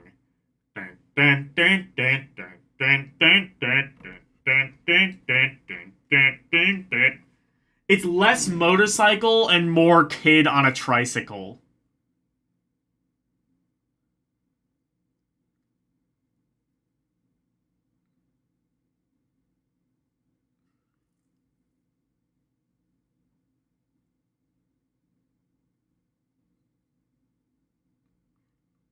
Iron Horse, okay.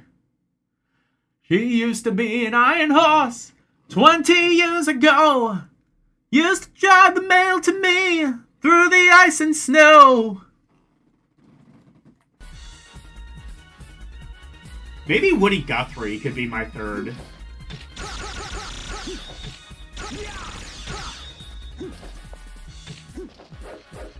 Oh shit, the level is upside down. Man, this game is kind of sick, honestly.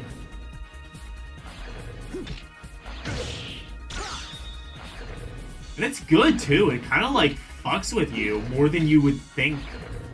Than you would, like, immediately realize.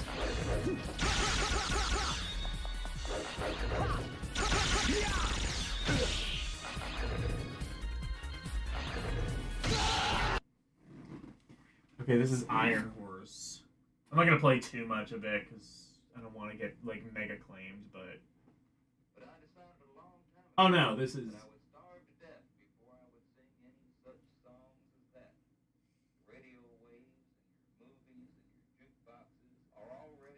I actually did do. Okay, I'm gonna have to check this out. I'm gonna have to check this out after the stream.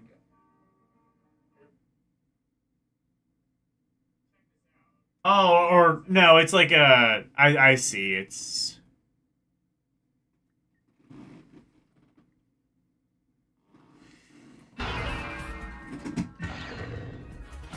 It's just like a mashup. Fair enough. I mean, Woody Guthrie did some stupid songs too, but... The first line on that song is, I don't want a pickle, I just want to ride my motorcycle.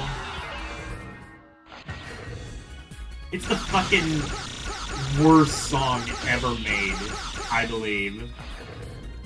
That's like my personal pick. It's kind of so bad that it wraps around to being good. And I get it, like, to be fair, I'm pretty sure it's supposed to be a joke. But, like, if I were, like, critically reviewing it as a song, it would be the worst song I ever heard. Just because it's a joke, just because it's meant to be bad on purpose, doesn't make it not bad. Like, I can admire how bad it is, like, as a joke.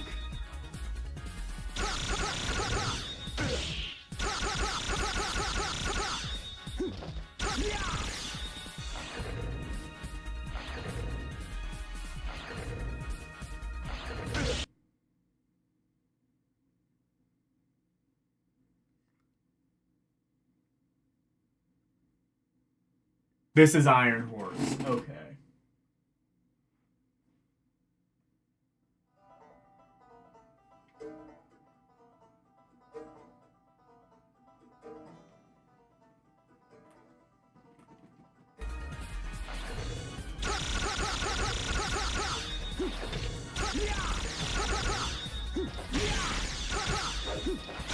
You probably can't hear it, but I'm playing it on my iPad.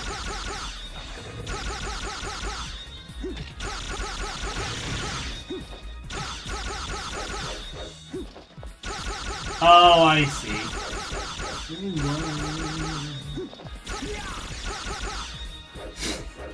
I need to play this for someone and then, like, see how long it takes them to get what song this is supposed to be.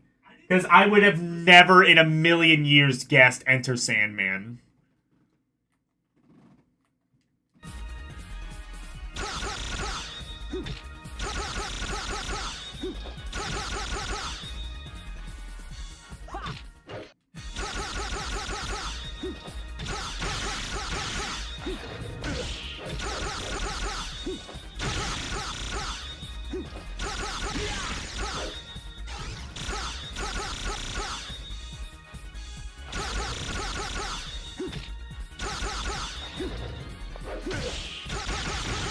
I don't think I'm gonna beat the game tonight, but I've seen enough of it to know that I really, really fucking like it.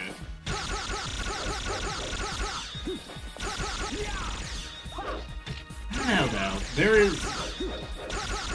There's not too much more to it, I don't think.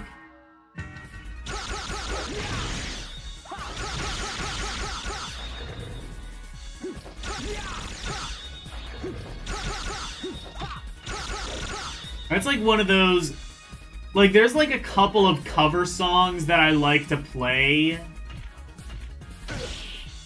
that are like really good because, like, oh, the arrow told you to go up and then I jumped and then I died. Cool fucking game. But otherwise,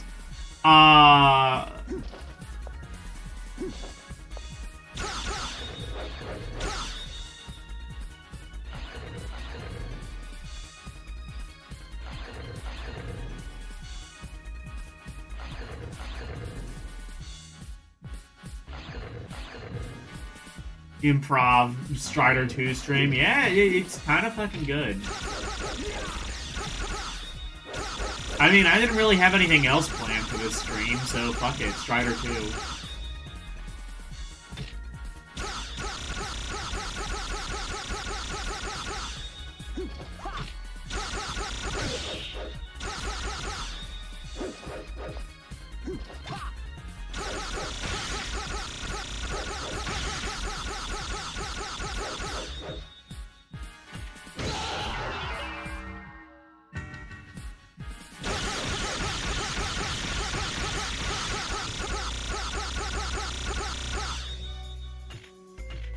Oh, now I'm right side up.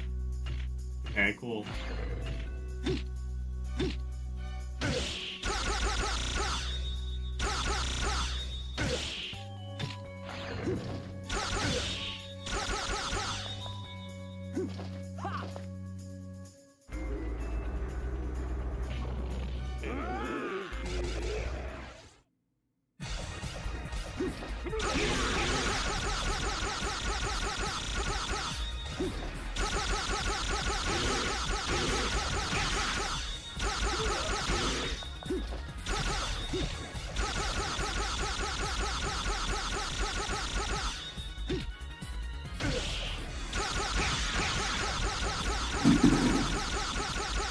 Yeah, there's also, on the topic of, like, covers that sound completely different from the original, I got two. And you can play a game. Like, if you've never heard these songs, or ideally if a friend has never heard these songs, play them, and then try to have them guess what the song is before the lyrics come on. And they probably won't. So the two songs, for me, that fit this bill are Purple Haze by Dion. If you know Dion in the Belmonts, he did Runaround Sue, which was a big hit in the 50s and 60s. Did Ruby Baby, did a couple of songs. But in the 60s, he had in the late 60s, he had kind of a comeback album. Big song off of that was Abraham, John, and Martin, I think is what it was called. But it also featured a cover of Purple Haze by Jimi Hendrix. And it is unrecognizable to the original. It's like this spacey, psychedelic folk kind of thing.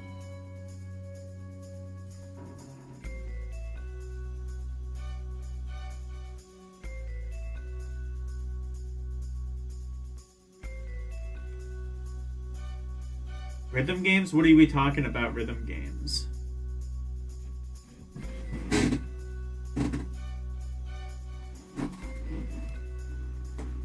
Oh, let's see Parappa. No.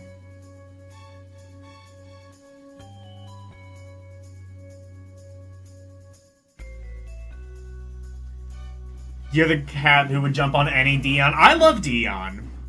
He did a really good, speaking of Bob Dylan, he did a really good cover of It's All Over Now, Baby Blue. But anyway, Purple Haze by Dion. Check that out. First of all, it's going to come as a shock to you if you think you know what Dion is. Second, it's going to come as a shock to you if you think that it's in any way going to sound like Purple Haze. It is unrecognizable to the original. And then the other one is a band called The Dickies. Dickies. They are famous for doing the intro song to Killer Clowns from Outer Space. But they did a cover of the Moody Blues' Nights in White Satin. And it's like this punk rock thing. And again, completely unrecognizable to the original. An honorable mention, you can't really play a game with this because he does say the name right at the beginning of the song. But there's this indie artist, indie artist that I've always been a fan of for probably about a year now. His name is Darcy Clay. He's New Zealand. He was from New Zealand. Died super young, like I want to say like age 25 due to suicide. And he did a song called Jesus I Was Evil. That's a song I really liked. But he also did a completely fucking bonkers cover of Jolene by Dolly Parton.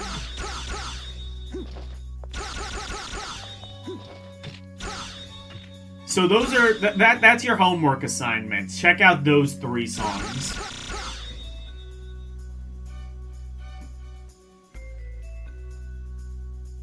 Big avocado harvest. Oh, cool. We used to have there used to be a person who frequented chat named Kayak Avocado Girl. He gifted me whatever the new Worms game is. She did.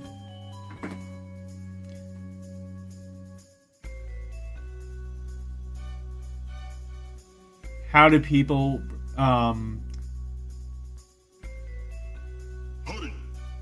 condensed milk, filled milk, sugar, mustard, and freeze it? Honestly, that's not a bad idea. That sounds actually kind of tasty. Like avocado milk? I could see that working.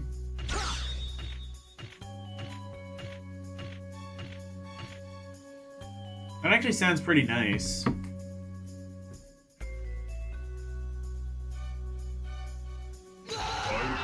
It was Avocado Kayak Girl, that's right.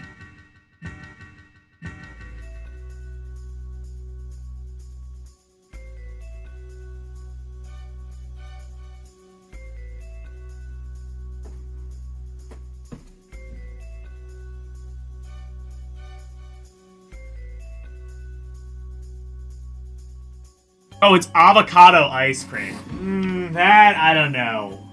I don't know about that. Avocado ice cream. You know, oyster ice cream used to be a thing.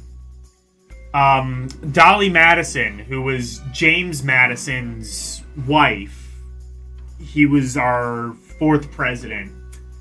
Apparently, Dolly Madison used to really enjoy oyster ice cream. That was a thing that used to exist, apparently. I don't know. I mean, I'd be open to trying it, but that kind of sounds a bit gross.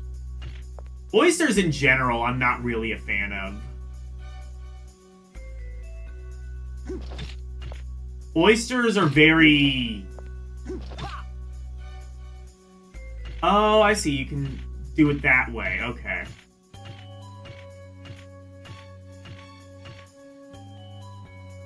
Oh, I see. So you can...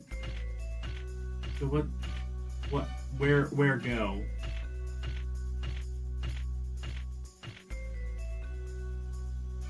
Okay, it says go this way.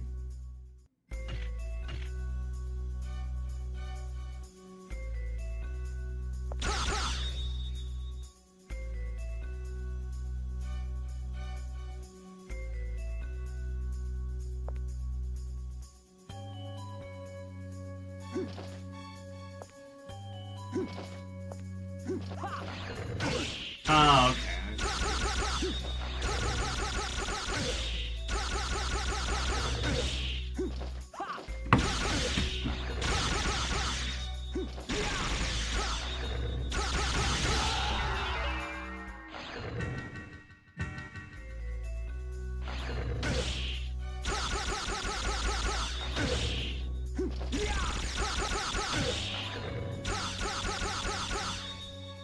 Green tea and red bean ice cream surprised you. Green tea ice cream I can see. Because, like, green tea... Well, green tea is, like, a popular, like, thing in Japan. There's also, like, matcha, which I don't know if that's... I don't think that's exactly green tea, but kind of. But yeah, matcha flavoring. Like, I had, I remember my girlfriend once, like, ordered some matcha-flavored Kit Kats off of Amazon. I guess, like, was able to just get them imported from Japan, and they were fucking amazing. Matcha-flavored shit is really good.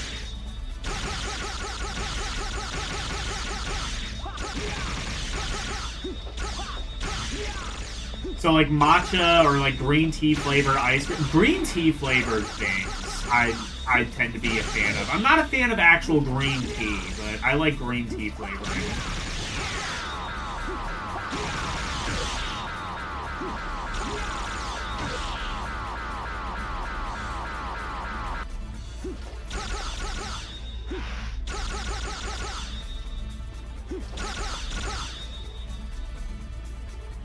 Oh my god, and then there's like this.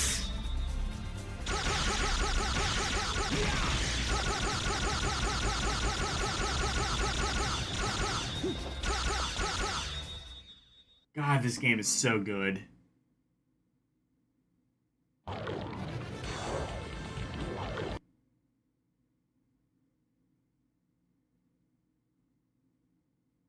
Another game is... Oh, Lucifer Ring!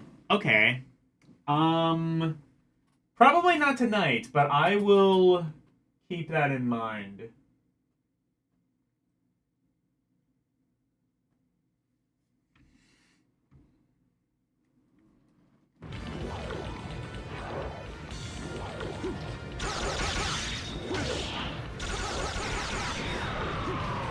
Actually, definitely not tonight. Once I'm done with this, I'm going to be done with streaming.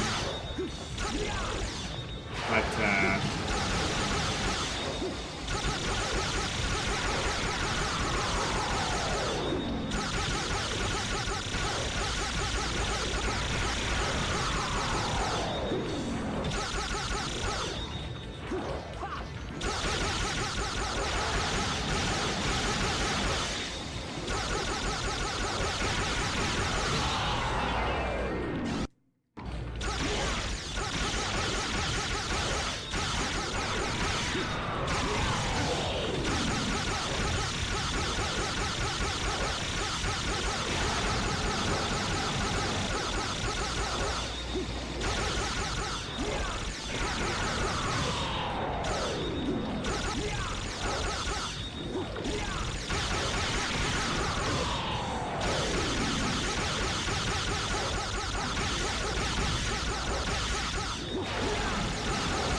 I wonder if they still... They probably still sell those matcha-flavored Kit Kats. I should, like, order some for, like, me and my roommates. I bet Shay would enjoy... I don't know if Shay likes green tea flavoring, but even if she doesn't, she's gonna try it. She's gonna try at least one. If not, more for me. I think you can get them on Amazon, although it probably costs a lot to get them shipped.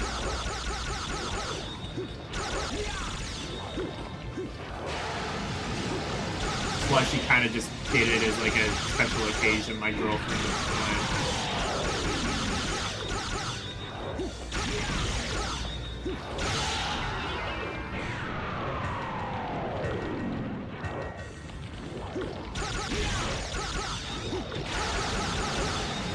Jake Cocoon?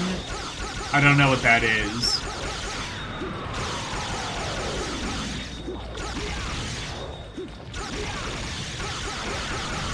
You make hodgepodge Pokemon? Ew. Ew, Pokemon. Ick.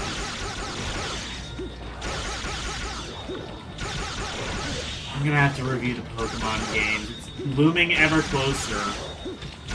The longer I can procrastinate the M's, the longer I don't have to review a Pokemon game. But I do have to review Mega Man Battle Network, which is kind of Pokemon adjacent, so... Appetizer of things to come. I try to be as, like, objective as possible, but Pokemon is just... It's just the thing that just irrationally just pisses me off that people enjoy it. No, that's not true. It's fine that people enjoy it. I don't know.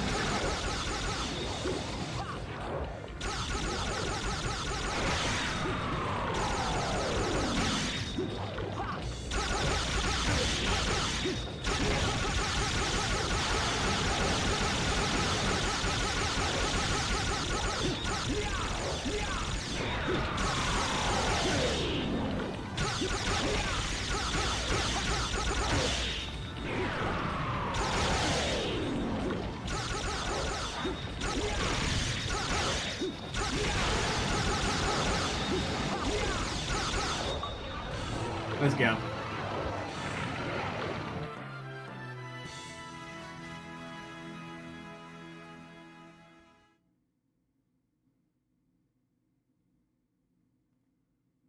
Pokemon is for people who want to game to their RPGs. Yeah, I guess. Pokemon is for people who their favorite part of...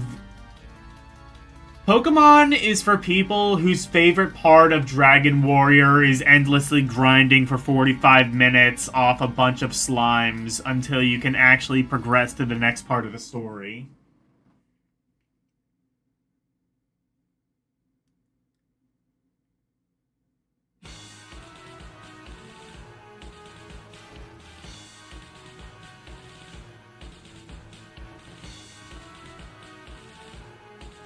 Alright, last level, and then there's probably like a Dr. Wily boss thing.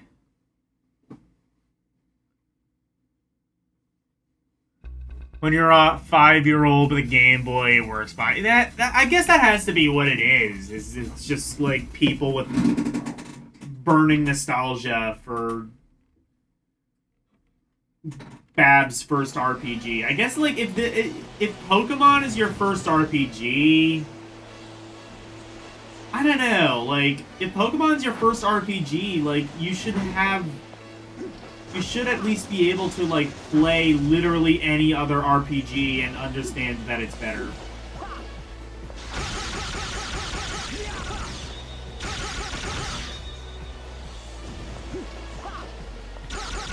Like, even, like, the early Dragon Warrior or Final Fantasy, like, yeah, it's, like, super grind-heavy, but at least there's a point to the grind.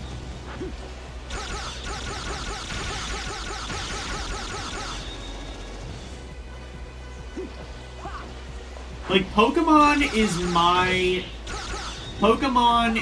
to LDP as Final Fantasy VI is to LCX. It just, like... I feel as if the only logical explanation to Pokemon's success is, one, it was on a portable, and therefore, like, the grind is not, you know, as big of an issue, because, you know, you can kind of just, like, grind a little bit while you're on the toilet, and then come back, and then play a bit more when you're on the school bus. It's a pretty accessible game like that, to be fair. And also just blind nostalgia. Like, this was your first exposure to RPG, and I guess you just never played another RPG after that, so you don't know what a good one actually is.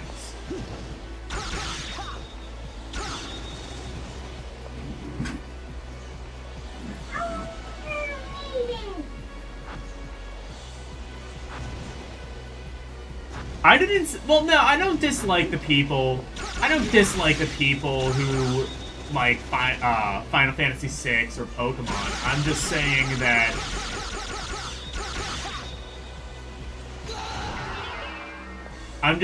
that the game itself, yeah, is overrated.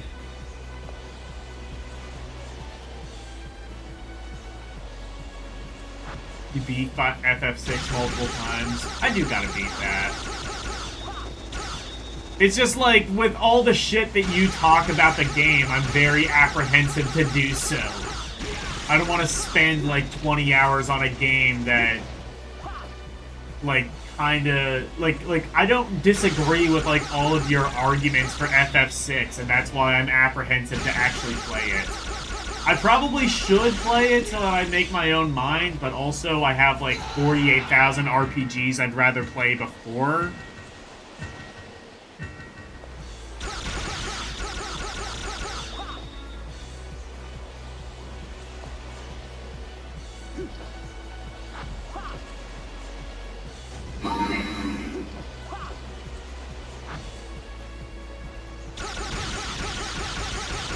Oh, I can just do this.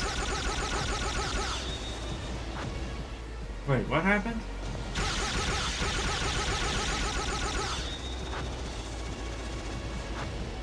Oh.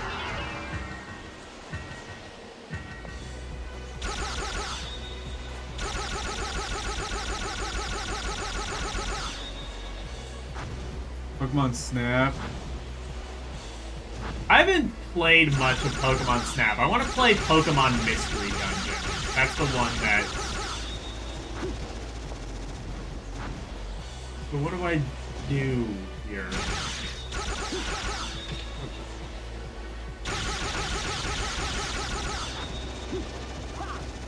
Oh, okay, I can do that.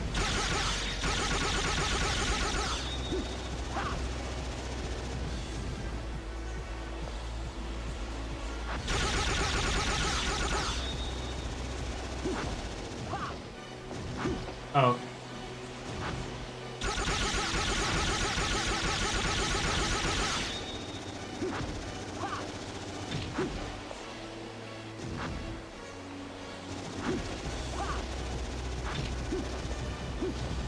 Okay. Okay, so I don't actually need to kill those things.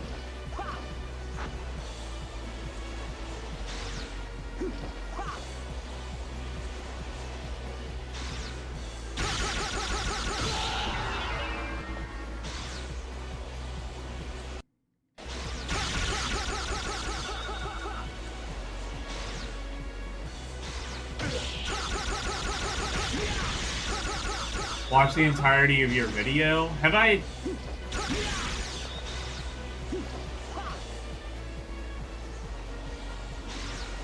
I thought I did. I don't know, send it to me. I thought I did watch the entirety of it, but... You know, it's been a little while. The video came out like...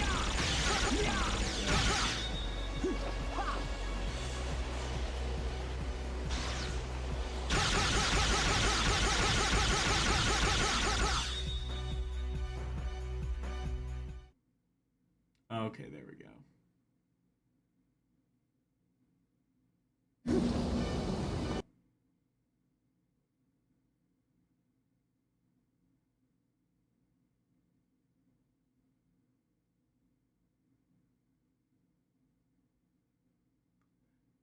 3DS Detective Pikachu. I don't know, I've never played Detective Pikachu. I don't know really what that is. I know they made a movie off it, of all things.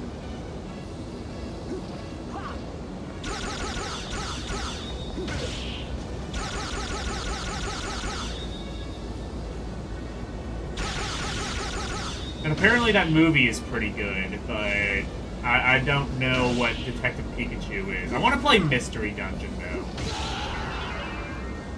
I hear it's a lot kind of like Chocobo Dungeon, and I got really obsessed with Chocobo Dungeon last year. I beat it. Well, I beat Chocobo Dungeon 2. I played a bit of Chocobo Dungeon. I also played a little bit of the recent Chocobo Dungeon. I didn't like it as much, but if you're a fan of like Chocobo Dungeon 2, then Chocobo Dungeon, I forget what the new one is called, but it is massively expanded.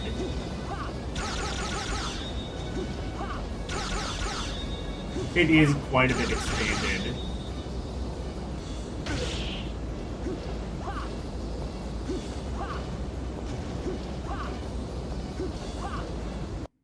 Okay.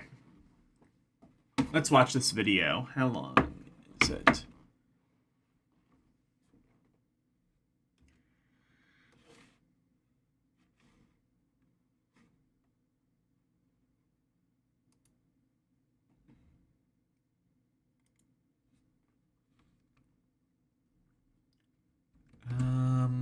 Wait, just to make sure.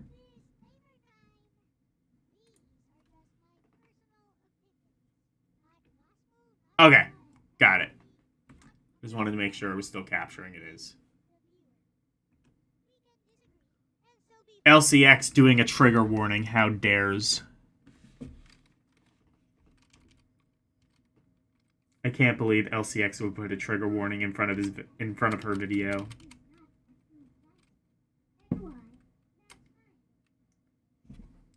Oh yeah, I can just turn it up on YouTube. I gotta do that. If you so much as question Final Fantasy VI's greatest story ever told status, someone will materialize from 1994 10 minutes? Alright, I'll watch this. Don't get it. It's a rite of passage. Somewhere between terrorist theme swelling and the fandom's collective ego inflating. FF6 stopped being a game and became a religion. One that confuses conceptual Your mouse is in the shot for the entire video. literary execution. Now let's get this out of the way. Oh, no, wait, no. Oh, yeah, no, it's still there. It's important. It's a landmark of its time. A bold experiment that dragged the JRPG genre, kicking and screaming toward thematic ambition. It has a nihilist clown who wins a cast so large it could fill a mid-sized opera company. And a second act that literally starts with the end of the world of ruin. It's the end of the world as we know it. FF6 sucks. Than it is on screen. The story that fans recite at you isn't the one you play. No, it's the one they conducted through 20 years of fan essays and headcanon. The fandom's collective imagination hatched over the script's missing connective tissue, like a group project where everyone insists they did the heavy lifting.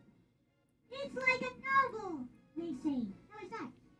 It's like a summary of a novel, written during a lunch break. A real novel lingers on grief, dives into interior thought, and respects pacing. Final Fantasy VI let Cyan's entire kingdom die. Gives him 3 lines. The one thing I will say, and I don't know...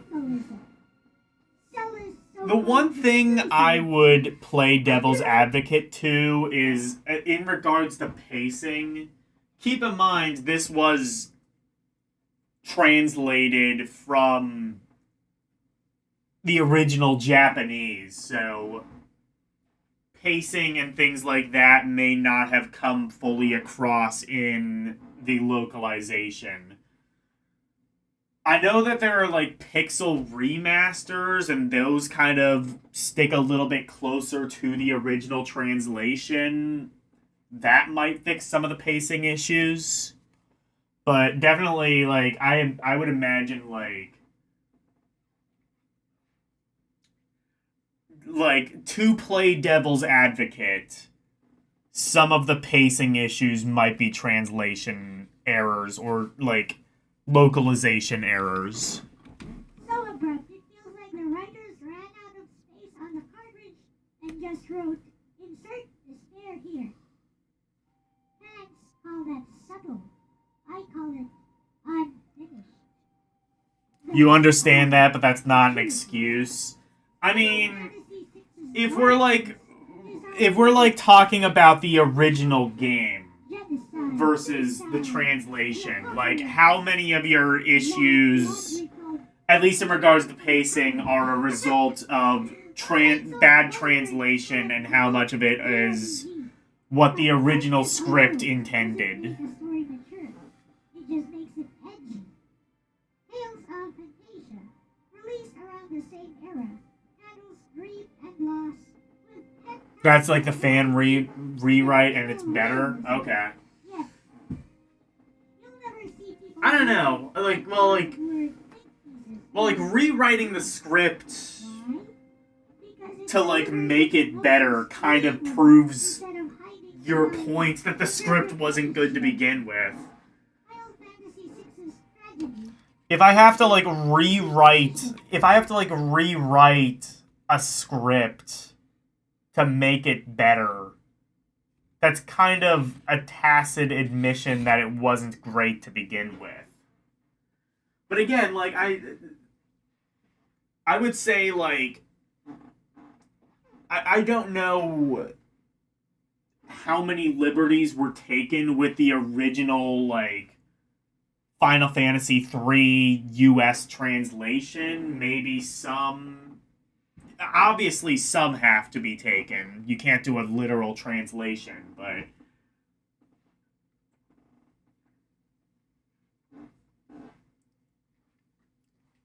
Like, it could just be, like, poor translation on their part. You don't feel science lost. The translation is a big part of your problem. Written 20 years later. Yeah. The fault of ambiguity. Somewhere along the line, JRPG fandom... But then, like, can you say, like, the game itself is overrated, or more so just they fucked up in translation? Because that happened all the fucking time in RPG. Well, in RPGs, but just Nintendo games in general. It's not like you could just kind of, like, go to Google Translate, or... Well, not even, like... It's not even, like, the video games weren't really taken seriously back then. They were still kind of just, like, dumb little toys that you give to kids. So, like, video games weren't really, like, taken all that super seriously up until around, like, the 32 and 64-bit era. By which point, like, you had, like, professional-grade translators, entire teams translating the text and the dialogue. Sensitivity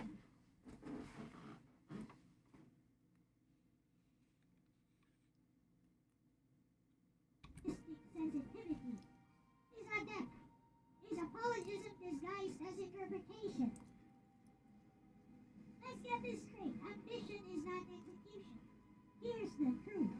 Final Fantasy VI is... The translator didn't have access to the game. That's great. A prototype for the emotionally charged storytelling that later games, like Final Fantasy VII, and even something as small as Rhapsody, a musical adventure, would actually polish into something coherent. Final Fantasy VI wanted to be an opera, but it plays more like a dress rehearsal that ends in a pratfall. And you know what? It's the best JRPG of all time. Yeah, I can immediately say it does, like... Honestly, I can even tell you from my limited experience with this game that the pacing is just fucked. Like, again, like... I can even tell you from my limited experience that the pacing is fucked. Like, you just go off somewhere, there's, like, this weird ghost train thing, and then, like, it goes away, and then we never speak of it again, and then we just kind of go on. Like, oh, yeah, we just fought this giant ghost train with a bunch of ghost passengers. Well, that was fucked up. Anyway, Kefka, he's doing some weird shit. Let's go take a look into that. Like, that is, like, the kind of pacing in FF6. So I can agree with you that the pacing is fucked. And that's not, like, something you can really fix with a translation. That's like, an integral gameplay pacing problem.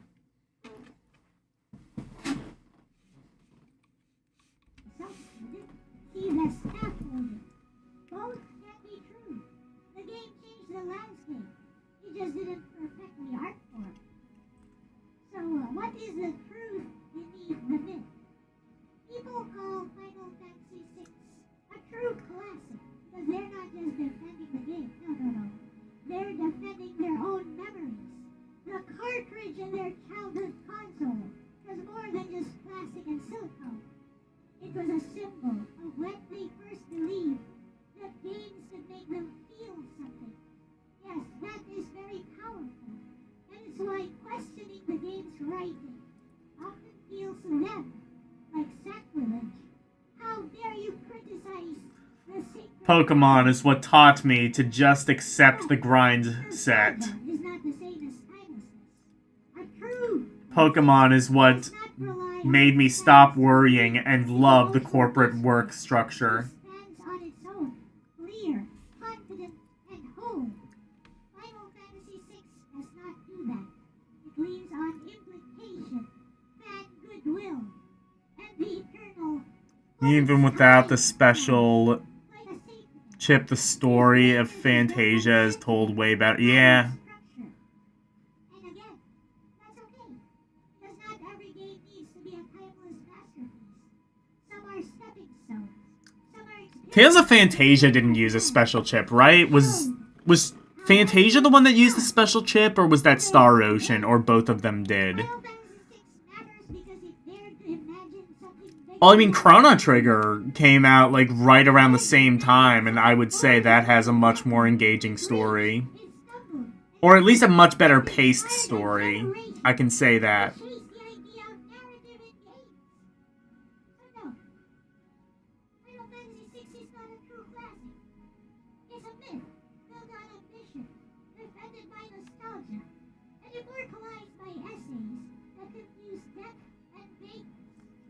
But in its flawed, messy way, it helped prove that even perfection, and imperfection, can be transformative. Sometimes being a beautiful failure is just as important Aww. as being a perfect success. This has been LCX, and I'm out. Please like and subscribe and leave a comment. No, God, don't do that. Don't subscribe to that motherfucker. Subscribe to me. Also subscribe to her. But, yeah. Anyway.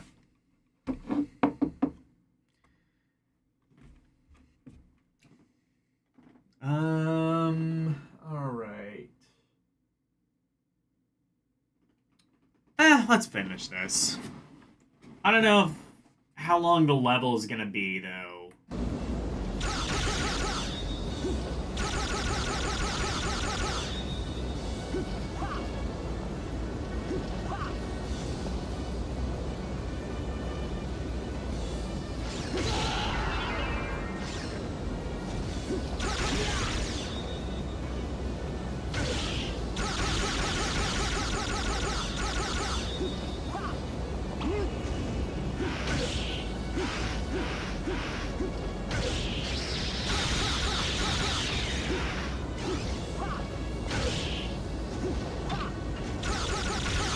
Oh, you can jump slide too? Yeah. It's actually kind of sick.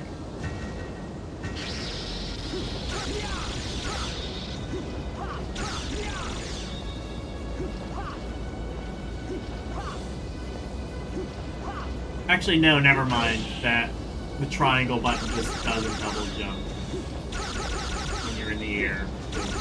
Fair enough.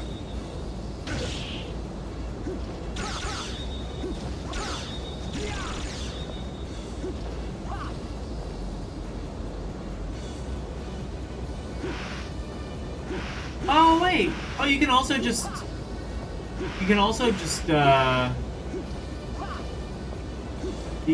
do that by doing like down plus X.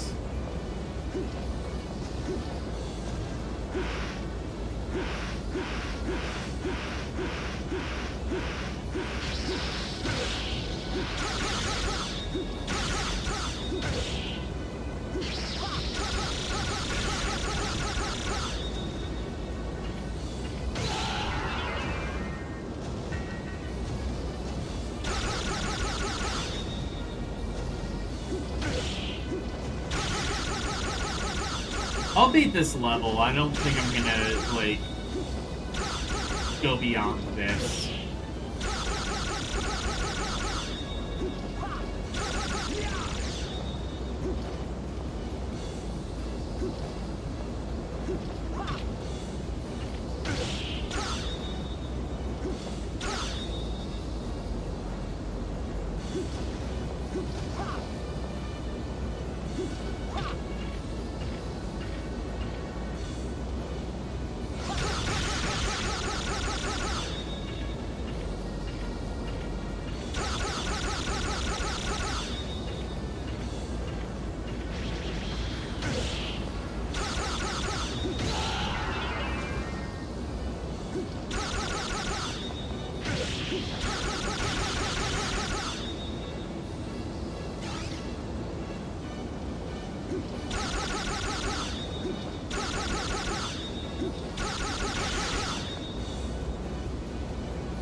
Tell you what.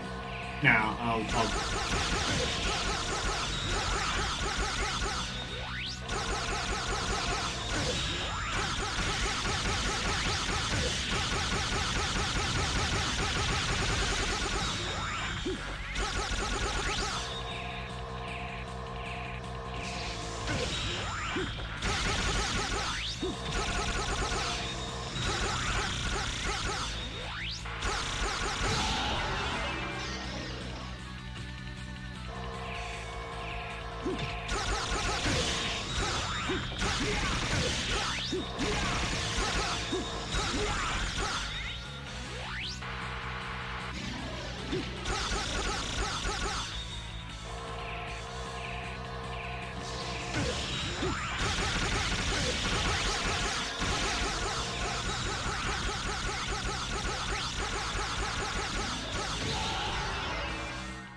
I should look up speedruns for this. I bet speedruns for this game are mega sick.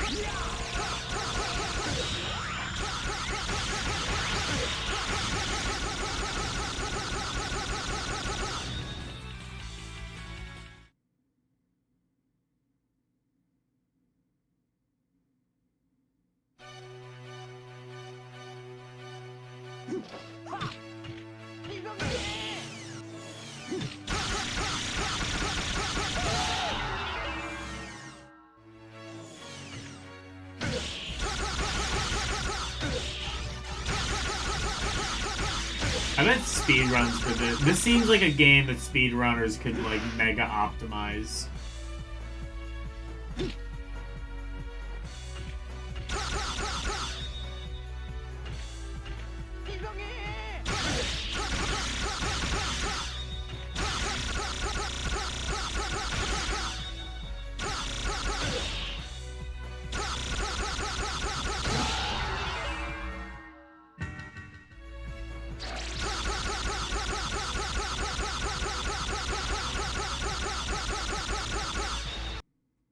Your mother tried using a 2 gig of RAM phone in 2026. Yeah, I mean, also the thing is, Android is very resource heavy. That's why, like, it requires, like, a lot more RAM and then...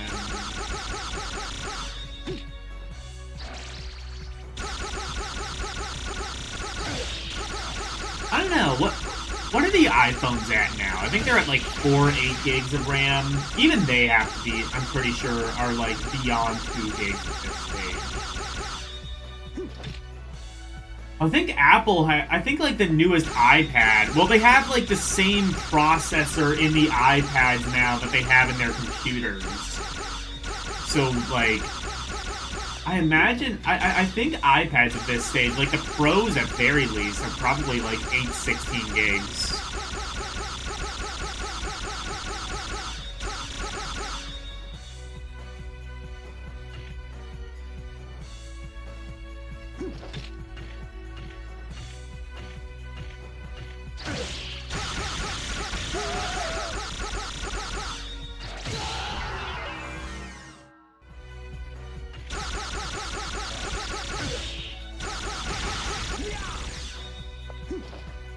know what specs my iPad has. It still works. Although, it's getting kind of old. I'm probably going to have to replace it. Maybe, like, next iOS update. I'm thinking maybe going Android. I say that, but I'm probably not going to. Like, I say that every time, and then I don't upgrade to Android. Because, again, like, I don't...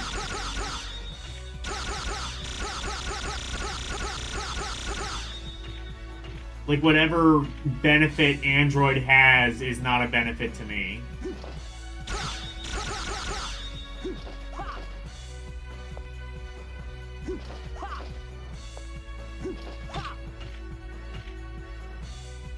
But I am going to have to upgrade iPad, though. That's going to be expensive. I think I'm actually probably going to get the Air this time, though. I got the Pro before, but I might get the Air. Because that has, like, a Touch ID, like, built into the power button.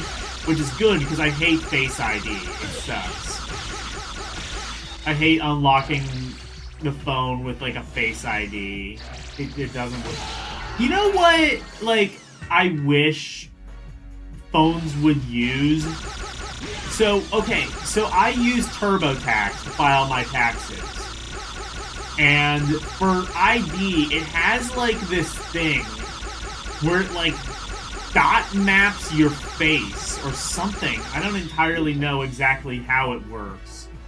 But, like, the government uses it. Like, it'll, like, dot map your face. Like, the government will use it on, like, certain, like, government-run apps. And it's, like, unbelievably accurate. More so, I would argue, than, like, the Face ID.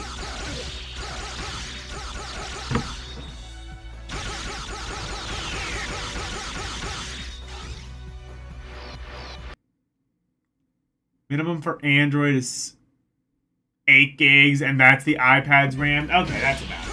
That's about it. That's it.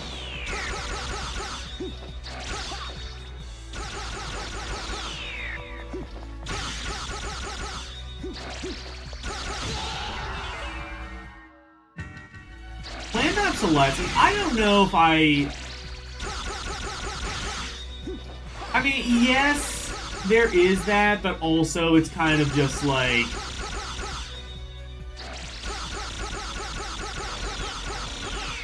You know, you can't expect legacy tech to last forever.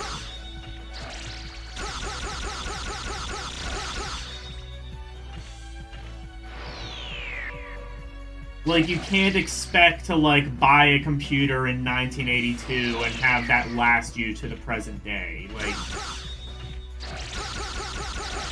eventually something has to be obsolete. As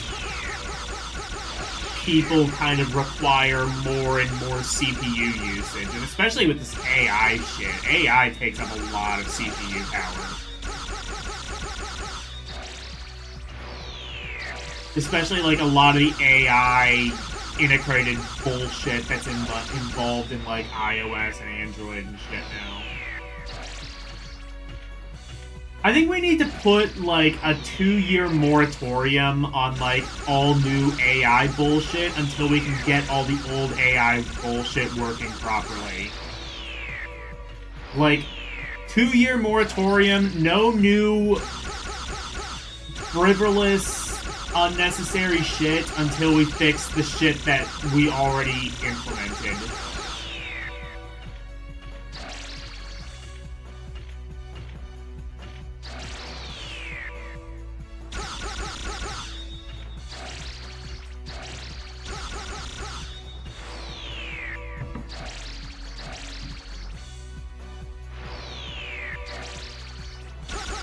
Look at the NES community hugging their NES consoles. I mean, those NES consoles, there's absolutely no way they have not been serviced in the past 30 years. That 72-pin was a problem at the time. and it has only gotten worse as you grow to use the console.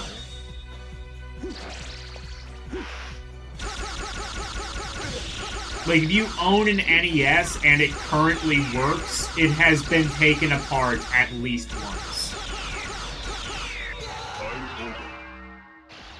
Time over?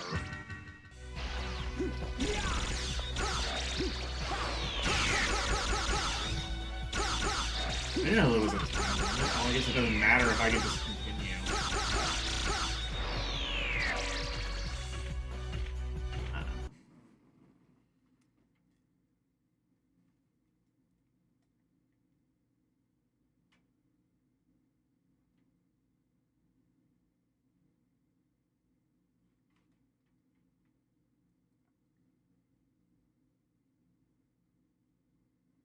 Low Spec would have something to say about that. I don't know who that is. I think I'm done with this game, but I did really enjoy it. Alright, I think that'll be it for tonight.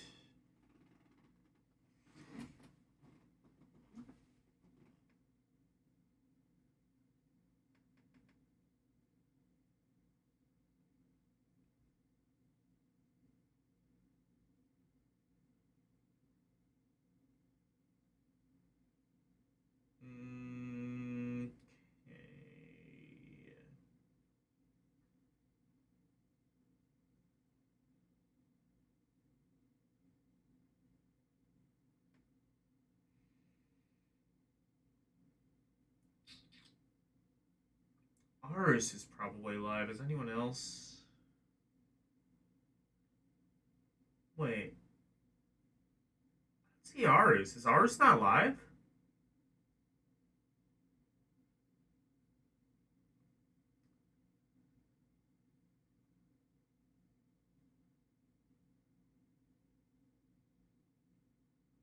Why do I not see ours? Ours should be live.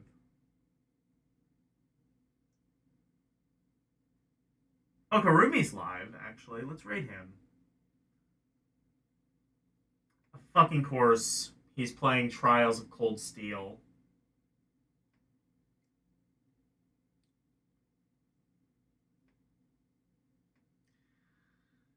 Go raid, support the Karumi. Wait, hold on.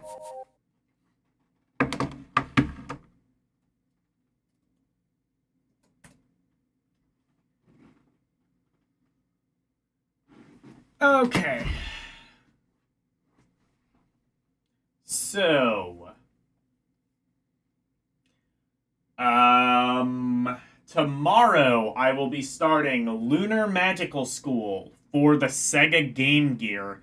I'm gonna have to look and see where I rated that game on the list, because I may end up re-ranking it. I may go back to the Game Gear, Alphacade and re-rank that game. I also realized, looking through it, that I have to play through Sylvan Tale as well at some stage. But anyway, I will be doing Lunar Magical School on Sunday. On Monday, I will be playing through more Game Boy Advance games, beginning with the letter M. Mega Man Battle Network. I will be starting that. Mega Man Zero, I believe the Zero games were on Game Boy Advance. We will be playing through some of those. And possibly more. Maybe even Metroid. Who knows? But definitely Mega Man Battle Network. Those games will be played. And on Tuesday... See, what does the poll say? Because I have a poll on what... I should play on Tuesday. There are 7 votes, and Tales of Phantasia still winning. So, only 7 votes. If you haven't voted yet, do so. It's a community poll on my YouTube channel. Just go to the post tab, and it's there.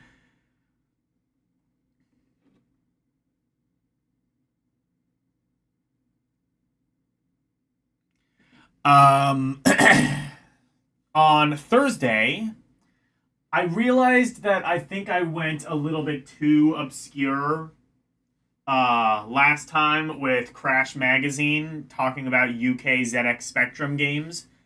So what we're going to do, we're going to go as mainstream as I possibly dare go. Possibly as mainstream as you possibly could go. I am going to be looking at Nintendo Power. I said initially that I didn't want to do Nintendo Power because it is kind of like, you know, it's a propaganda magazine, for lack of a better term. It's Nintendo propaganda. They aren't going to like review the games fairly. They're going to be like, oh well, it's on Nintendo, so obviously it's a good game. Buy Nintendo, please buy Nintendo. But all the same, it should at least still be pretty interesting to look at. And that'll be on Thursday. And then Saturday, what am I going to do as a one-off stream? I will have to look at that.